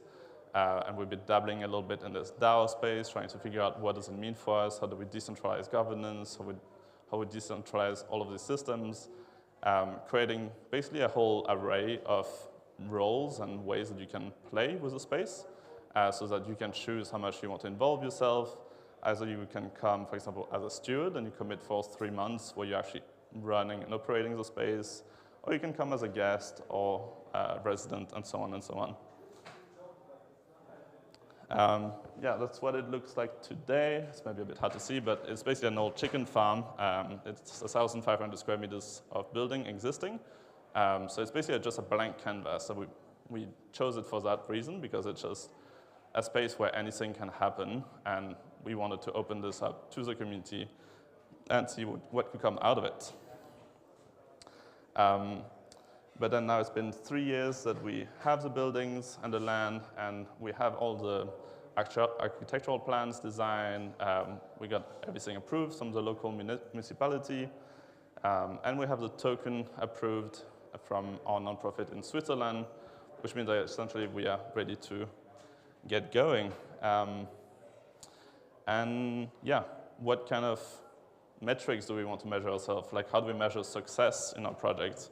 Well, it's quite complicated, because building a regenerative village it's not just like a single thing. Like, you're not just going to measure yourself on, for example, the carbon emitted from producing the houses, but because this is like an ongoing process, so we actually want to measure ourselves on the forests that we're growing, the reforestation, the biodiversity, but also the social impact, and so on and so on. So it's a bit of a complex map. But essentially, the simplified version of it is this little pyramid. We're trying to basically solve for the Maslow's needs. So starting from the bottom is, again, like all of our natural assets. So restoring nature, building a water retention landscape, preserving and encouraging biodiversity, restoring soil health, and then you go to the next level, and that provides you with nutritious foods and quality housing and workspaces. And then all of this is, of course, within the container of a community, getting access to experiences and education. And one of the things that really we stand for is play, because if we cannot build this kind of village without having fun, it's not going to happen. So that's really kind of the umbrella under which we build it. And then, of course, on top of everything, there's purpose. And we believe that regeneration can be this purpose that's been lacking for a lot of humanity, and this kind of northern star under which we can all kind of find a frame. So yeah, I mentioned we have a token. It went to mainnet on Cello about a month ago. Our token model is really straightforward, and it's one of the first tokens that gives you access to something in the real world. And one TDF tokens is basically a timeshare, gives you access to 1 night per year forever. So it's really easy to understand, comprehensible. And if you want to read more about it, you can check out our white paper on the website. And yeah, Token Tale is live. So this is the first prototype, but the way that we see scaling impact is a little bit the same vision as a lot of other people have here, like from refi down the local node and so on, and it's through replication. So we don't want to be this centralized entity that's going to be coordinating 1,000 villages around the world. We want to kind of just open source the technologies that we're building, create a framework that anyone can follow and copy our ideas. So if you're interested in starting something similar, you can read up a white paper. You can use the technologies that we're building. Closer. So Closer is open source, and we're basically built a software company that is developing the protocol that is that we are then using in the village. And now we're going to look at empowering the next 10 villages using a similar model, and we're looking to collaborate. And yeah, and another piece of it is also building in those data streams in terms of what does regeneration actually mean, and how can we have certain standards in terms of being able to track certain things to be able to then at some point bridge potentially into institutional capital or potentially central banks to funding these kind of projects directly, like grants and so on, to be able to basically attract more resources to projects on the ground that are doing the stewarding work.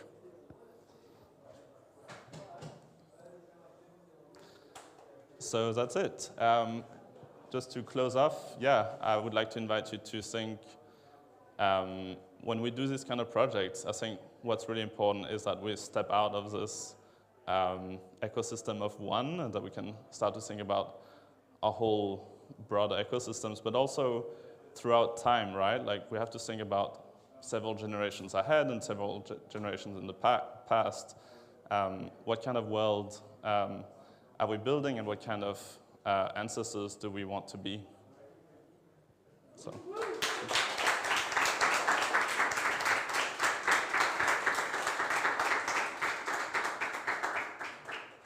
Any questions? So there's one eco-village in Portugal. Is there going to be an expansion into other countries, or what's the thought process there?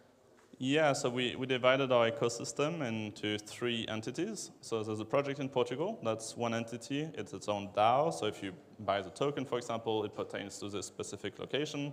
So you have your own governance model and so on. We have a second entity, which is essentially like a land trust. It's a Swiss nonprofit that serves the purpose of a land trust. So it enforces our land stewardship agreement, which has certain principles. Like, for example, 50% of the land will be rewilded, 45% of the lands will be edible landscape, regenerative agriculture, and only 5% of the land gets developed as housing.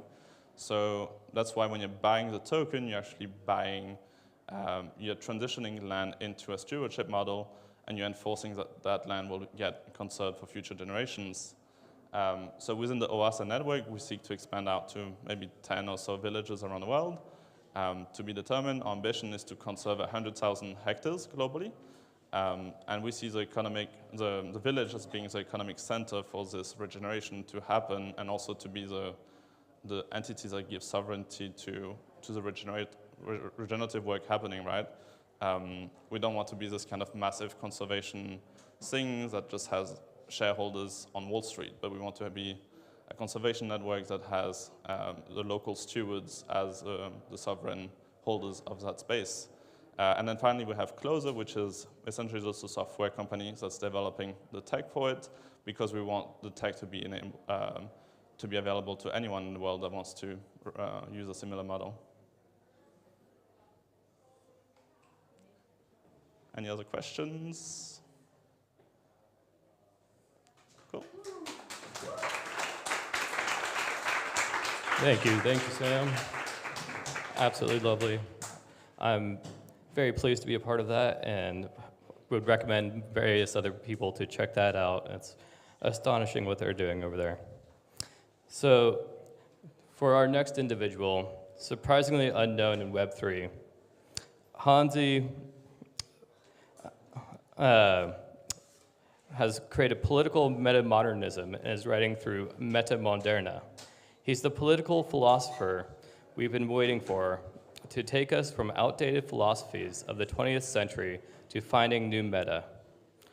Hansi Frenacht is a political philosopher, historian, and sociologist, and author of The Listening Society, Nordic Ideology, and 12 Commandments. In this talk, he'll dive into the murky water of crypto's political philosophies and try to come out the other end with a clear narrative. So I hope you're ready for this sort of deep and engaging, philosophical, probably pretty profound, deep into your thought process and minds talk. Yeah, it's something that when you have the time in agricultural scenes and villages that I bet happens quite a lot, that you go into these deep rabbit holes and are able to talk around these sorts of things. So, Hansi? Thank you very much. Thank you very much. Such a pleasure to be here. And what's that? I do not have slides, so let's close this one down. Well, I want to say Hansi Frenacht is a pen name, and I share it with one other person who is Danish. I'm Swedish. My name is Daniel Gortz. And probably very profound. I like that very much. So let's go into the probably profound. And I also want to say, well, whenever I give a talk, I think about what the crowd is, who is there, and I also look at you, and I get a feeling like, okay, how crazy can we go? How far can we go? We can go pretty crazy, and this is my sense, right? We can go pretty crazy with this crowd. What I mean when I say crazy, is abstract, right? What I mean is we can go a little bit more complex than with other crowds, because it's interesting that in the complex, more things are coordinated, and that means that in the abstract, in the complex thoughts, more things are contained. So when you manage to grapple a complex thought, that means the world becomes simpler, it becomes more elegant. Now, the idea here is that there is an elegance of the political ideology of what drives people like us who are gathered here. And what is the coordinating meta-narrative of what is the coordinating idea or structure of what we want to do or what we want to achieve? Now, in the big world out there, there are a lot of tech people. And tech people in California, for instance, they are usually libertarians. They believe in the freedom of the individual and a night watchman state who should be as minimal as possible, and then we should organically interact with one another and do free stuff and exchange stuff with one another. Now, how many in here are hardliner libertarians? One. Well, that was a brave admission at this point, right? Because this whole talk is about talking you into not being a libertarian, right? Yeah. So yeah, just so you know. So everybody else is just so you know the peer pressure. Everybody else is already on my side here. So, because you were the only one. Right? So, yeah. But I was going to say. Beyond libertarianism that defends freedom, the freedom of the individual, there is another popular ideology, closely related, but it says like not even a night watchman state. Just free people on a free market, just freedom out there, no holds barred. It's called anarcho-capitalism. Do we have any professed anarcho-capitalists here? I understand I sort of jinxed that one. Well, maybe one or two. But by and large, interestingly, this is a tech event. This is a tech event. It is, and a crypto event, and an event full of crazy individualists who do crazy shit that they can't explain to their grandmoms. And nevertheless, we have very few libertarians and anarcho-capitalists here. What's going on? Maybe people are sensing there is another structure, another ideology of this sort of crypto sphere. The idealistic, let's say, cryptosphere, the progressive cryptosphere, or the holistic cryptosphere. The less Bitcoin people, more Ethereum people, and, well, you know, beyond that. Looking at all the stuff you can do idealistically with the blockchain, holochain, and so forth.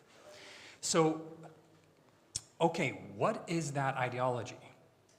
And that's what I want to offer a suggestion to, and I will offer two models, two mental models, and they're fairly abstract, fairly complex, right? But I'll just trust in the crowd. And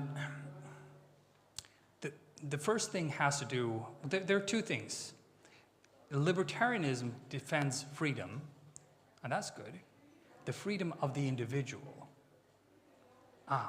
Maybe the individual is the same word as atom. It means indivisible. You cannot divide it, right? But maybe the very category upon which you're building this type of freedom, this sort of the defense of your freedom, maybe that category leaks. Maybe the individual is actually open-ended. Maybe the individual can actually be divided and will be different in different contexts. Maybe it's dependent upon their interactions with other people, with the context and the culture they're in. So maybe their freedom cannot be defended without defending the larger context they're in, certain qualities of the larger context they're in. So maybe the defense of the individual that libertarians have is insufficient. So let's go, here's the first model. There are two models. This is the longer one, and there's going to be a shorter one at the end. Individual. Let's exchange that, though. We'll just say dividual. It's a term from a French philosopher. You can be divided. You are going to be different people in different contexts. But it's, here I am, one person, okay, and I coordinate myself according to a long life story. And I shouldn't be oppressed in my ability to be able to write my own story, right? And who could oppress me? Well, let's go up one level of abstraction. The group. So we have a group of people, let's say a family, let's say a group of friends.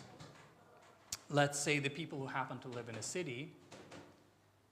And the group of people are going to have a different dynamic. They're sort of the context of the individual. And everything I do, I sort of do in groups. I mean, it can be a group of two, as somebody pointed out, but everything I do is sort of directed towards other people and interaction.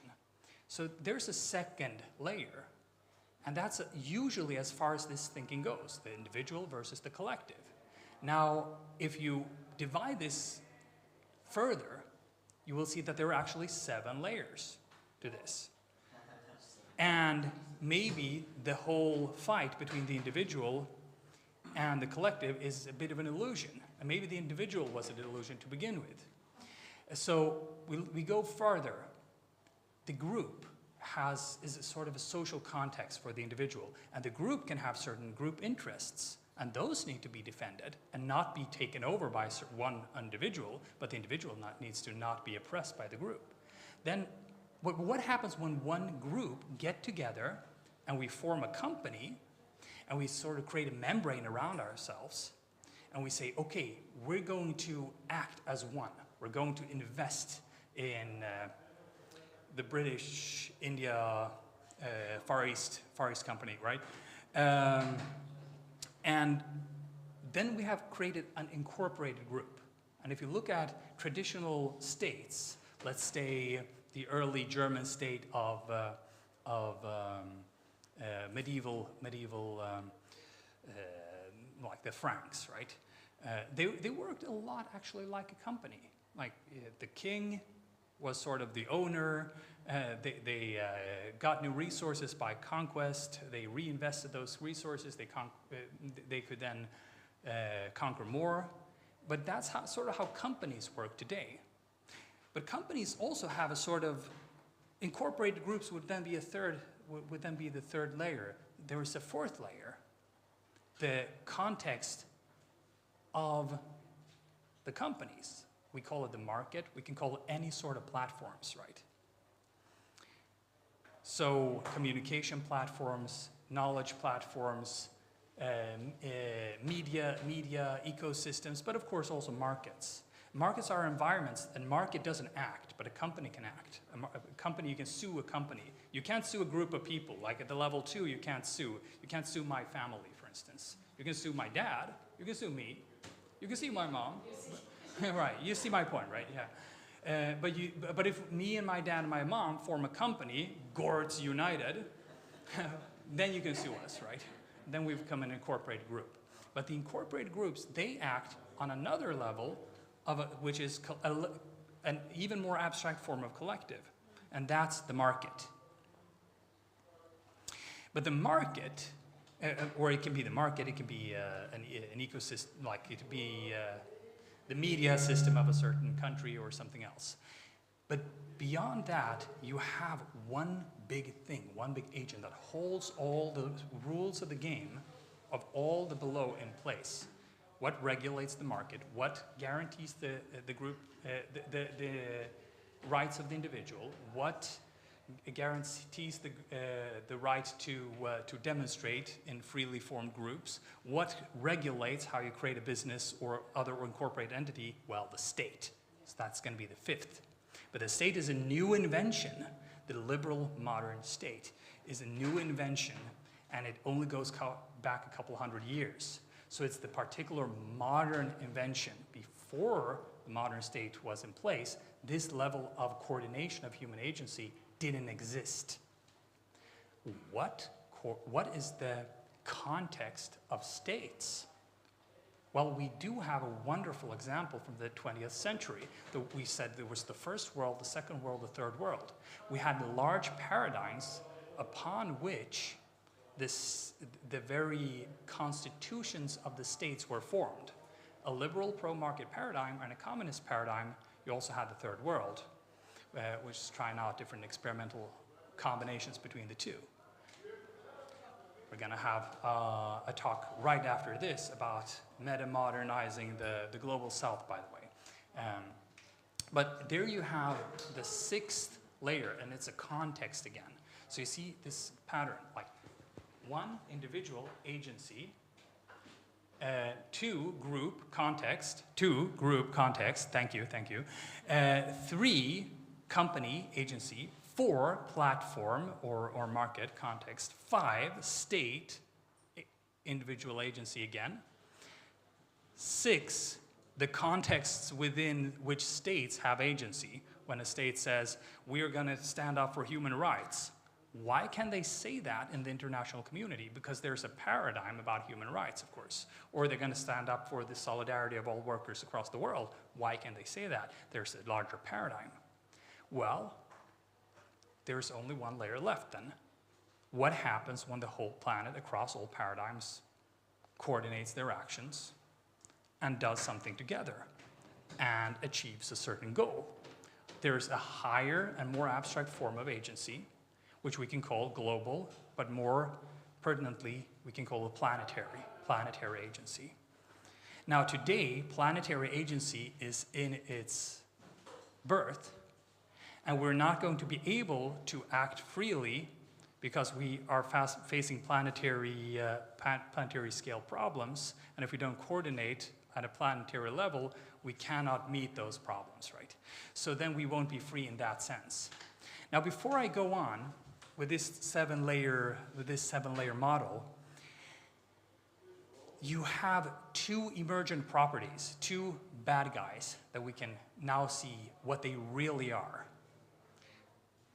So libertarians defend freedom. Freedom is good. I'm at 10 minutes. Okay, great. Then I'm doing well. That's 10 minutes. I thought I was at 20 by now. As I say, it's usually like that. I was going to say, well, okay, you have two emergent properties that are the fundamental crux of social injustice, of oppression, of corruption. And the crux are, unsurprisingly, corruption and oppression. So what is the nature of corruption? These 7 layers, which I think fairly indisputably analytically exist, they describe real patterns out there in the world. What happens if the individual takes over the state? So level 1 takes over the agency for the interests of level 5, for the interests of level 1. Then you have the corruption of how the state works. The state becomes a dictatorship because it no longer follows its level 5 logic. It's going to follow the level 1 logic. And what's going to happen to that level 1 logic, that individual that now controls the informational ecosystem of a whole state? Are they going to get fair and free feedback from reality? No. Oh yeah. Sooner or later, right, when the mob comes for you. But before that, you get a lot of sucking up and a lot of people being really afraid of you for good reason. So what happens is you lose track of reality. So it's a form of corruption. Now, and let's take a milder form of corruption. We all know there's something wrong with Facebook. We all know there's something wrong with Elon Musk. What's going on? You have a level 3 agency, the company, level 3, controlling a level 4, commons, right? These are communicative platforms with billions of people on them, but they're monopolies. So of course you have a level of corruption. It's not as bad as one person taking over a whole country, but it's pretty bad, given the massive scale. And then corruption compounds. So because of the corruptions, whenever corruption shows up, what happens? What happens when corruption happens? The distortion of information flows, the distortion of reality, the distortion of feedback cycles. So to defend freedom is to defend the balance of this nested hierarchy or holarchy. And it is to defend the autonomy of the higher layers from hijacking of the lower layers. But whenever you have the hijacking of a lower layer, of a higher layer, so I take over all of Sweden, I become Sweden's dictator. It's a lovely thought, but yeah. What happens is I'm going to start oppressing people. So corruption causes oppression. So the first thing that would happen if I took over all Sweden would be a group of people would form on the street and say, no more Daniel. And I would say, police, get them. So I would oppress the group from forming according to its group logic, right? And once I have done that, what happens inside each of the individuals, which are open-ended systems, is that they are no longer free. Because one of them is going to think, I think maybe I should be against this dictator, but then you get scared, and then you start bringing the conversation up in your interaction with other people, and what do? They close down the topic. It's become a taboo topic. It's become a too-charged topic. And you fail to finish the thought. You no longer have autonomy of your own thoughts. So autonomy, because we are interactive, because we are social beings, comes from the harmonious interaction of the whole hierarchy, of the whole holarchy, I should say, of these 7 layers. But, please. Yeah, because you are looking at what happens when the individual hijacks the higher level. But I'm more concerned with what happens when the higher level is actually... Yes, very, very good point, exactly. So exactly. So what I'm trying to say is there are 2 parts of the same thing, right? Yeah. And what's the connection with crypto? There isn't one. That's the best part. I just fooled my way into this place. But I was going to say there's a 2.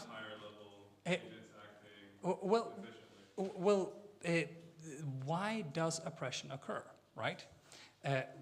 If the level 5 functions as it should, meaning it guarantees the right of the individual, it guarantees the rights of groups, and the defense of groups against individuals and against oppression by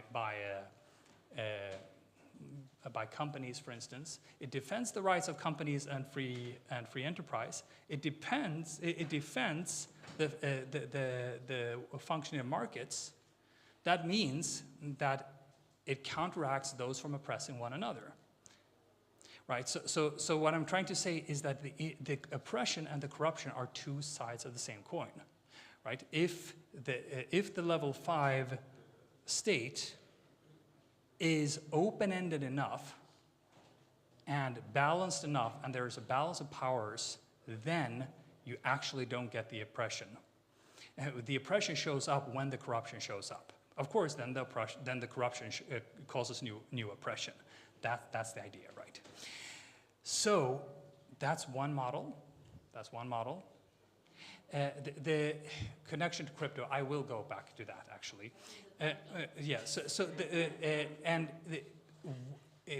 What we see today is that most crypto people are libertarians and anarcho-capitalists. So they're doing stuff like, let's build a crypto nation, right? Let's build a nation from scratch which is entirely consensual. Let's build a utopia. Yes, exactly. They call it Liberland. They call it many different things, right? Let's build an island on etc. And sometimes it's inspired by Ayn Rand and stuff like that. But that the rich people would flee from all the rest of us boring people and do their own thing, right? Because, well, they're so good at doing things. Now, there's something that doesn't work there. Because if you see that to be able to defend the rights of the individual, you also have to defend the rights of the group. You also have to be able to defend the rights of the company, actually. Free enterprise in that sense, as long as within reasonable bounds of the market. You also have to defend the sanctity of the market rules and freedom and fairness of those. You also have to defend the sanctity of the institutions of the government itself.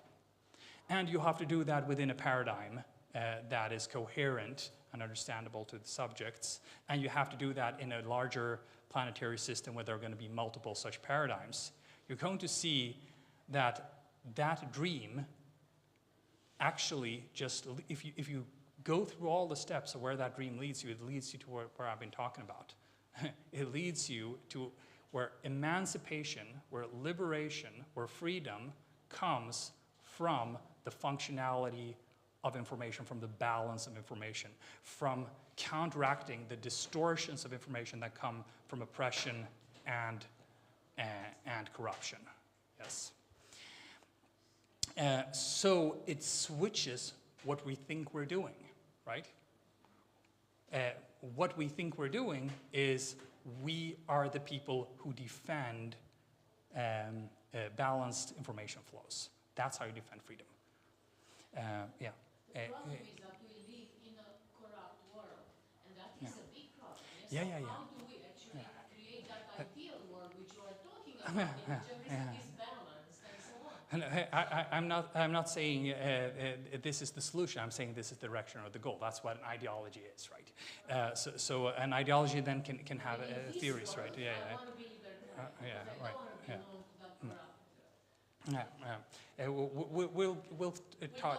We'll talk after that. The other point I want to make, and then very briefly, and this would need a little bit more expansion, is if you look at the major ideologies from the 20th century, what you have is the basic principle of conservatism and fascism quite explicitly is competitiveness or competition. From libertarianism and that sort of classical liberalism, the basic principle of how people relate to each other is exchange. Like, I do something for you, then you do something for me, we both gain, well, voila. And then they want to defend that principle, right, at any cost. Socialism is help or cooperation. Socialism and anarchism, right? So anarcho-capitalism would be something more along those lines, right? Cooperation.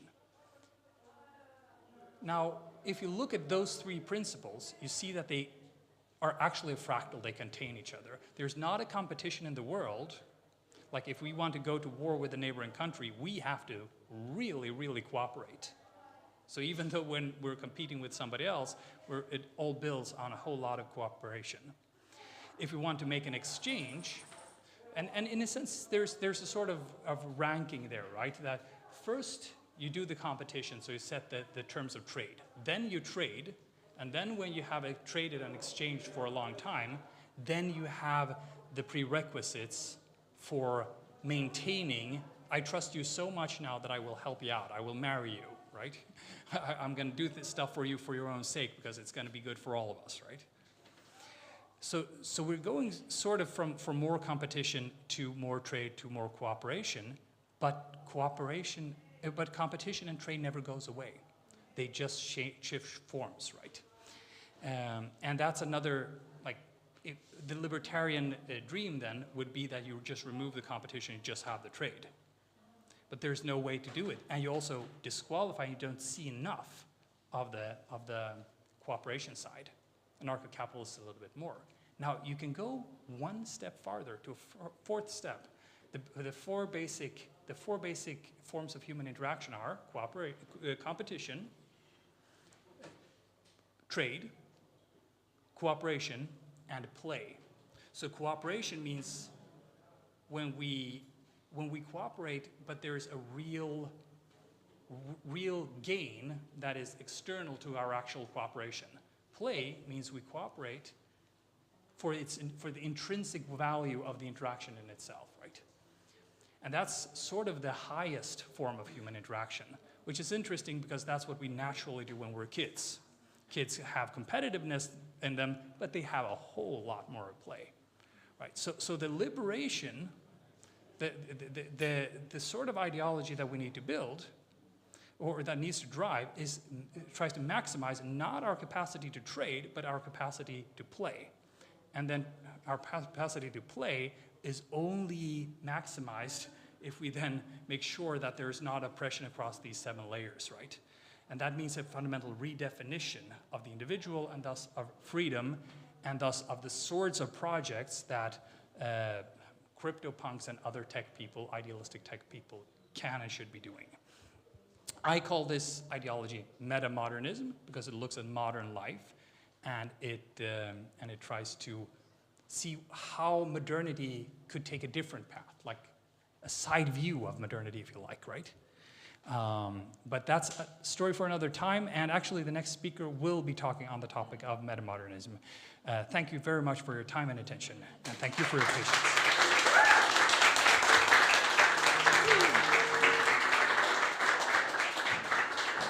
Thank you, thank you. It was fantastic to hear that ideology, and I'm going to be researching a lot more to try and get my brain around it, because I don't think a 20-minute session was doing it for me. It's going to be a couple hours that I'm going to need to, at least, if not a couple days, to sit down with that. Yeah, so the Global South, I've just been living in New Zealand for the last year and a half, and have seen what the Global South is in that sort of context for the Web3 and digital communities. For whoever is doing the next presentation, if you could grab your laptop. Okay. Do you have a presentation up there? Okay. Well, very much looking forward to hearing what you have to say, and here you go. Thank you. All right, everyone. I thought it would be great to talk after Daniel, because, you know, like, I'm talking about metamodernism too, but I underappreciated the fact that everyone would just kind of be like mind blown and like have like too much in your brains going on. So what I think I'll do in terms of like preparing us for the talk is I'm actually going to be that kind of speaker that asks everyone to stand up and do a stretch session. So like, can we please? I used to do this at work all the time. People like used to call me the guy that starts every meeting with a stretch. So. Hands up. Look up to the skies. Relax your neck back. Exhale. Twist your wrists one way, the other way. Now we're going to go to the left. And to the right. And back up. Roll your necks around. One way and the other way. And now we're going to put our palms up to the sky, and we're going to bring our elbows down, opening up the chest while we exhale. Now drop the arms and relax. Now slowly bring yourself back up, and then down to your feet. Relax your back. Jiggle a little bit, loosen up. We've been sitting for too many hours, guys. Excited to dance later, okay? Now bring yourself back up slowly. Hands on your hips, and I'm gonna go around once, and twice, and back on the other way. Once and twice. Loosen the shoulders. One deep breath. Second deep breath. And a final one. All right. Sit down, everyone. Thank you so much. Yeah, great job. Awesome. So, yeah, I hope you guys at home, if you're watching, could also give yourselves a little stretch. So, my name's Davi, and I'm from Brazil. I feel like this is kind of like a stand-up comedy setup, right? Like, it's a good start, by the way. It's a good start. But yeah, I'm talking today about metamodernizing the Global South, whatever that means, and I'll give you guys a spiel on that. I wanted to thank, first of all, the organization of this event, like just amazing group of people putting this together. Can we give them a round of applause?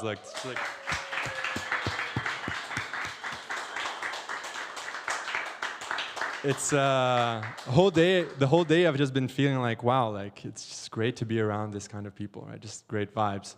My friend Felipe, he just came because I invited him, like randomly. He doesn't know anything about the event. He just like, yeah, I'll go, like whatever. And then he showed up, and then he's like, Davi, everyone is like you. And I'm like, I know, right? I know. Like, isn't that cool? Isn't that awesome? And at the same time, everyone is so different, right? Everyone has their own kind of perspective and their life story, and it's coming from unique kinds of crowds. And this is kind of like the gathering of the tribes in the sense of you have like the crypto people, you have the Regen people, and then you have the meta people, which I would include myself in. And then you have all kinds of other random people who are around, you know, like Felipe and a bunch of others, you guys as well for sure.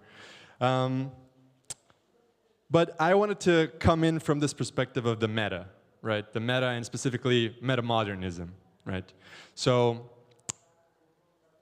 metamodernism in a nutshell, right? Like, and this is hard because, you know, Daniel is here, he wrote the books, right? Usually when I do this, and we've been doing this in Brazil for a couple of months now, it's like he's not there, right? So I can tell whatever I want about metamodernism. It's like, metamodernism is about like tomato salads, guys, you know, like it's beautiful, but in a nutshell, like, right, like my version of it, or what I would like to bring to you guys today as the main idea of it, would be that it's about a vision of society, an ideology, as Daniel described, where we try to look and imagine what would society look like if we put self-actualization at the center of it, right? Right at the middle of the conversation, and we as a collective, we focused on our coordination, knowing that that is the ultimate goal, right? Is that for each individual to be able to reach higher into their potential, right? And that's how I'm describing self-actualization here. So I've been translating the Hansi books, right? And if you haven't read the Hansi books, The Listening Society and the Nordic Ideology, I highly, highly recommend. Daniel and Emil, his other co-writers, they're also putting up a course, graduate level course, end of the year. Also highly recommend. But I've been translating these books, and as Daniel said, him and Emil are, you know, from Sweden and Denmark. And as the second book title indicates, the Nordic Ideology, it's all kind of centered around, you know, this vision of a society where self-actualization is at the center, from the Nordic context, right? From that place of ample resources and stability and education and culture and whatnot and all its intricacies.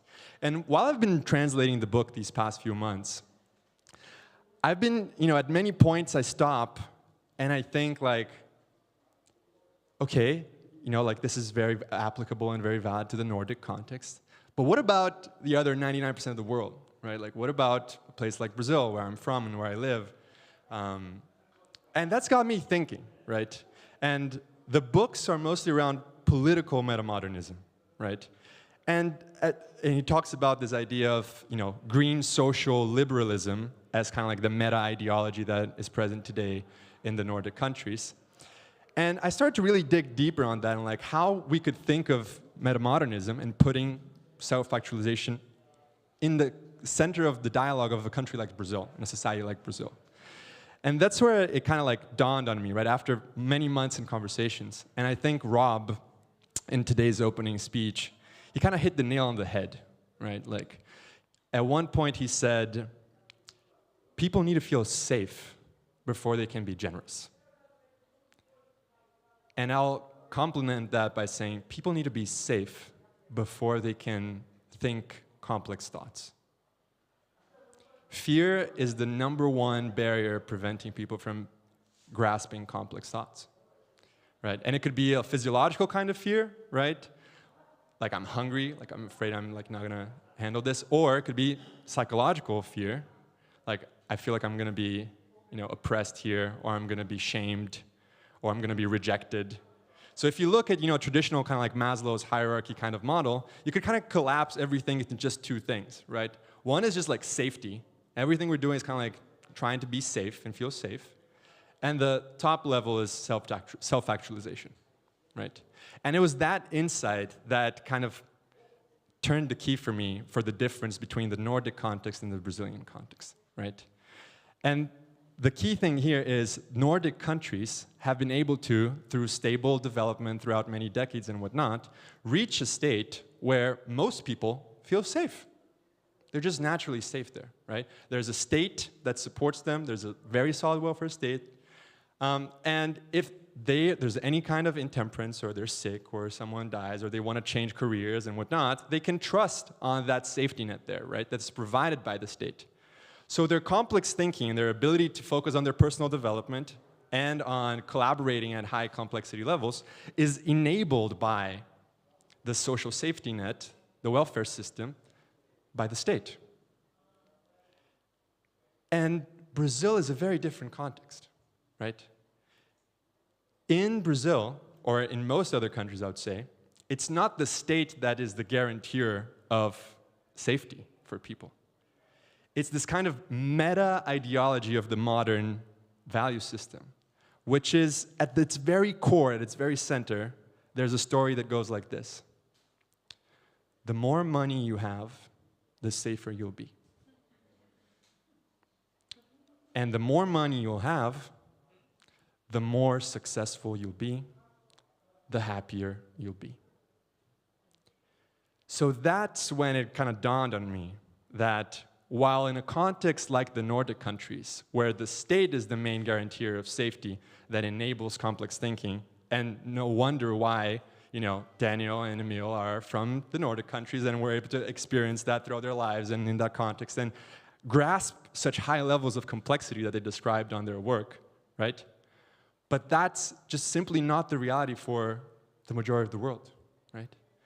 And if we were to think of applying metamodernism and putting self-actualization at the center of society's development, we would have, in the other countries, to tackle the economic narrative, right? This narrative that more money makes us safer, more money makes us more successful and more happier. So that's why, in Brazil, when we've been gathering and thinking and discussing this, we've been focusing not on the political metamodernism, which is the focus of the Hansi books, but on economic metamodernism, right? And what does that mean, right? Like, we've been gathering, we've been discussing this, and one of the main things that we wanted to do from the beginning, right, is kind of separate this idea that in order to be safe, I have to have a lot of money, right?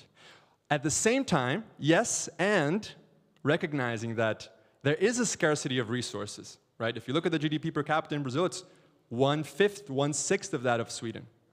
So we're just taking a more complex and nuanced look at this relationship between material abundance, right? Having money, having access to resources and whatnot, and this more subtle category of existential abundance, if you want to call it that, right?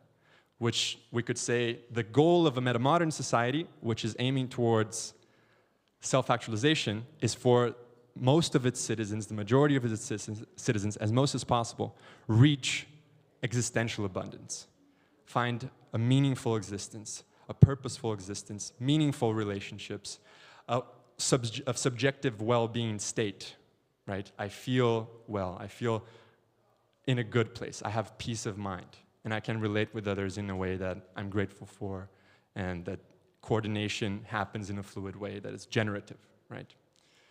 So for that to happen, in tackling the economic issue, we need to consider both things, right? Because there are people in Brazil that are hungry right now. We have about 5–10% of the population that is in abject hunger at this moment as we speak in Brazil. And you have another 30% who is in food insecurity, right? They might go tomorrow without eating. So there are very, very objective issues of scarcity, right? The economic issue, as traditional economics thinks about it, which is how do we distribute resources that are scarce, it's still there, it's present. But we have to tackle that in our new economic model, and it is metamodern economics, recognizing that economic abundance, material abundance, is not the end goal. We have to unbundle this narrative that we have that more money equals happiness, more money equals success, equals safety, right? And the way to do that is to kind of think, okay, as we're developing, as we're growing, as we're generating value, how do we distribute that value to as many people as possible, right? So that they have the feeling of safety, right? And we complement that feeling of safety with social relationships, with the state, with other kinds of organizations, right? Without the economic paradigm. But acknowledging that, knowing that people gaining resources and getting more money is only valuable as a means towards self-actualization, as a means towards development, right?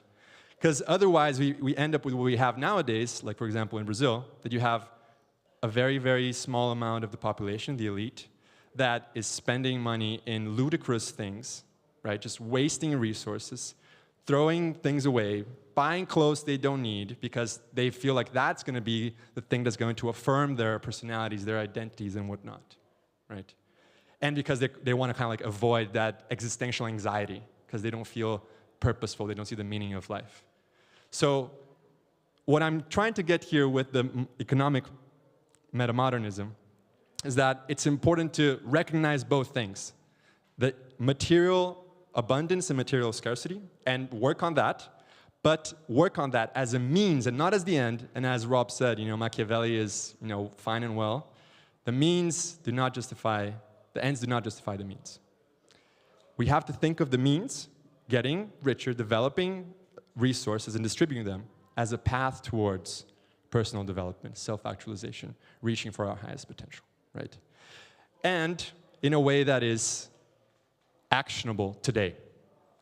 As Daniel just said, right, like we can think of utopias and Liberland and whatnot, but my personal experience of engaging in a bunch of groups and designing future-level organizations and whatnot and economic paradigms is that it is all fine and well, but how does this help people today who are in poverty, who are hungry, who are going through abject, objective scarcity of resources and lack of safety and are suffering because of that, right?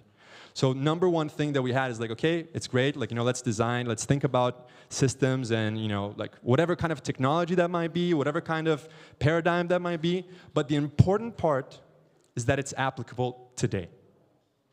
It's today, we can tell this to people, we can bring people into this, we can bring people, resources, we can express this in a way that people understand, and it will generate traction today, right? The way to do that, right, is looking at the subsystem. What is the whole on, right, from what Daniel described, and it's not at the state level, so it's not macroeconomics. It's microeconomics. It's at the organizational level. So if you think about the organization as the place in society where different stakeholders convene, founders, investors, clients, suppliers, workers, that's the place where you have the greatest capacity to tackle this economic problem, which is the generation of value, right? Value is generated at the organizations, at companies, for example, in a way that the objective of the company, right? It's not the traditional objective of the company that's enshrined in corporate law around the world, which is maximize return for the shareholders, right? That's not it. It should be, from our perspective, maximize the number of people who interact with this company who can get access to resources as a means that enables their personal development, right? So it's not denying the economic paradigm of scarcity and the need to generate value, and it's not also denying the need for people to develop themselves personally, right? That is the meta-modern aspect of it too, right? Which is, it's an integrative view of what the modern paradigm is saying and alternative paradigms are saying, postmodern paradigms are saying, and you integrate those views in a way that doesn't deny the other and say you're wrong, right? Because if we keep perpetuating this thing of like you're wrong and my idea is better than yours, then you just keep ostracizing people and perpetuate that like lack of coordination and cooperation, right?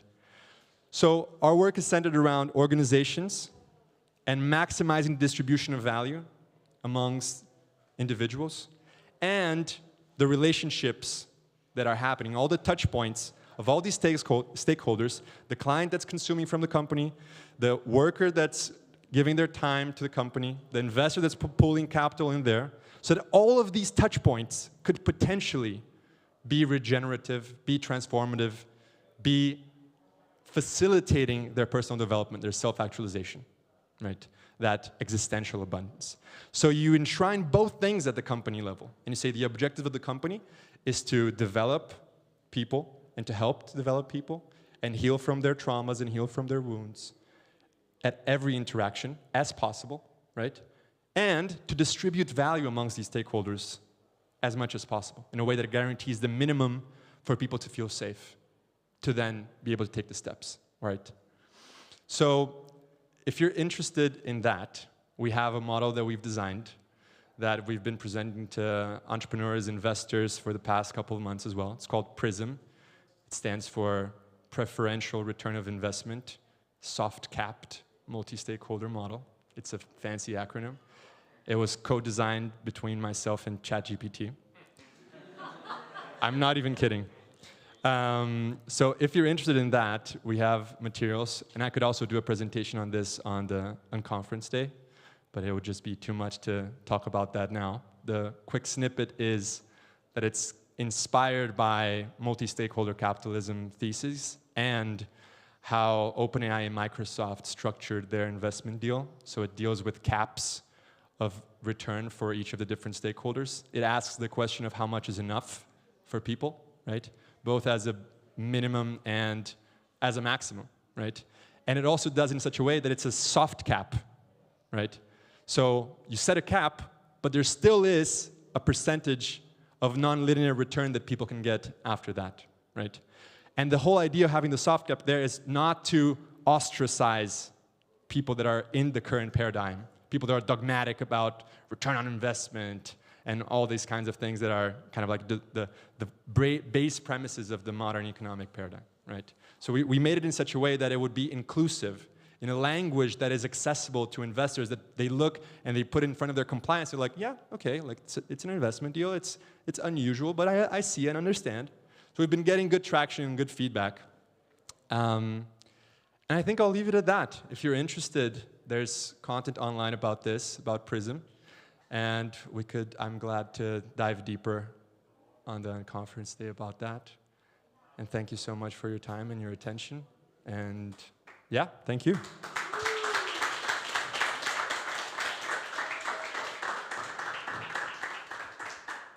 Thank you so much.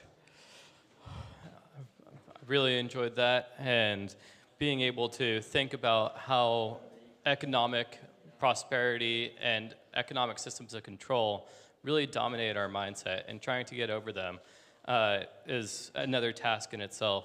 And one of the ways in which we can reflect upon what is going on in our reality. Clara, do you have a presentation? Could you connect that there? So one of the ways that we can think of trying to tackle these big issues in our life is looking at the world around us and the realms of the architecture and states of our society. Right now, I think this is one of the most unique conferences in terms of architecture that I've ever been in. Being in an old fort that has seen countless ages of it passing, hundreds and hundreds of years. I don't know what the festivals are that come here to be able to use these halls, but the acoustics in them was something that I noticed right away when walking through. You get this echo effect, and imagining electronic music channeling through these halls, I think we'll be able to experience in real life tonight. So looking forward to being able to dance that away with you, and yeah, figuring out our grooves together as individuals and how we can carry each other together in this world. So right now we have Clara, and Clara is going to be presenting regenerative architecture. Clara is an architect that's creating regenerative, self-sufficient housing and housing co-ops. As an activist, she empowers people to be self-sufficient, and is also a Web3 DAO contributor that wants to bring these teachings of regenerative architecture into the world around us. So, without further ado, I would love to welcome Clara. Can you help me just making sure that it's all set? Because it could be like full.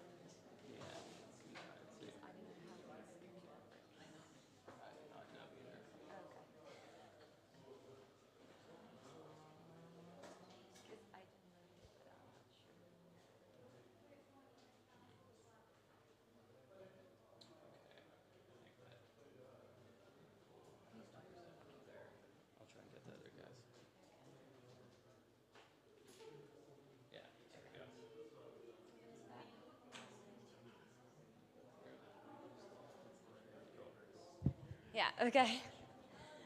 Thank you for being here. So today I'm going to talk about how, what are the current challenges in terms of housing, and how through technology, how through self-organization, how through Regen architecture we can overcome it to kind of create more, or advance to having more fair, sovereign, and Regen societies.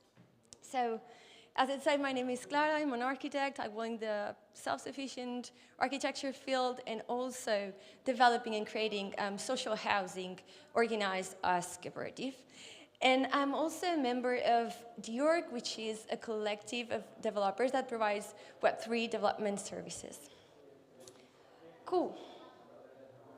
So I think that housing should be implemented as a real universal right and also public good, at least a fraction of the total market stock, because honestly, it's a fundamental human need. And we've been talking about human needs and human rights, so I'm glad that I can bring this use case today. What happens also is that we are seeing that rents and housing prices are getting higher and higher. Properties end up in hands of great tenures and landlords, and if not global investment funds, but our salaries are stagnant. I'm going to give you examples from my place back home, Spain. In my hometown, rents have raised more than 50% in the last 10 years, whereas salaries only 3.4%. And that means that now we have 50% of households that are at risk of poverty, not to talk about home stability. And this is happening in a country where we have less than 2% of housing, social housing help, compared to, for example, the Netherlands, where they have 30%. So, what we can do, and especially when we can rely on governments on 100%, or maybe we don't want to rely on them. So to me, the short answer is self-organization. And I'm going to walk you through how it's possible to move from a market of a housing model where it is speculative towards a self-organized, self-owned region and also social housing model, with some examples and use cases that are already happening. So first of all, is to protect tenants. And we are seeing worldwide how tenants are getting together, creating tenants trade unions to kind of defend themselves from abusive practices that are usually perpetrated by corporate landlords. Second thing is to impose law that kind of help us stabilize and regulate the market.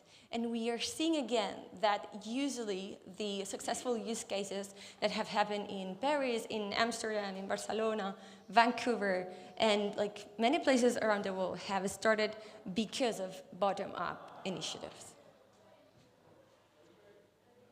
Cool. And now we raise the bar on self-organization to create housing, co-housing, either it's in cooperative or CLTs or any legal wrapper that allows our need. But the importance here is to have co-housing that is kind of organized on a stewardship model, and that means that tenants have the right to stay in an apartment in their home for as long as they want. They even can grant that right to their direct family members, but the ownership of the space, the housing, the property is retained by the legal entity, which means that we can ensure that prices are stable in the long term. And this is the case of a housing cooperative project of 16 unions that we are developing back home in a rural area, where we are providing social housing to different 16 households.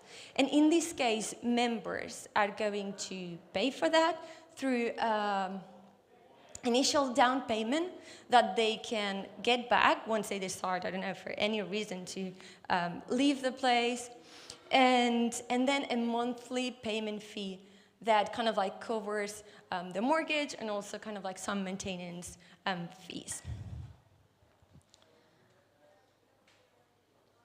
And kind of like the fourth step would be to create networks of this kind of like cooperative housing or co-housing solutions. And this is something that we can get through foundations, through like this legal model that ensures that we can provide for long-term housing stable prices even beyond our lives. And that's the case of this foundation called Emprius. It's also back home in Catalonia, which is a network of intentional region housing cooperatives that they are practicing self-sufficiency. They kind of like manage the land, and also they share the tools and the knowledge to do so. And it's kind of like really powerful to scale knowledge and kind of like replicate these initiatives. Cool, so by creating this long-term price home stability, we are not only kind of like tackling onto, okay, the economic part or the architecture part, we are kind of like also working on the community levels. And that comes with a series of benefits that we also kind of like need to take into account. So we can create like a network of neighbors that could be like our friends, and this could be like next door. We are beating loneliness, which is like super important for preventing mental illnesses, and also kind of like have a well-being and sanity. It empowers individuals and their communities. We've seen that.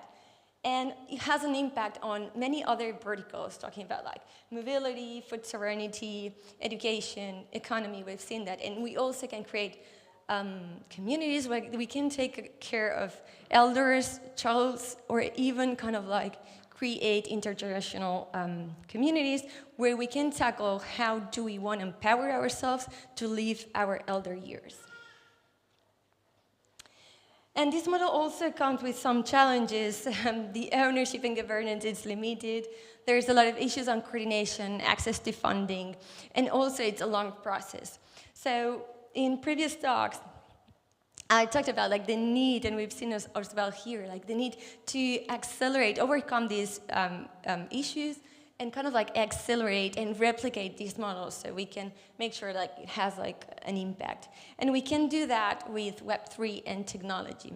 But today, like I'm not going to kind of like dive deep into that. I want to kind of like give you tools and practices on how to tackle these from the architecture perspective. And if you are like curious about like the Web3, we've had like awesome Web3 projects, but also you can check out previous talks, or just like feel free to come and ask me stuff. So on the Regen housing, we have to tackle these into kind of like, to me, it's like three different kind of like fields that kind of have to blend together. We have on one side, land management and regeneration. We also have like the resource generation, and then it comes the architecture part, which is more like into bioclimate architecture that I'm going to show you about. So first thing that we need to tackle and kind of like understand what is happening in the place where we want to kind of like set up our community or our eco-village is the climate. First thing is orientation, and I'm going to kind of like be picky here because, for example, like to find a place where I live currently, I wasn't even checking locations that were not well oriented. Like they were like literally discarded from my list. Because orientation really tackles into your comfort and also determines like how much are you going to spend monthly on heating or AC supplies as well. We also need to take into account rains just to kind of like promote like strategies to storage the water, but also to kind of prevent water to get into our homes. And lastly, in terms of like climate, is the wind. Study the wind to kind of like after that be able to strategically design the cross ventilations that we'll need for being at comfort in our place. And this is kind of like two examples of how homes can change just for like the rain amount that we have during a year. In terms of soil, and this is important for the zonification, for knowing like where we place the orchards, where we place the house, where we place the car park, the bike park, whatever. So in terms of soil, it's really important to kind of like know what we have underneath to see what kind of like foundations, obviously, but also what kind of like materials can from the place can we use during our site constructions. Also, it's really important in topography, and this is linked to water and how naturally the water drains through our land. And also tackling, for example, like trees. Do we need to plant more trees? Do we need to cut trees? What kind of like, it's the autochthonous vegetation. And also study like the strategies that we already have in place. Like for example, back home we have a kind of like tough wind that is called tramontana. So to kind of like protect the crops, what we do is kind of like, we create a line of, it's called fig tree. I just Googled before, fig trees. Then we kind of like plant citric trees, and then there's the orchard. So we make sure that we can have, like the wind doesn't fuck up like the crops. And then as important as orientation is to study the shades that we have in place, whether it's in winter and in summer, because like sun really like changes the orientation and the inclination of it. So that's really, really important, and I wish I had more time to explain that. But it's important, and if you are building on an urban context, you have to also take into account like the surroundings, buildings, and how the shade impacts on yours.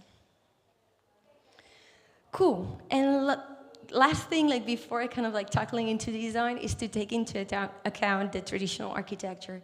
And this is really important because it's knowledge that has been iterating for centuries, and to kind of like achieve super efficient in terms of like energy solutions with local materials and at a really low cost. So it's kind of like really important to, first of all, understand the history that we have, how our ancestors have learned to build, and then from there, like take all these strategies and kind of like create local regen architecture. Otherwise, we'll end up having, you know, skyscrapers in the desert, and that's not really regen at all. And here's where the design phase started. So we take like the needs that we have, and this is not something like everybody does, but whatever. Like I'm kind of like explaining like how I strategically think that. Kind of like map all the different like spaces that we need, the interactions that we need, also like the visual interactions, interior, exterior, like and kind of like in between spaces, and also like the sequence of the spaces that we want to have. And that's like taking into account what kind of like social interactions do we want to trigger, what kind of like activities do we want them to there to happen, and kind of like just making sure and being on top of the user experience. And this is kind of like my North Star here. From there, we kind of like, as you see regularly, we kind of like from the diagram go to zonifying, and then kind of like going more into detail into the distribution, the sections, and then lastly the volumetry. And this part, like, I really love it. I call it a strategic construction design because of a professor that I had at university. And this is where, like, we kind of like blend the art of architecture with like all the technology, structures, and materials to kind of like come up with solutions that are going to be like holistic in terms of how the building behaves and sustains itself, and how it's kind of like providing the needs of the users. So we start by kind of, as you see, like taking into account like which kind of like materials do we need, what are the interactions with them, because there are some incompatibilities with materials.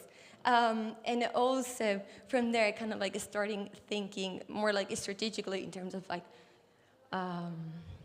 the energetic demands, and also like the structure, of course. So as you see like in the photography and the pictures here, are taken from Foster and Partners, which is like a great studio that's really good at communicating visual concepts of architecture. So they go for like a 3D into more section detail of what is kind of like the technology that we need in the facade. And then we go to the detail, in this case, like it's a detail of probably like 120 at the scale, to kind of like draw where are like all the intersections with materials and how this building will be built, basically. And then I always go like the extra mile with kind of like asking us like, hey, can we design spaces where I can, I don't know, like every morning have a coffee and the sun like on my face? Can I have a space where I can read on a rainy Sunday? Can I have like the flexibility to allocate in my place like room for 20 people for a paella Friday, whatever? Like all these kind of concepts that to me are kind of, we could include into what I call like La Dolce Vita. And kind of like going always further, so keeping in mind like this user experience and bringing all that we have from architecture. And when we reach that point, we study the demand. We kind of like measure the demand energetically that the building is going to happen. So from here, it's only architecture. It's only design. We only kind of like map what it is existing in the place and kind of like establish an answer from the architecture. It's kind of like a dialogue with nature or with the urban existing environment. We measure and then we iterate the design to kind of like be super efficient in, for example, like the isolation or how we place the windows, so we don't have to expend extra effort, extra money on energy. And here's like when we have like all this set up, here's when we come with all the machinery and the solar panels, the air generators and stuff like that. And again, this is also a strategic decision, because I've always been like, hey, let's go regen and put some solar panels. But this is a decision that it depends on the climate and the place, the local place that we are building. Cool, and these are kind of like some of the examples that I brought on the work that we are doing. In this case, like it is a comb built by ram earth, balls. This is kind of like my preferred material. This is kind of like how it looks into integrating like with the existing landscape. It's oriented in the south, so we kind of like have sun on the winter, projection from the sun in summer, kind of like some more photographs. And also this one, so because this is coming from like region architecture from an existing perspective, which is also kind of like one of the most more efficient strategies that we can do, right? Like when we are kind of like building or willing to create an eco village, it's kind of like reuse what's already there. So I'm kind of like going a little bit fast. But here you'll see how also we kind of like design to preserve like the historical place, respect what's there, but also kind of like put a little extra mile on this language, design, architecture, and always like making sure like we don't need extra AC, for example, because this house, like, they don't have AC, they don't need AC. And in terms of like heating, we use like just a little bit of wood fire and stuff like that. So we've seen how we can create housing as a public good, building region housing communities that also imply like all the benefits that we have like from the community. We've seen how through the stewardship mode we are able to ensure long-term price stability, and we need to accelerate these processes and also scale up the projects, and we can do that with tech. And it all kind of like blends into the first step, which is like self-organization and coordination. And then we'll be advancing into having more fair, sovereign, and region societies. So thank you.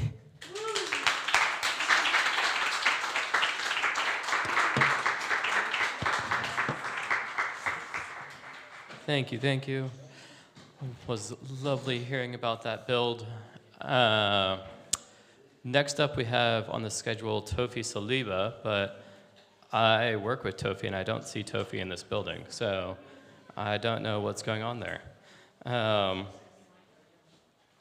If any event organizer knows what Tofi Saliba is doing with that, we can do that. If not, we're going to have to move on to the next presentation. Okay. Well, I think the next presentation is funding radical innovation. And yeah, we have a very excited presenter coming up, and I'm excited to hear what you have to say. So here you go. Thank you. How do I operate a presentation? Didn't bring a laptop. So you can just go into the email here and see if you can pull it up. Do you know how to operate? I do not know how to. This weird interface? Oh, shit. Okay. So, up in here. Okay, but while we do this, since I'm like the last closing Would you like my phone? presentation, so I have the honor to be the last person who's gonna talk to you when you're peak exhausted. So maybe we'll do a fun exercise, and why don't everybody kind of come forward? So let's optimize for like being close to each other, being connected to the presenter, changing a bit your perspective. Awesome. That's so nice. That's very nice for me. Okay, what am I just need to connect to Gmail of a random person, and I need some admin support.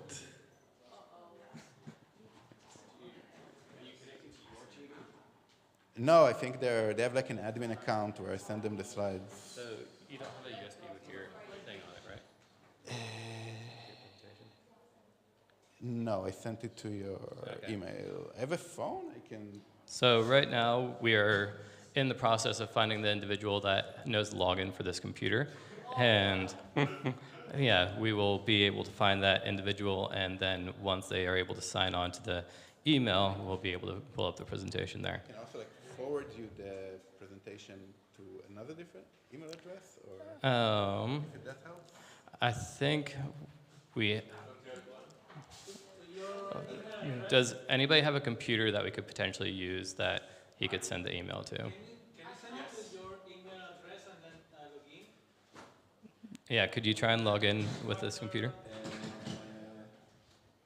Sure. Okay. Okay. If anybody has a computer, or if you try and sign in here and see if that will work. Do you have an Gmail account? Sure, yeah, I need to, okay. Okay. So, while we wait for this to occur, we're going to ask some questions about today. There we go.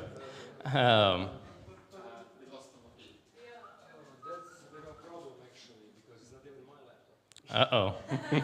Well, we're trying to do a login here and see where it goes. From the presentations today, there's a little pop quiz going on here. I want to hear your favorite thing you learned from one of the presentations today.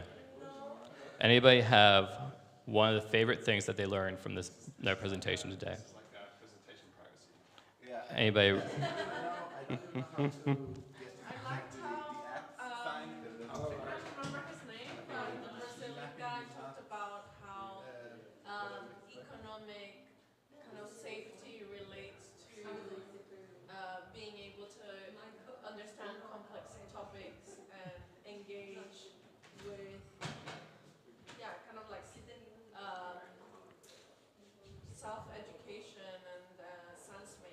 Yeah, where as an individual, you need to feel safe before you're able to handle complex ideas. And when you are struggling in life and trying to fend for yourself with just trying to get the food and water and the shelter, your basic necessities, you're not really going to be thinking deeper upon how can we make these necessities really sustainable or regenerative in the long term and really empowering the entirety of the world around you, unless you're a very, very selfless individual. I think there might be the case where if you're a supremely selfless individual, you might be able to think of very complex ideas when not having any resources. But yeah, anybody else have a favorite thing they learned? Yeah.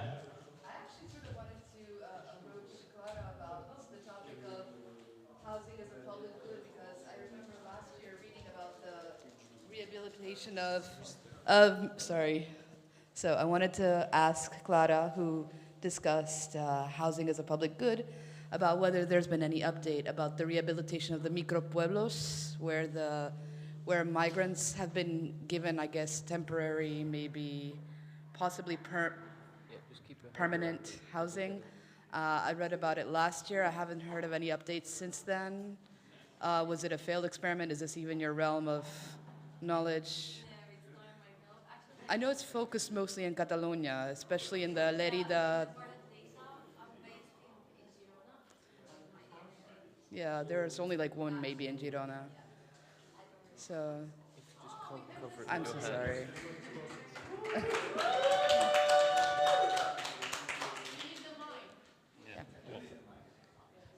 So we'll pass it to you to answer, and then we can go up there.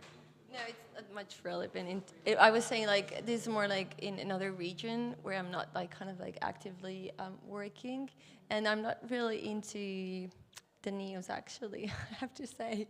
So no, can give you updates on that end. I'm sorry. Okay, and after a short ado, we got Dor with funding radical innovation. Yeah. We made it to the last presentation. Welcome to level 2. So who am I? I've been around. I did a PhD about large-scale collaboration.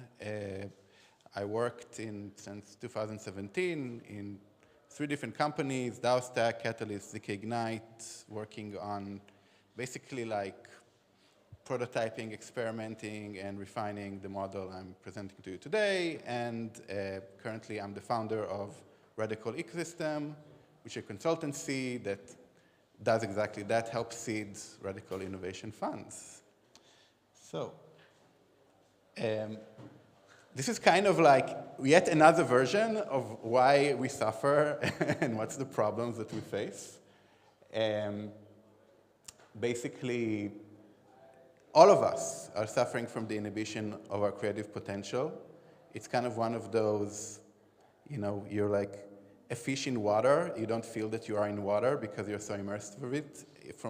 Basically from the moment we're little kids getting into school, and then maybe some of us go to army or go to college or go to work or consumerism or be in government, and yet slowly but surely we diminish, and it saps our energy, it saps our self-ability to be generative humans. And with some fancy agency did a huge research project, interviewed tens of thousands of people working in really successful corporations where they get a ton of compensation. About 2/3 of them said they expect to leave their organization within 5 years. I think like the other third just didn't do like serious self-reflection yet, probably. So a good quote is that the tension of our times we want our organizations to behave as living systems, but we only know how to treat them as machines, not just organizations, but also people. So how we're going to get out of this? So this is one version, one prototype, one model that's worth experimenting and trying, which is the basic innovation model. Generally speaking, we're talking about an innovation challenge, an open question, that people can try to solve in any way how they see fit. And the purpose of this kind of phase is to generate really good ideas, generate really good proposals. Then there's a second phase called governance, where the idea is to make good decisions. Okay, look at all the beautiful things we generated as a collective and learn to discern which ones should be funded and which ones maybe should go back and continue to work on their proposal for the next time. And then there's a third phase where these funded proposals are here to execute, okay, to achieve the highest outcomes that can happen, and then you rinse and repeat, and you rinse and repeat. And this is true for any organization, okay? It's true for traditional companies, for any innovation grant, any system in the world is basically has these kind of three components. And in traditional system, hierarchical systems, every step is hindered, okay, by the nature of the system itself. So we're talking about cuffed innovation. So instead of open challenges, we're talking about closed challenges. We're talking about RFPs, people trying to control other people and say, you know what? If you're gonna get funding, you have to do exactly as I say. Okay, you are my deities, right, for me to control. For the governance phase, there's myopic and bottleneck decision making. Basically, there's such a handful of people that feel like they're qualified to make the decisions, and getting all of them in the same room is extremely expensive. So very little decisions actually get made, and a lot of them are very myopic in nature. Okay, there's not a lot of diversity in what is chosen. Actually, we're not exploring what's the full potential of the opportunity landscape. And in terms of execution, it's kind of boiling the ocean, because there's so few people that actually feel empowered to actually do things and try things. When you do get divergent ideas, there's low energy and low focus to actually get them to really run through their real potential. So this is contrast to the radical innovation model, which is about decentralized innovation, which is uncuffed innovation. Okay, we empower people to figure out the how to solve wicked problems in such a way that they feel true agency and ownership of what they're doing.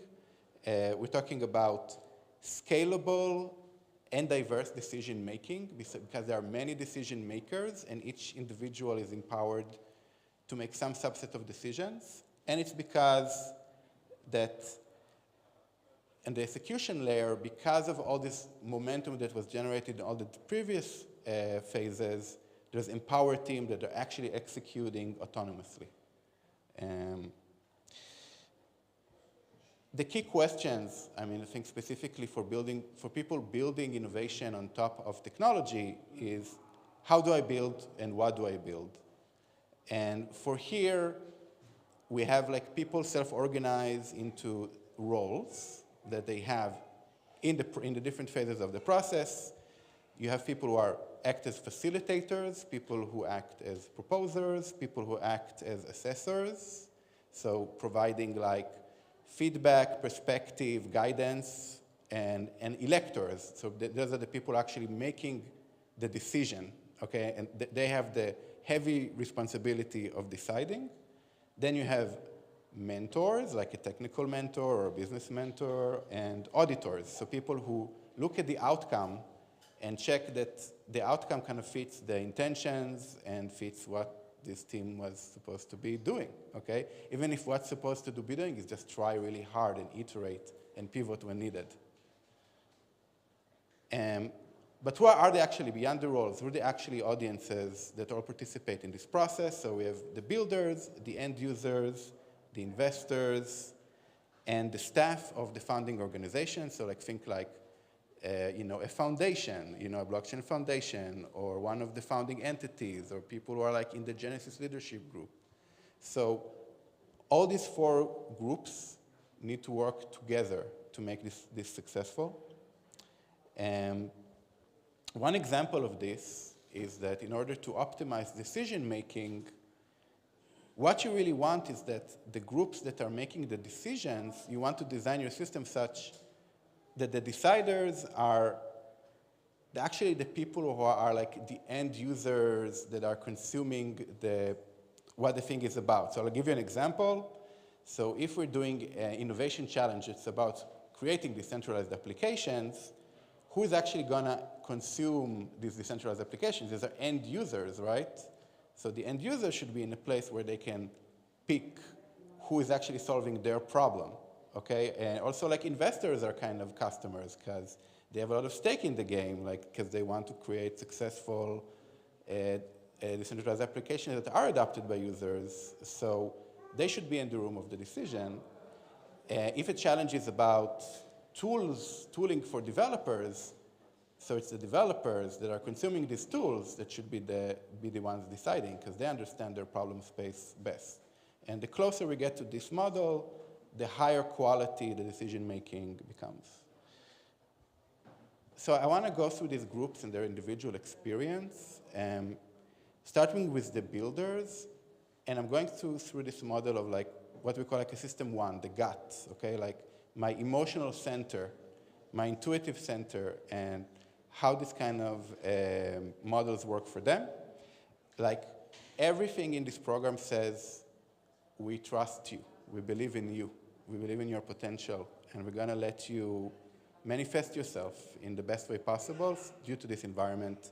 So there's a clear sense of purpose, there's explicit vision repeated often about something that's bigger than yourself, but why we're doing this.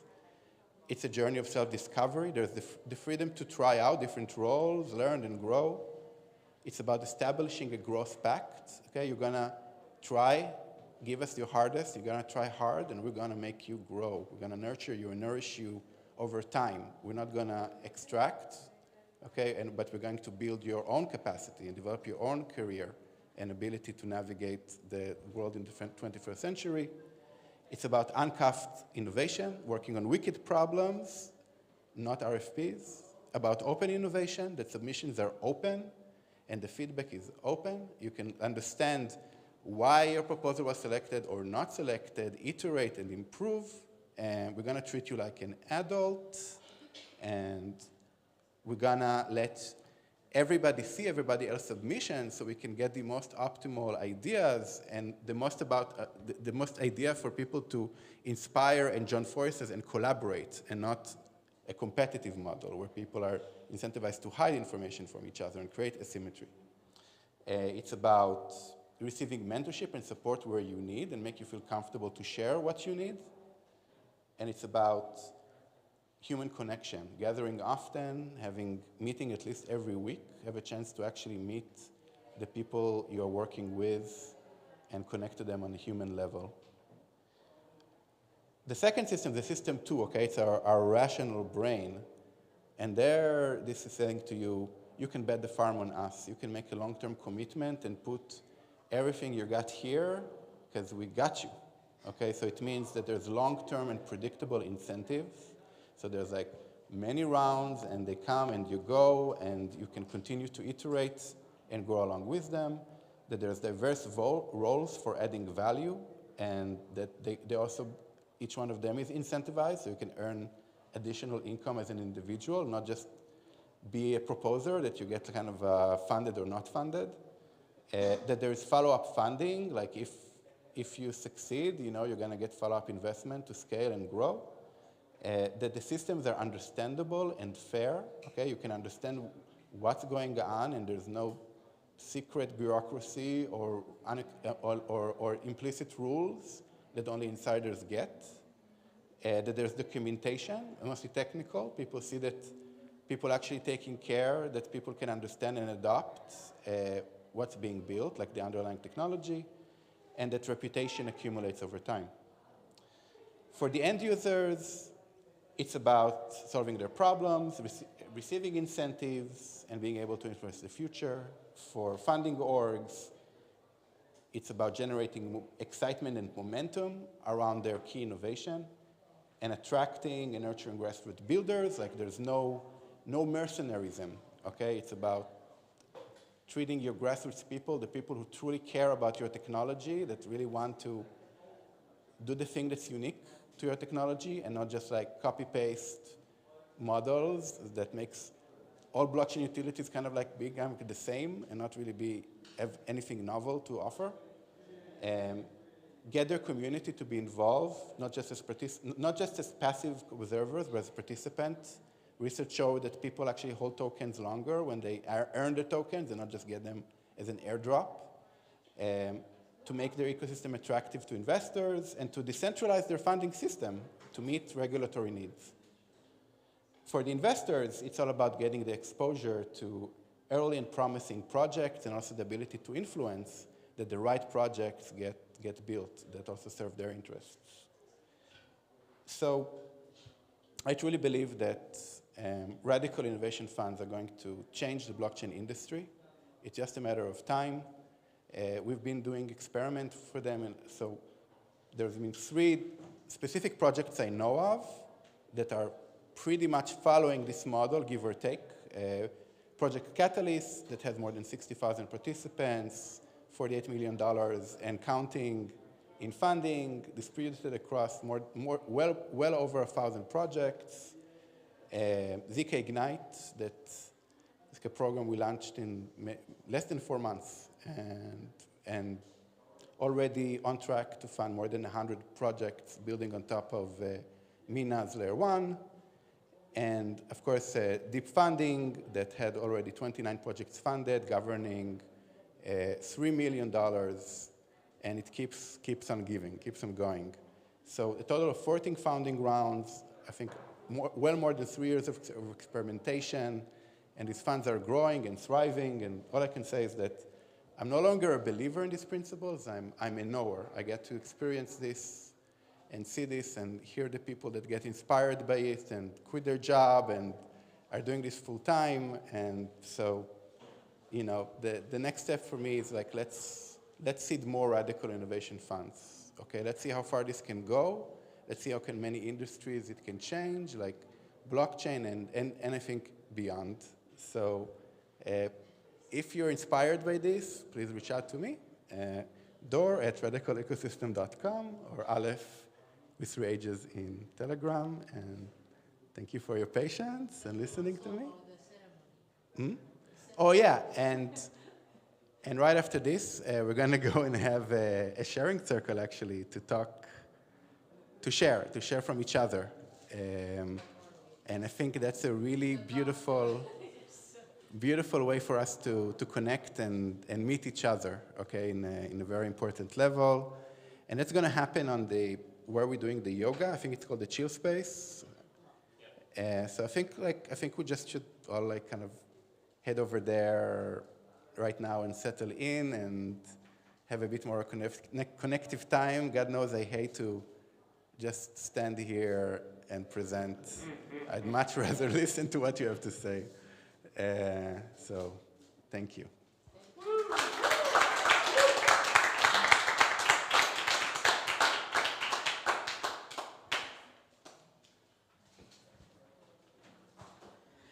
And as was just mentioned, feel free to head up for cacao and sharing and all the other activities for tonight. That was the last talk for today. And yeah, thank you all for presenting what you have presented.